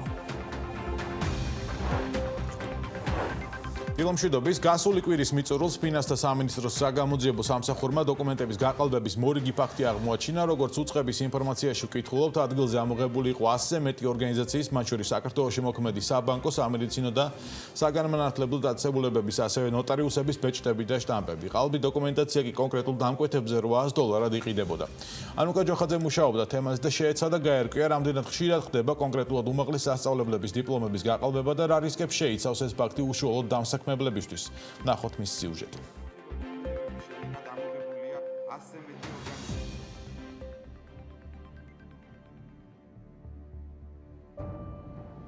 ფინანსთა სამინისტროს საგამოძიებო სამსახურის წარმომადგენლებმა თბილისში მოქმედ ერთ-ერთ ტურისტულ ოფისში ყალბი დიპლომების და სხვადასხვა დოკუმენტების დასამზადებელი მოწყობილობები ამოიღეს და სავარაუდო დამნაშავეებიც დააკავეს. ისინი საგანგებოდ შექმნილ ოფისში ყალბ დოკუმენტებს ამზადებდნენ და უკვე შემდეგ $800 ყიდნენ. დოკუმენტებს შორის აღმოჩნდა ერთ-ერთი უმაღლესი სასწავლებლის დიპლომიც. უნივერსიტეტები ყოველი საფეხურის წარმატებით დასრულებას იქნება ეს ბაკალავრიატი, მაგისტრატურა თუ დოქტორანტურა შესაბამისი დოკუმენტაციით ადასტურებენ. მართალია ეს დიპლომი ვალიდურია და მე ნამდვილად დავამთავრე თბილისის სახელმწიფო უნივერსიტეტი და ამას რექტორისა და შესაბამისი ფაკულტეტის დეკანის ხელმოწერაც მოწმობს, მაგრამ ფაქტია, მაინც აღმოჩნდნენ კონკრეტული პირები, რომლებმაც საქმე გაიმარტივეს და მსგავსი ტიპის დიპლომები $800 შეიძინეს. საქართველოს ფინანსთა სამინისტროს საგამოძიებო სამსახურის თანამშრომლებმა საგამოძიებო სამსახურის განცხადებაში, რომელიც გასული კვირის მიწურულს გავრცელდა მედიაში, დაკონკრეტებული არ იყო, თუ რომელი საგანმანათლებლო დაწესებულების დიპლომი გააყალბეს ეჭვმიტანილებმა. თუმცა მათ მიერვე გავრცელებულ ვიდეო კადრებში კარგად ჩანს, რომ ეს ივანე ჯავახიშვილის თბილისის სახელმწიფო უნივერსიტეტის ბაკალავრის დიპლომია. აღნიშნულ საკითხზე სატელევიზიო კომენტარისგან თავს იკავებენ თავად სასწავლებელში, თუმცა BMG-ს წერილობით პასუხს უგზავნიან და ამბობენ, რომ უნივერსიტეტის დიპლომი ყველა საჭირო რეკვიზიტს შეიცავს, რომელიც მას გაყალბებისგან იცავს. თბილისის სახელმწიფო უნივერსიტეტს აღნიშნულ ფაქტთან დაკავშირებით დამატებითი ინფორმაცია არ აქვს. იმ ადგილას, სადაც აღმოჩენილია ყალბი დიპლომი, სხვა უწყებების გაყალბებული დოკუმენტაციაც ამოიღეს სამართალდამცავებმა. მისასალმებელია, რომ სამართალდამცავი უწყების თანამშრომლებმა დოკუმენტაციის გაყალბების ფაქტი აღკვეთეს და დაიწყო გამოძიება. უნივერსიტეტის დიპლომი აკმაყოფილებს კანონმდებლობით გათვალისწინებულ ყველა ნორმას და შეიცავს ყველა საჭირო რეკვიზიტს, რაც გაყალბებისგან დაცვის აუცილებელი პირობაა.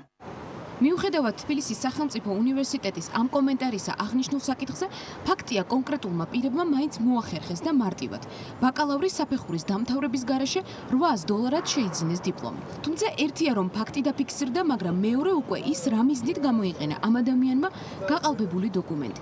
ზოგად ჭრილში რომ შევხედოთ მსგავსი ტიპის კანონდარღვევა, როგორც კომპანია ინსორსის მენეჯერი ამბობს, განსაკუთრებულ რისკებს იმ დამსაქმებლებისთვის შეიცავს, რომლებიც პოტენციურ კადრებს ერთ-ერთ მოთხოვნად სწორედ უმაღლესი განათლების დამადასტურებელ დოკუმენტს უყენებენ.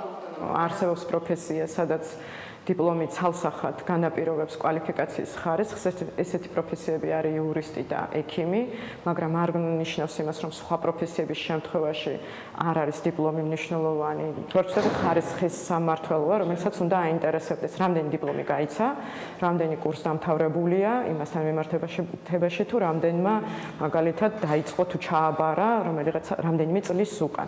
ჩემი აზრით უფრო მეტად ეს არის განათლების სამინისტროს საქმე, ვიდრე მაგალითად კომპანიების.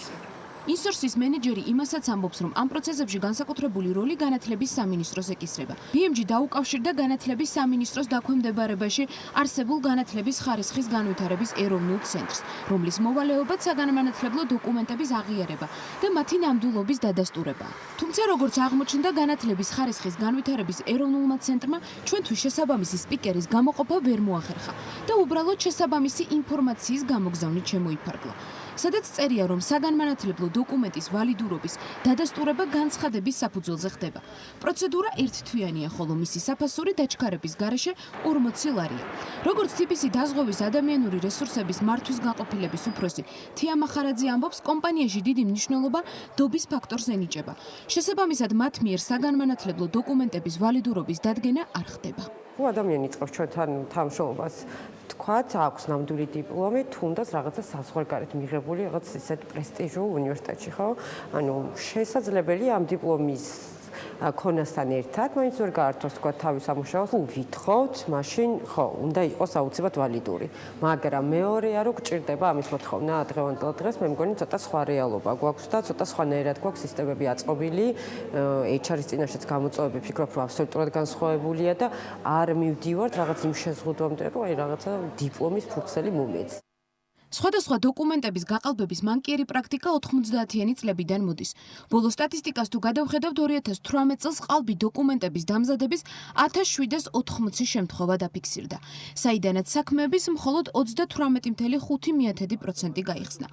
2019 წელს კი 2018 წელთან შედარებით შემთხვევების რიცხვი გაზრდილია და 2229-ს უტოლდება.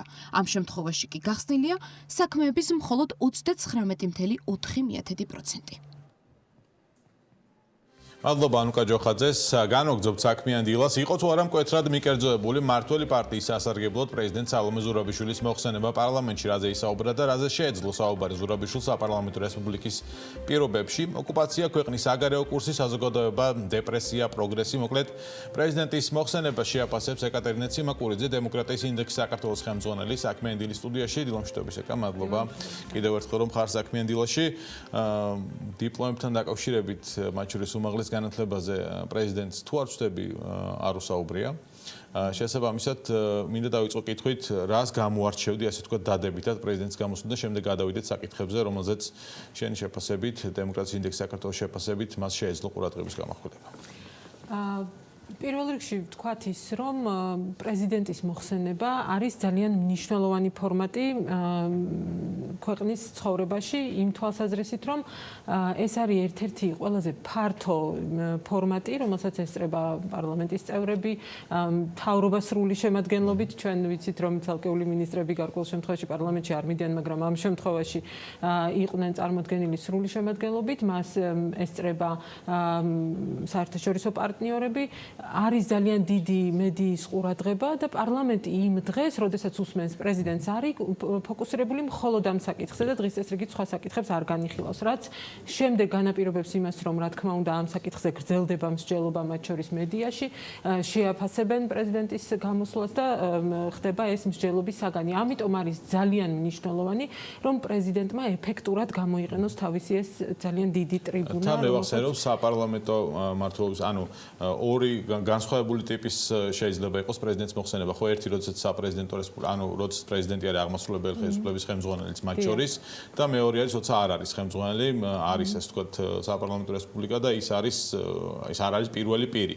ანუ გამოირჩევა, ხო, განსხვავდება ამ შემთხვევაში პრეზიდენტების გამოსვლა. ეს განსხვავება აშკარა არის და სხვა ქვეყნების გამოცდილების ბაზე დაკვირვებითაც ცხადი ხდება, რომ საპარლამენტო რესპუბლიკაში პრეზიდენტი საქართველოს კონსტიტუციაში პირდაპირ პირდაპირ გვიწერია, რომ პრეზიდენტი არ შეიძლება ეკუთვნოდეს რომელიმე პარტიას, რაც ნიშნავს იმას, რომ ის უნდა იყოს ნეიტრალური შემფასებელი ქვეყანაში მიმდინარე მნიშვნელოვანი მოვლენების, განსხვავებით საპრეზიდენტო რესპუბლიკებისგან, სადაც პრეზიდენტი უშუალოდ ხელმძღვანელობს მთავრობას და ამიტომ პარლამენტის წინაშე მოხსენებით წარდგომის შემთხვევაში ის ყურადღებას ამახვილებს იმაზე, რა გააკეთეს და დაუშვათ რა იყო მათი მიღწევები და რა გეგმა აქვთ, განსაკუთრებით ამაზე კეთდება ხოლმე აქცენტი, რა გეგმა აქვთ მომავალში, რას გამოარჩევენ მნიშვნელოვან საკითხებად.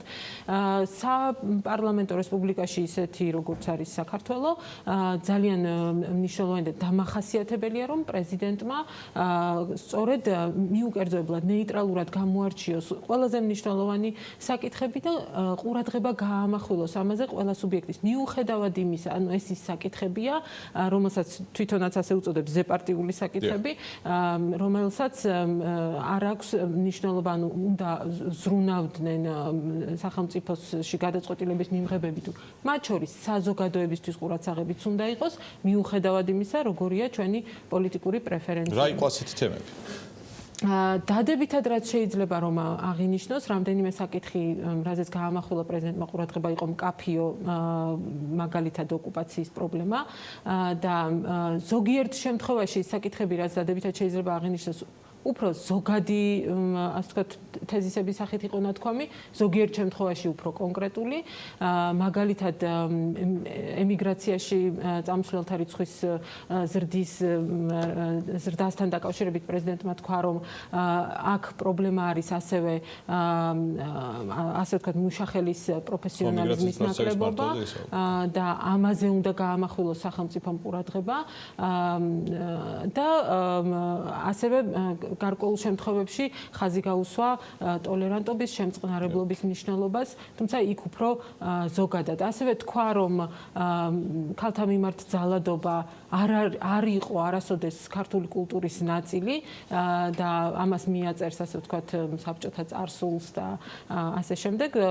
თუმცა აქ ვისურვებდი, რომ უფრო კონკრეტულად ეთქვა, რომ ჩვენ დღეს სერიოზული პრობლემა გვაქვს ქალთა მიმართ ძალადობის კუთხით, ჩვენ ვიცით, რომ ძალიან სავალალო სტატისტიკა არის მკვლელობებზეა, ხო, აქ საუბარი არ არის ჩვეულებრივ ძალადობებზე, სხვა ტიპის ძალადობებზე მხოლოდ.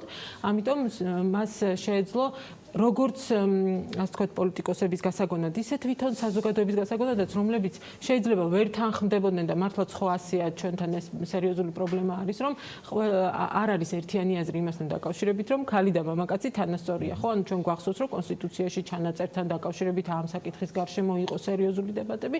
ეს არის დებატის საგანი, ქალი და კაცი თანასწორია თუ არა, რაც არის წარმოუდგენელი დემოკრატიულ საზოგადოებაში, თუმცა რადგან ეს პრობლემა დგას, მას შეეძლო, რომ მნიშვნელოვანი აქცენტი გაეკეთებინა იმაზე, რომ ქალთა მკვლელობა არის სერიოზული პრობლემა, რომ ქალი არ არის არავის საკუთრება და ასე შემდეგ და ასე შემდეგ. უფრო განევცო თემა, რომელზეც აქცენტი დაისვა და იყო ეს დადებითი აქცენტი, მაგრამ იყო გამოყოფილი, მაგრამ შეიძლებოდა უფრო მკაფიო სტატისტიკა ყოფილიყო იქ და ერთი ხაზი, ასე ვთქვათ, რაც გაზდევდა მთლიანად პრეზიდენტის მოხსენებას იყო ის, რომ ის უფრო მეტად აქცენტს აკეთებდა იმაზე, რომ აი ბუნებრივია, რომ გვაქვს პრობლემები ქვეყანაში, ცალკეული მიმართულებებით და ეს გამოწვეულია იმით, რომ გლობალიზაცია არის მაგალითად და არც ერთი სახელმწიფო ცალკე აღებული არ არის განყენებული, ასე ვთქვათ, და ყველა ერთმანეთზე ახდენს გავლენას და სოფლიოში მიმდინარე პროცესები, რა თქმა უნდა, საქართველოსაც ახდენენ გავლენას, ესეც მეტნაკლებად ზოგადი, ასე ვთქვათ, შეფასება და ასევე ის, რომ საქართველოს საბჭოთა წარსულმა დიდი დაღი დაასვა მთელი რიგი მიმართულებებით. ანუ ჩემი თვალთაღეთით იყო უფრო მცდელობა, რომ იმ პრობლემთან დაკავშირებით, რაც აშკარაა და რაზეც უნდა გაემახვილებინა ყურადღება, ეცადა, რომ ეს დაეკავშირებინა დაუშვათ ბოლო 30 წლიან ისტორიასთან საქართველოს დამოუკიდებლობის და რა თქმა უნდა მოუწოდებდა, ასე ვთქვათ, საზოგადოებას, რომ აი როგორ შეიძლება ეს არ დავინახოთ, უნდა ვიყოთ უფრო ოპტიმისტები და სასამართლო ეს ახსენა, რომ 30 წელი არ არის ის დრო, როცა შეიძლება სასამართლო სისტემა იყოს ბოლომდე გამართული და დამოუკიდებელი და მუშაობდეს ისე, როგორც ვთქვათ, მუშაობს ევროპული სასამართლო სისტემა, ხო? მაგრამ სასამართლოსთან დაკავშირებით სამწუხაროდ არც ბევრია, მაგრამ ხო, მაგრამ ჩვენ ხო ვიცით რა რეფორმები არის საჭირო სასამართლო სისტემაში და აქ არ არის საუბარი რაღაცა განსაკუთრებულად. ძალიან ბევრი მიმართულებით ასე ვთქვათ, ორგანიზაციული მოწყობა თუ მატერიალური ტექნიკური მოწყობა, რაც სინამდვილეში არის რთული პროცესი, ეს გაიარა უკვე სასამართლომ და არის აქ პროგრესი, თუმცა დამოუკიდებლობაზე როცა ვსაუბრობ და გვინდა რომ ყოველი ინდივიდუალური მოსამართლე იყოს დამოუკიდებელი, აქ ვიცით რა პრობლემის წინაშე ვსკავართ, სასამართლოს მართავს კონკრეტული გავლენიანი ჯგუფი, რომელსაც კლანს ვუწოდებთ და ამ ჯგუფის უფლებამოსილებები არის კონცენტრირებული, ეს არის პირდაპირ პარლამენტის მიერ შექმნილი მოცემულობა, საკანონმდებლო ჩარჩო არის ასეთი, რომ ამ გავლენიან ჯგუფის ხელში არის თავმოყრილი მთელი ძალაუფლებები, მთელი რიგი მიმართულებებით. ამაზე იყო და ამის მოწესრიგება სჭირდება პოლიტიკური ნება, ამას არ სჭირდება 10 წლეულები და 100 წლეულები. ეკა, რა მნიშვნელოვანი საკითხები გამორჩა, გამოტოვა პრეზიდენტმა, რას გამოყოფთი, ანუ ეს სფეროებად რომ გამოყოთ, იყო ეს მოსაზრებაც და ნათქვამიც, რომ კორონავირუსი რომ არ ეხსენებინა, საერთოდ რომელი წლის გამოსვლა იყო, შეიძლება ვერ გაგხსენებინა, ვთქვათ 5 ან 10 წლის შემდეგაცო, ანუ ვერ მიუხდარიყავით რომელ წელს იყო ეს გამოსვლა პარლამენტშიო. რა იყო საკითხები, რომელიც სალომე ზურაბიშვილს გამორჩა? ან გამოტოვა არ ვიცი.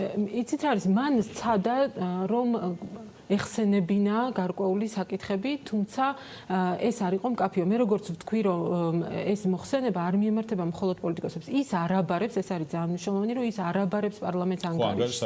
ის აკეთებს მოხსენებას ქვეყნის უმნიშვნელოვანეს, ქვეყნის განვითარების უმნიშვნელოვანეს საკითხებზე. ამიტომ რაღაცები მან ახსენა, მათ შორის ოკუპაცია, მათ შორის სასამართლოს დამოუკიდებლობა, ხო, ახსენა, მაგრამ ისი არ ახსენა, როგორც უნდა ეხსენებინა. მათ შორის ახსენა ქალთა მიმართ ძალადობა, მაგრამ არ თქვა მკაფიოდ გზავნილის სახით საზოგადოებისთვის რომ ეჩვენებინა რომ ქალი არ არის არავის საკუთრება. საუბრობდა მაგალითად კონკრეტული მიმართულებებით რომ რამდენი მიღწევები გვაქვს, ხო და ამის არ დანახვა არ შეიძლება და მაგალითად ისეთი ზოგადი მოცემულობები როგორიც არის რომ ქართველი ახალგაზრდები ძალიან დიდ წარმატებებს აღწევენ დასავლეთის უნივერსიტეტებში და მსგავსი ასე ვთქვათ ზოგადი პოსტულატები. თავარი შენიშვნა აქ არის ის რომ მთელი ეს მოხსენება მიემართებოდა ერთგვარად დამშვიდებას ხელისუფლების და საზოგადოების რომ იცით რა პრობლემები არის, მაგრამ რაც არის ეს გამოწვეული არის არა ამ ხელისუფლების ან სხვა ხელისუფლების ბრალით, არამედ საბჭოთა მმართველობით, იმით რომ ბუნებრივად გლობალიზაციის პროცესია და რა თქმა უნდა ყველა სახელმწიფო ერთმანეთზე ახდენს გავლენას და ასე შემდეგ. აი ამ ნაწილში იყო ასე ვთქვათ სუსტი, მან პრეზიდენტმა ეს თავისი მოხსენება და ეს ფორმატი, რომელიც ძალიან ფართო შესაძლებლობას აძლევდა იმისთვის, რომ თავისი ნეიტრალური პოზიცია დაეფიქსირებინა მთელ რიგ მნიშვნელოვან საკითხებზე, უბრალოდ არაეფექტურად გამოიყენა, რაც ნამდვილად არის გულდასაწყვეტი. კი ბატონო, მადლობა. ეკატერინე ციმაკურიძე, დემოკრატიის ინდექსის საქართველოს ხელმძღვანელი იყო საქმე ინდივიდის ეთერში. შევაფასეთ პრეზიდენტ სალომე ზურაბიშვილის პარლამენტში ვიზიტი, მოხსენება, რომელთაც ის წარდგა საზოგადოების წინაშე.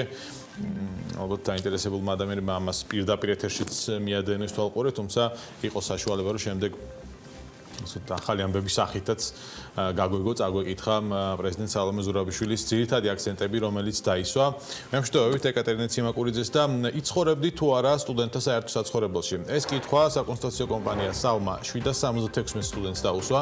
შედეგები კი ასეთია: 68% კი, 32% არა. რამდენიმე წუთში საქმე ინდივიდის ეთერში SAUM-ის მმართველი პარტნიორი მარიამ ქოიევა შემოგვიერთდება, რომელთანაც ნიშურ საინვესტიციო მიმართულებებზე ვისაუბრებთ. დაგველოდეთ.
გინდა მე რა?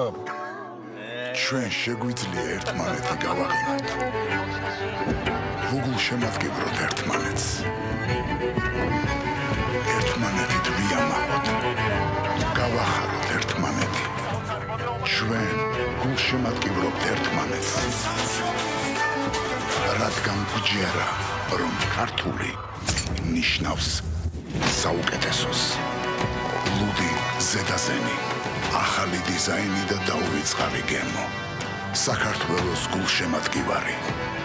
ზედაზენი, აბარა. მიიღე უფრო მეტი ბილაინისგან. ახალი სატარიფო ხაზი ყველაფერი მაქსი. მეტი მეგაბაიტები და უსასრულო კომუნიკაცია. ტარიფი წითელი მაქსი, 3 გიგაბაიტი ინტერნეტი. ულიმიტო ზარები ყველა მობილურ ოპერატორთან და ულიმიტო SMS-ები მხოლოდ 25 ლარად. ბილაინი ასწორებს. 15 მარტის ჩათვლით კვირის აქცია სუფთა სახლში. აკოფრეშ ტოტალი 125 მილილიტრი 3 ლარი და 40 თეთრი. თხევადი სარეცხის საშუალება 3 უნივერსალი 500 მილილიტრი, ლარი და 95 თეთრი. სიოსის შამპუნი 500 მილილიტრი 7 ლარი და 40 თეთრი. ვიცხოვროთ სუფთა სახლში. კრისტალბეტზე კვადრო რეიტინგი დაბრუნდა. დადე უფასო ბილეთი ყოველ დღე შეასრულე მისიები მოიგე უახლესი Ford Mustang და წილი 300,000 ლარიდან. კრისტალბეტი, მუდამ ნომერი პირველი. ნეკნები, კალმარები, გაყველი.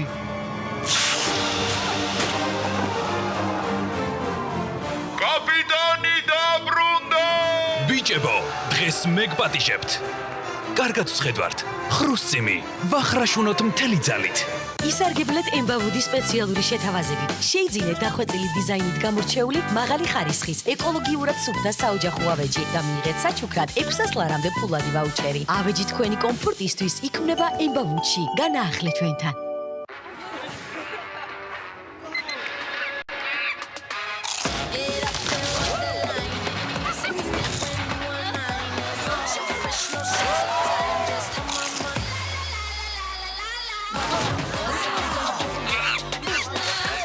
ფილმი ლეისთან ერთად უფრო გემრიელია. ყველა ოჯახს თავისი რითმი აქვს. საშუალოდ ცხოვრების 8 წელს საბაზანაში ატარებ. კიდევ სწავლობ. ისვენებ. ემზადები. ცხოვრების უმეტეს ნაწილს სახლში ატარებ. გაატარე ის განსაკუთრებულად. მწვანე ქალაქი მისზე. აქ ყოველი დღე განსაკუთრებულია. გასტროტეკი. ხორეკა სახჭურვილობა. ყველაფერი პროფესიონალური სამზარეულოსთვის. გასტროტეკი. თბილისი, წერეთლის 66. ჩვენ თანამედროვე და გამოცდილი საშუალება გვჭირდება. მეზიმფორდე შეიცავს საჭმლის მომნელებელ ფერმენტებს. მეზიმფორდე საჭმლის უკეთესი მონელებისთვის და დისკომფორტის მოსახსნელად. გამოყენებისას გაეცანით ინსტრუქციას. გვერდითი მოვლენების შესახებ დეტალური ინფორმაციის მისაღებად მიმართეთ ექიმს.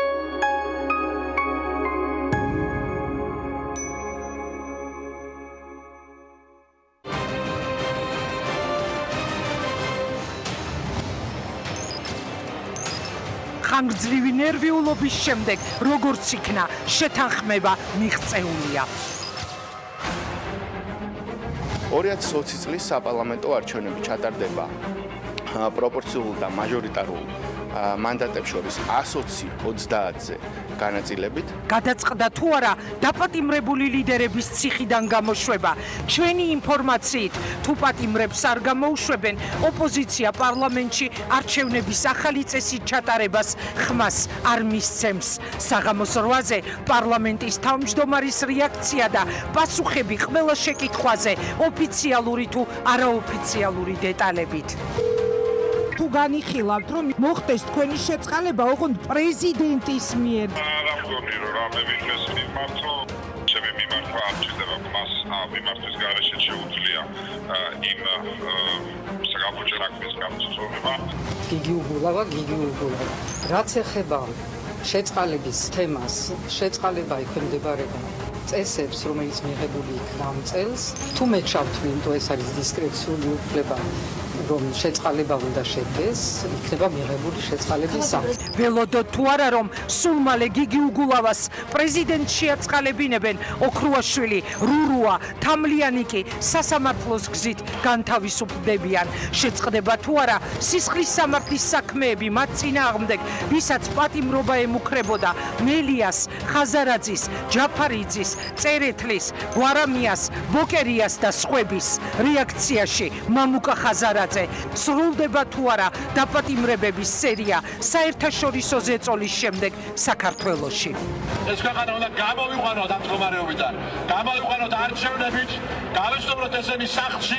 იყო თუ არა ხელისუფლების მიერ დათმობაზე წასვლის ერთადერთი მიზეზი მუქარა მოსალოდნელი სანქციების შესახებ, რომელიც ღიად ისმოდა საერთაშორისო პარტნიორებისგან, ვინ გაიმარჯვა ოპოზიციის და ხელისუფლების შეთანხმებით. საქართველოს მეოთხე პრეზიდენტის რეაქცია საღამოს 8-ზე TV პირველზე გიორგი მარგველაშვილი ჩამოყალიბდა თუ არა ბოლოს და ბოლოს რომელ პოლიტიკურ გუნდს უერთდება, ვის დარჩება გამარჯვება კარს მომდგარ არჩევნებში. მინდა რომ იმ ადამიანებს, ვინც ძალიან უწყვეტი შეიტანა მიზანში, რომ ბოლოს და ბოლოს არჩევნები იყოს შეჯიბრება პოლიტიკოსებს შორის და არა მოპარვა ხმების, იმ ადამიანებს უთხრა მადლობა და მიულოცო გამარჯვება. პოლიტიკურ გეგმებს რა შეეხებათ მაშინ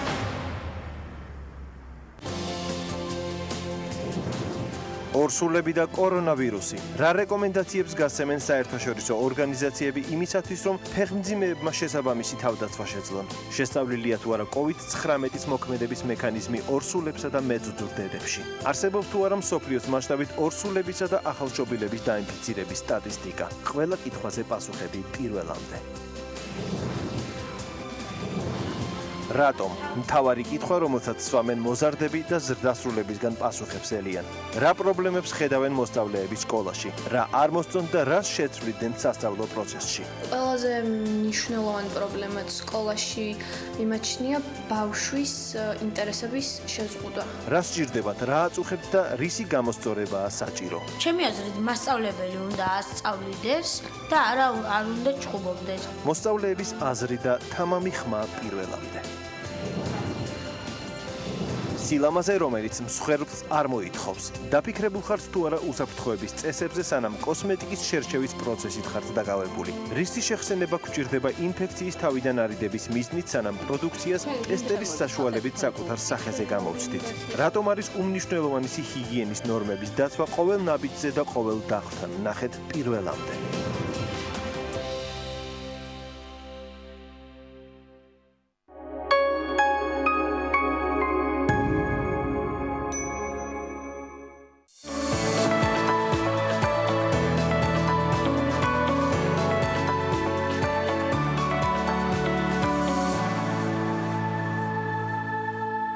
იცხოვრებდი თუ არა სტუდენტთა საერთო საცხოვრებელში? ეს კითხვა საკონსულტაციო კომპანიამ SAWI 776 სტუდენტს აუვსა. შედეგები ასეთია: 78% ამბობს, რომ იცხოვრებდა, 32% ამბობს, რომ არ იცხოვრებდა. გამოკითხვა, რომელიც ვახსენე, ჩატარდა პირისპირ ინტერვიუს და ონლაინ გამოკითხვის გზით და საკმაოდ საინტერესო მონაცემებს აერთიანებს, რომელზეც რამდენიმე წამში მარიამ ქოიავა, SAWI-ის მმართველი პარტნიორი, უფრო დეტალურად მოგვიყვება. ჩვენ ასევე ვისაუბრეთ ნიშურ საინვესტიციო მიმართულებებზე, არა მარტო თქო სტუდენტთა საერთო საცხოვრებლის და ამ მიმართულებით საინტერესო ასე ვთქვათ ინვესტიციებზე და პროექტებზე, რომელიც შესაძლოა მომავალში განხორციელდეს. მარიამ, დილომშვიდობის, მოგესალმები.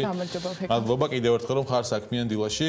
ვისაუბროთ, დავიწყოთ ამ მონაცემებით. აქ არ იყო მარტო კი და არა პასუხები, აქ გაანალიზებული იყო ასე ვთქვათ დღეს საცხოვრებენ სტუდენტები, რა მოთხოვნები აქვთ, რა საშუალებები არსებობს საინვესტიციო ამ მიმართულებით.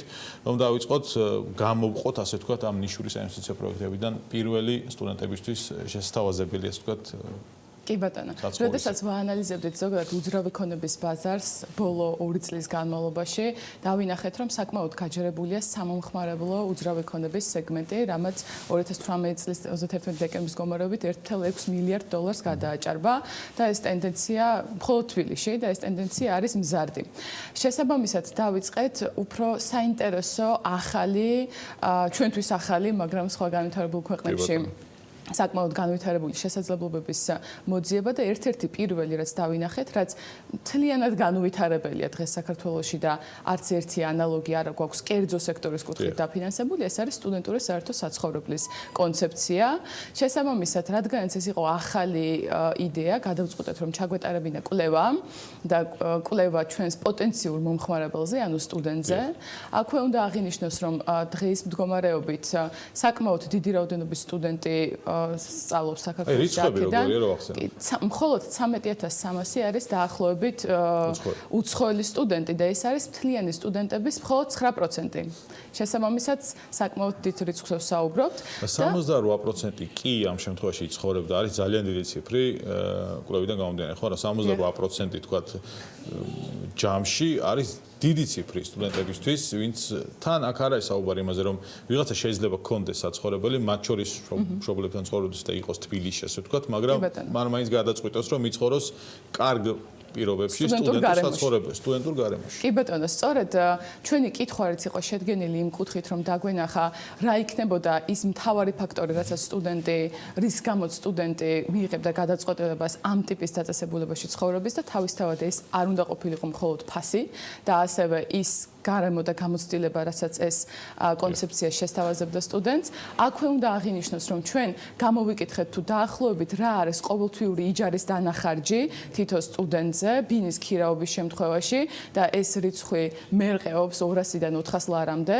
ერთ სტუდენტზე არის საუბარი და ამას უკვე ემატება კომუნალურებისა და ინტერნეტის დანახარჯებიც, რაც საშუალოდ თვეში 500 ლარიც ან რიგ შემთხვევაში უფრო მეტიც შეიძლება რომ იყოს.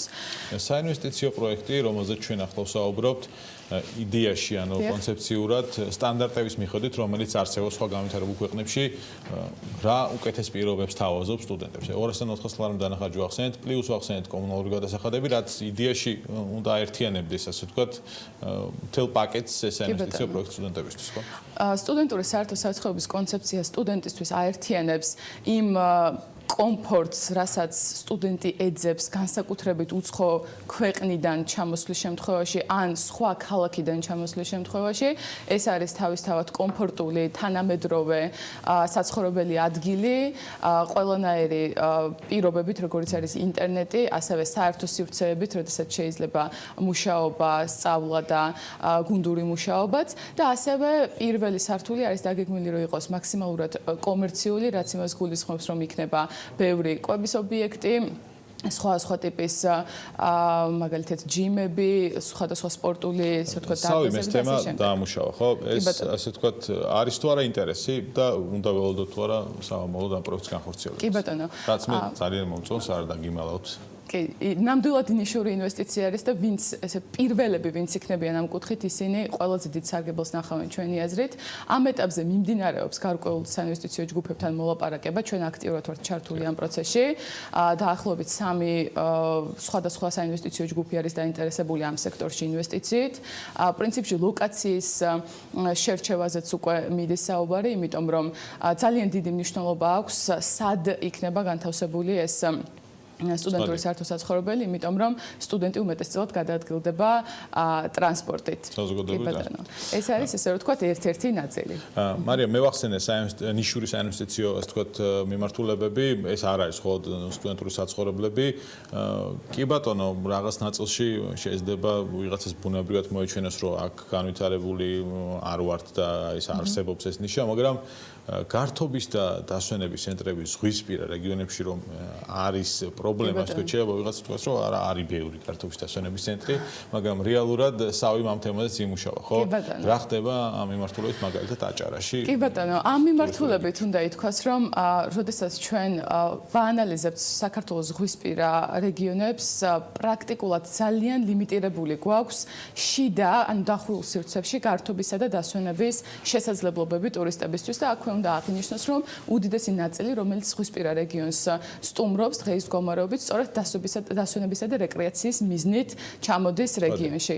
შესაბამისად, თუ დავამატებთ იმ ფაქტორსაც, რომ აჭარაში ძალიან უხმნალექიანობა გვაქვს, პრაქტიკულად შეთავაზება ალტერნატიული ზღვის გარდა არის ძალიან ცოტა, რაც კლიანი გამოცდილების და კმაყოფილების კუთხით ტურისტებში დარწმუნებული ვარ თავის მეტნაკლებად ნეგატიურ ადგილს იკავებს. და შემოსავლების კუთხითაც ქვეყნისთვის კონკრეტული ბიზნესებისთვის ეს არის ასეთ დამაზიანებელი. თავისთავად, იმიტომ რომ აქ არის ყველაზე დიდი პრობლემა შემდგომ განმეორებად ტურისტად შემოსვლის კუთხით. ანუ იმ ადამიანს, რომელიც ჩამოვიდა 7 დღით და აქედან 5 დღე წვიმა ჰქონდა, მეორეჯერ შეიძლება თავისი შეფერილობის გატარება იქ და გართობის რეკრეაციის ცენტრებზეა საუბარი, იმიტომ რომ არის ხო რაღაცა შეთავაზებები, რესტორნები არის. კი ბატონო. უმეტესწილად, რასაც დღეს ვხედავთ, ეს შეიძლება იყოს კვების ობიექტებისა და შოპინგის მოლები, ან კინო, რომელიც მცირე მასშტაბის არის ძალიან დღის მდგომარეობით აჭარაში, მაგრამ რისი შესაძლებლობასაც ჩვენ ვხედავთ, ეს არის სრული გართობისა და დასვენების ცენტრი, რომელიც მორგებული იქნება სხვადასხვა ასაკობრივ კატეგორიას, როგორც ბავშვებზე, ასევე უფროსებზე და ისიც უნდა აღინიშნოს, რომ სწორი კონცეფციის და ძალიან წინწასული ბრენდების დაინტერესების შემთხვევაში თვითონ ეს ადგილით შეიძლება გახდეს დამატებითი ტურისტების მოზიდვის საშუალება. მაგალითად, როგორიც არის სტამბულში აკვარიუმი, იმიტომ რომ არის ევროპაში ყველაზე გრძელი ტუნელი, აი ამ აკვარიუმში და ცალკე ტურისტების უნიკალური ვიზიტორები მხოლოდ აკვარიუმის გამო ან საბავშვო კონცეფციებზე, როდესაც ვსაუბრობთ, ეს არის კიდზანიას კონცეფცია და ეს არის ლეგოლენდის საკითხი, რომელსაც დამატებითი თავისი ტრაფიკი აქვს. ამონოთ ეს ნორმალურად. კი ბატონო. იმედია რომ სავი ამ შემთხვევაში შეძლებს რომ ეს ინვესტიციო პროექტებით დაინტერესოს ბიზნესს და ამ ნაწილშიც იყოს ინვესტიციები აჭარაშიც და ამშვენო რეგიონისთვის. არა მარტო აჭარაშიც პრინციპში შეიძლება რომ ნებისმიერ ასე ვთქვათ ადგილას, სადაც ტურისტების დაინტერესება მოხდეს გართობის და რეკრეაციის წახალისება და მერტი შეთავაზების გაკეთება, ეს ნიშნავს მეტ ხარჯს ტურისტებისთვის და მეტ შემოსავალს ქვეყნისთვის პირველ რიგში.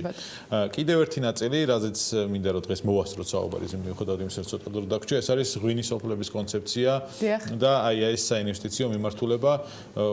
გვაქვს ღვინის გზა, მაგალითად, გვაქვს გაკეთებული ასე ვთქვათ საოჯახო მარნები, რომლითაც ტურისტების ინტერესი არის ყოველწლიურად ამ მიმართულებით მზარდი და რიცხვები ამას აჩვენებს, ხო?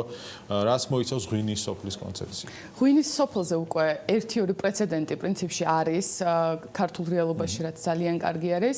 ეს უნდა აღინიშნოს, პირველ რიგში კახეთზე უნდა ვისაუბროთ ამ კუთხით. კახეთის უძრავი ქონების ბაზრის შემდგომი განვითარება, ანუ თუ სასტუმროებში და გესტ ჰაუსებში ხდებოდა უმეტესწილად ინვესტირება, ეხლა ჩვენ უნდა შევთავაზოთ კახეთით აღტაცებულ ინვესტორს, რომ იყიდოს სახლი, რომელსაც თან მოყვება თავისი ვენახი და მიიღებს თავისივე ბრენდირებულ ღვინოს.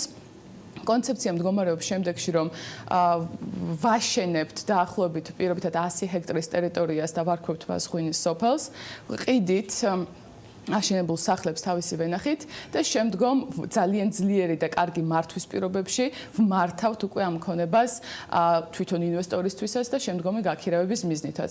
აქვე უნდა აუცილებლად ვახსენოთ ის ფაქტი, რომ წინა 2 იდეისგან განსხვავებით უკუგება ინვესტიციაზე ღვინის სოფლების შემთხვევაში არის გაცილებით უფრო სწრაფი და მაღალი, იმიტომ რომ ძალიან გავს თუნდაც ეს სამომხმარებლო უძრავი ქონების სეგმენტს, ანუ ვაშენებთ, ყიდით და შემდგომ მართავთ. შესაბამისად დაინტერესებულ ინვესტორებს მხოლოდ ამ კონცეფციით საშუალოდ 28%-მდე ARR-ის ნახვა შეუძლიათ, რაც არის საკმაოდ კარგი მაჩვენებელი ამ კუთხით. მადლობა მარიამ ქოიევა, სავის მმართველი პარტნიორი იყო საქმიან დილაში. ჩვენ მასთან ერთად ვასრულებთ პრინციპში ეთერსაც. საქმის კურსის გამოშვებებში ვხვდებით ერთმანეთს დღის განმავლობაში. მადლობა თქვენ ყურადღებისთვის, ნახვამდის.